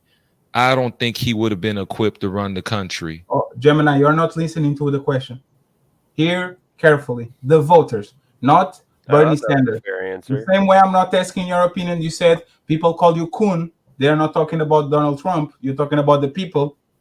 What is your opinion about the voters that were supporting or wanted to support Bernie Sanders? Were they clueless? Okay, I'll thank you. Thank you. Okay, if you want to, because I gave you my standpoint, because at one point you did ask me what I thought about it, but I'll tell you what I thought about the people. So I answer both. So I'll come with the second part of that. Those people, I think people believe that they were too young and uninformed, because most of his grassroots movement associated with college students or people who were not too far out of college. So they thought that the votes of those people wouldn't properly represent those who were Generation X and older. So they thought, in terms of those voters, that they were too young and that they didn't understand everything that Bernie Sanders was representing, almost like a woke type philosophy. They kind of grouped them into, like, almost when you say, oh, you're just a kid, you don't know everything, just take your time, we're gonna go over here and we're gonna rock with Biden. So you would call them more like on the side of clueless and disinformed, like young pups, right? That essentially that was the mindset with them. They were young, and not as like they needed some more mango seasons, as we would say in the South, before we could take their vote serious. So I just asked that so we can do an exercise, right? It's very okay for people, either establishment Democrats or Republicans, to have opinion about Bernie Sanders supporters. Everybody called them communists. You guys are uninformed. You guys are kids. You don't know nothing about life. All of that. If that's the case, why can people call a person coon when they vote on Donald Trump? Say you are this and you are that. It sounds like everybody passes judgment to everybody. For example, the people that what's more offensive though, Fatty? Is irrelevant. Yes, it's always going to be relevant. When you talk about offenses, right? Offenses are relevant. No, like what do you say?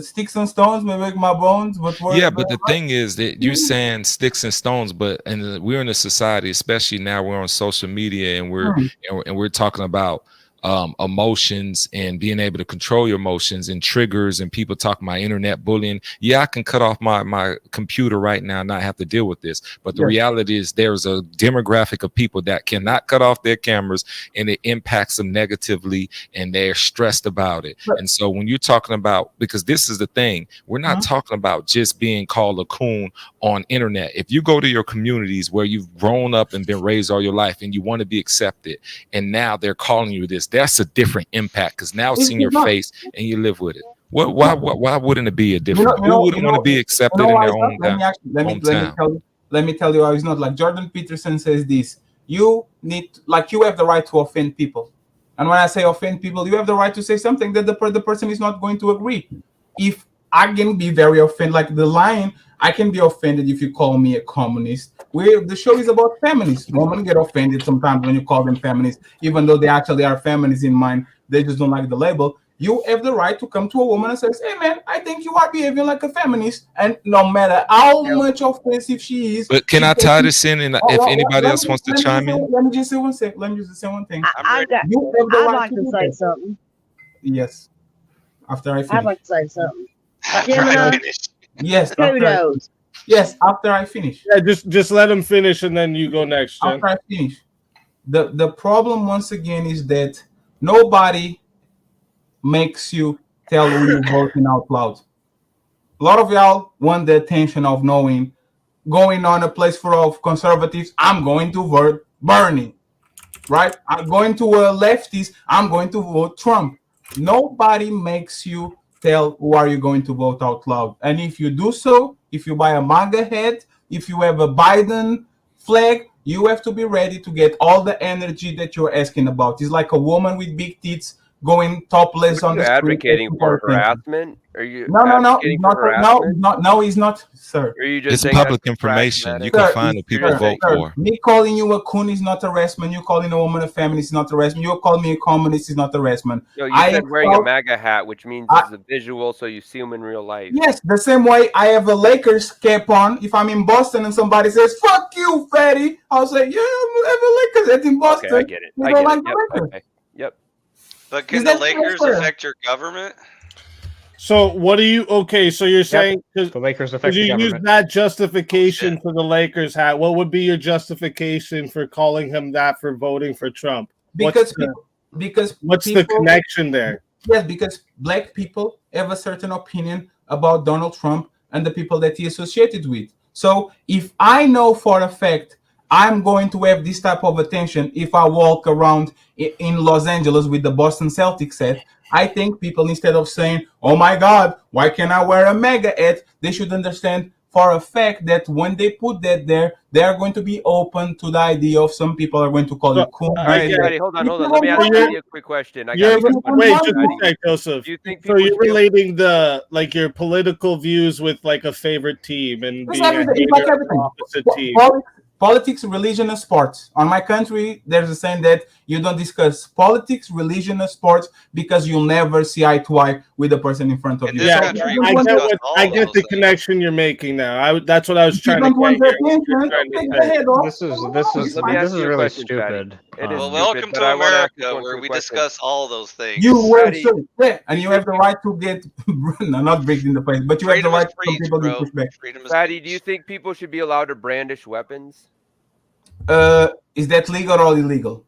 I'm using it in the context of I live in the fourth safe country in the world. I would like nobody to have weapons, but I know you guys have a different type of way of living. So I will judge nobody. I would like, in a perfect world, I would like that nobody will brandish weapons because I think everybody has the right to feel safe. But on your constitution, there's some provisions that let you do so. So hey, man. If this is not against the law, hold on. What you said earlier about being able to call black people coons is really stupid, and I'm going to tell you why it's really stupid. Why? Because it's a racial slur. It sounds as if you're saying no, it's not. Coon is literally a racial slur. No, it's not. It is. Yes, it is. No, he's not. All right, bad Gemini, resident black man. You're the expert on this. Is coon a racial slur? Is it used as a racial slur? I'll put it this way. They're racial undertones, right? You won't be called a coon, and generally speaking, from somebody in white America, but it's used as a negative term by other blacks. So that doesn't mean just because other blacks are calling other black that it's not racial. Yes, it is, because what they're saying is you're a sellout. You went against the general consensus. And the only reason I bring it up, Fatty, because I haven't voted for Trump, but I'm saying in this next election, if I consider that's used as a word to weaponize, to influence people to not vote for him, even if they've done their research. And so if somebody wants to be accepted, it'll just two things. They either vote for him in silence, or it scares them and you're like, you know what, right, I can't vote for him. I'm a vote because I want to be accepted in this regard. The problem is with because let's go. Coon, Uncle Tom, they are literally the same. You see what I'm saying? No. Coon, Coon is the caricature. One second. About the caricature of one of the most insulting anti-black caricatures. I don't know why you are. No, it's black people talking with black people. Search up where that word comes from. No. Listen, like it's like the word nigger. You don't use it, I use it. And bad Gemini use it. These words that are using but it's not listen carefully. And Gemini can actually tell you. I guarantee you white people are not calling bad Gemini coon or Uncle Tom. Black people are. White people are not going out of this way saying you are a coon. Nobody's doing that. No, my question is this semantics? If somebody came to you, Gemini, and called you sellout instead of Uncle Tom or coon, would that be better? Is Biden a white guy? Look, none of it's good, but I'm going to say this. Ultimately, none of it matters, but everybody doesn't have the mind strength, right, to push back and say, I'm still going to vote for Trump. There are certain demographic, and that's in every society, where they'll succumb to these negative words and slander and say, you know what, they'll play it safe. And what's because the problem? What they'll say, because guess what, this is the problem. We act like people don't know. It's if right now you can see who everyone voted for. It's legal information. What's so the problem? I can. What's the problem? Yeah, Biden is brain dead. If somebody says, man, you voted on Biden, you are a sheep, there's no problem. You are a sheep, probably are a sheep. There's no problem. If I Hold on. I'm gonna tell you what the big one. Gemini, I'm are gonna you tell saying that you can go online and figure out what who an individual voted for in a presidential election? You can go online. There are certain websites. I'm not going to get too in depth into it, but if you have just the general information, like a name, right? Right. You like don't have to some go of into them the gets, dark web intricacies of it, but you're no, saying you do can not, go and it'll online give you as much as even their address. That's what I don't like about it. You can their political No, hold on. affiliation. But it can show who they voted for, right? Not Yes. not what ticket. I'm not sure if that's I'm not an expert, but I don't think that's true. But I'm ready to It answer is Fatty's true. question when Yes, it's my it's turn. true. Okay. Hey, The Fatty. thing is, who you voted for is legal information. Like you can go to the every state, every city has its tax collector, right? The way you go to where you drop your ballots out. You know, it's not available initially, but once they do Police are everything and coming. run all these votes, yeah, I hear the police. They're coming. And unless I'm mistaken, but if what I understand, you can see political affiliation, and you can one of them I went on, I was able to see name, address, and affiliation. So now if I'm misspeaking on the part of who they actually voted for, then okay. But the political affiliation in most instances, at least 80% plus, they're voting for what their affiliation is. That's that they have on that. So that's kind of a key indicator. But I'm pretty sure you can go to your supervisor of elections and get more information regarding who's people. But nobody's really going out their way to do all that. That's that's a whole different discussion, right? A whole rabbit hole. But I will say this: when it comes to me, that this is the problem when it comes to you talking about black. It's not just from a black guy's perspective at large. The Democratic vote, there's a stronghold with black women. So now let's say a black woman now knows that I voted Republican.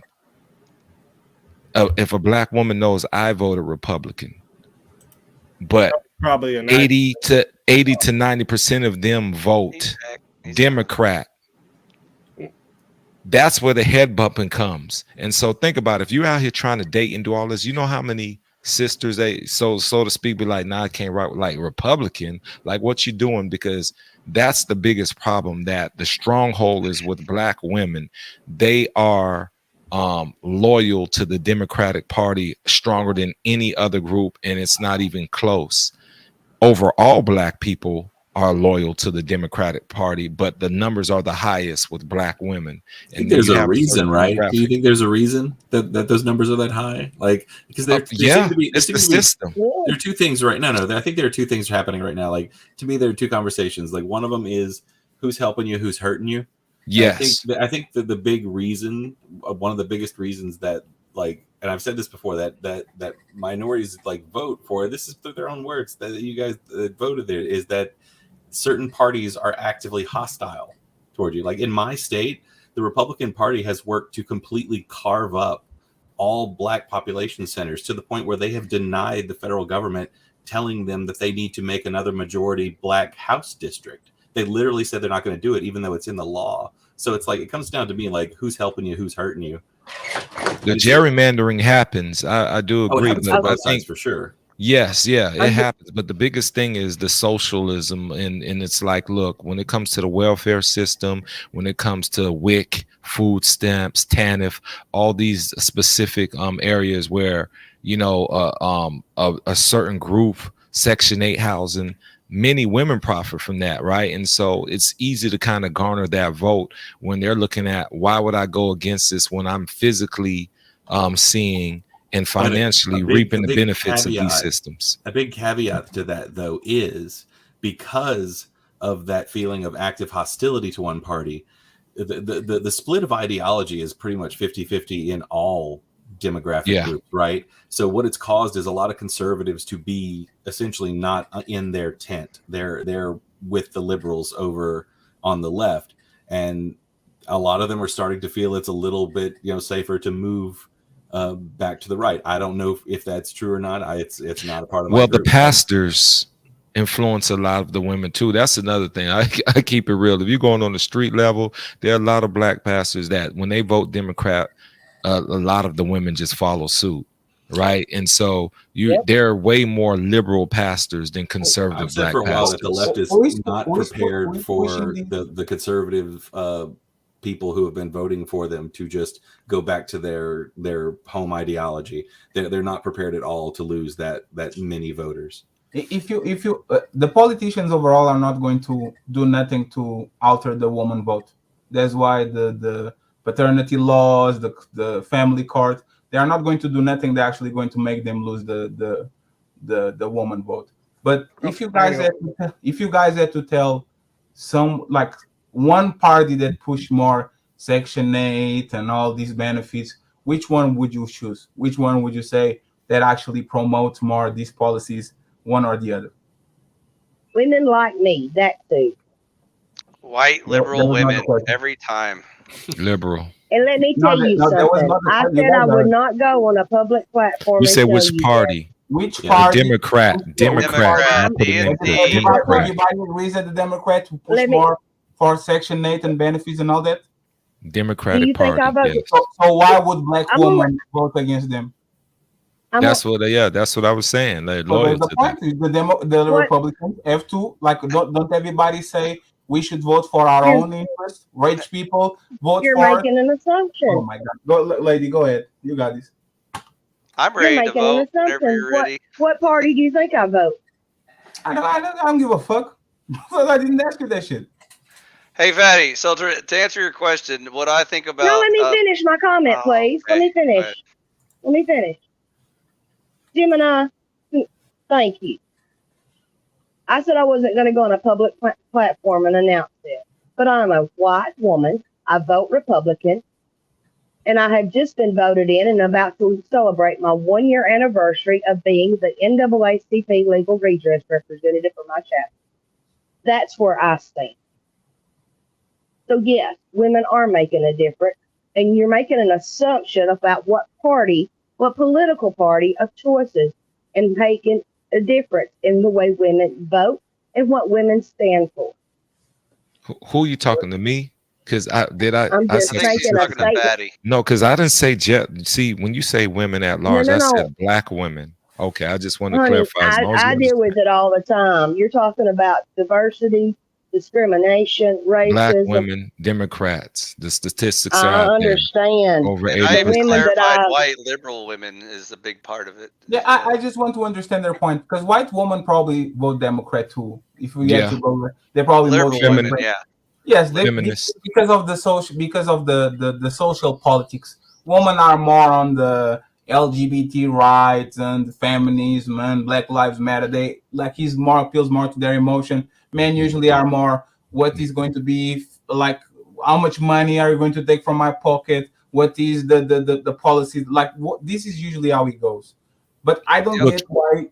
Hillary Clinton didn't lose because of the male vote. Everybody they understand that women, if more women vote, because black women voted for Hillary Clinton, if more white women liked Hillary Clinton, she would have probably won. The thing is, she lost traction, and that was the biggest thing. No, when you look at traction, she was arrogant.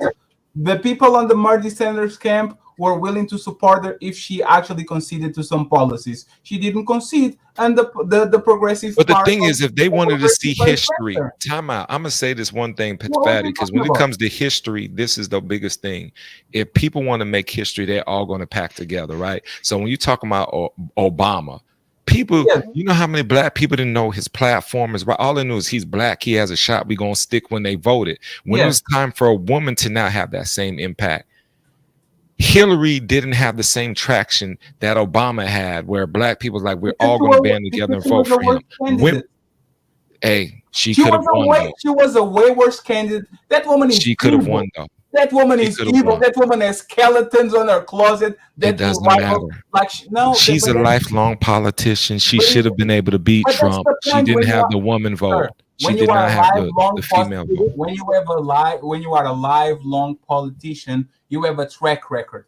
That bitch said, I have a private opinion and I have a public opinion. You shouldn't say that shit out loud. We know that the Still, law. women could have got her into office and they didn't support her. And so in that instance, men cannot be blamed. They had an option and an opportunity to make history.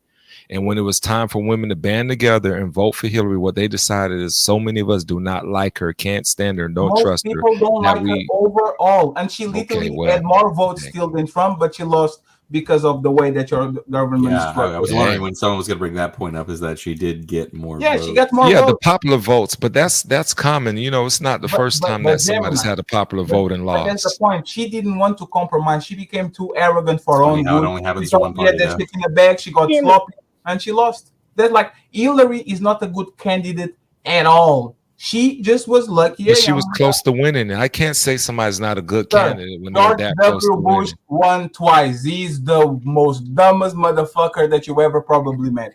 Just because you are in a place and you win, that doesn't mean that you are somebody. Joe Biden was a terrible candidate. He was lucky that the people didn't want Bernie Sanders to win, so the DNC let everybody give up from the race and consolidate on the brother. Well, people didn't want Trump to win. That's the real root of it. I mean, we get that, right? We get that Bernie would not have won, right? He also had the first woman vice president, so you gotta.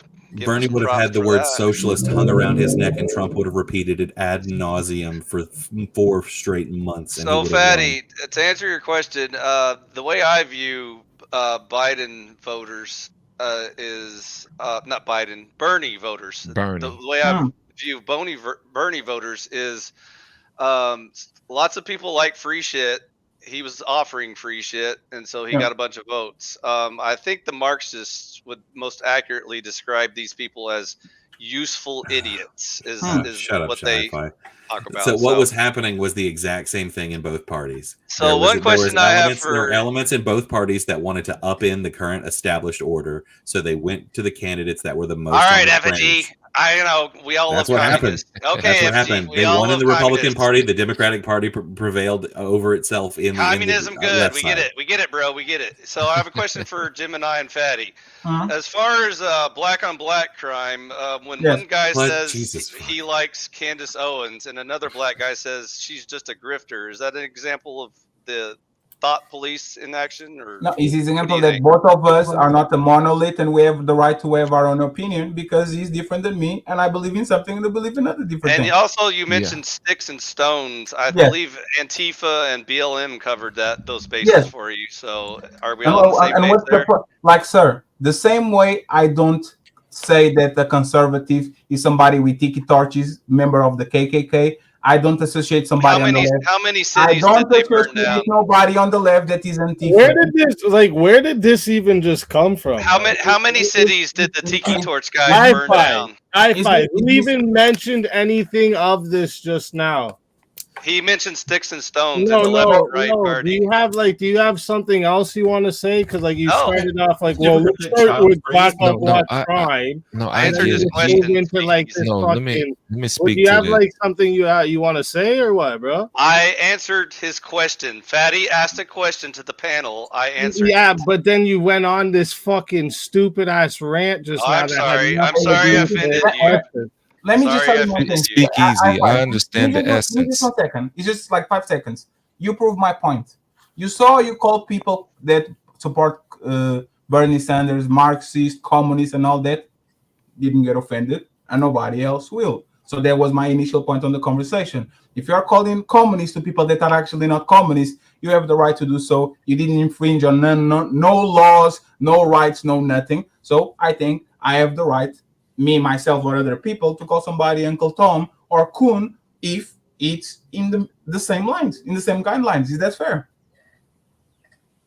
I will say this though, one is more of an opinion, one is a racial slur, because you can say somebody's a communist and then ask them what their platforms and what they say proves it. You can say someone's a capitalist and ask them what their platforms are, and if and manifest. But when you're saying these, there are strictly opinions.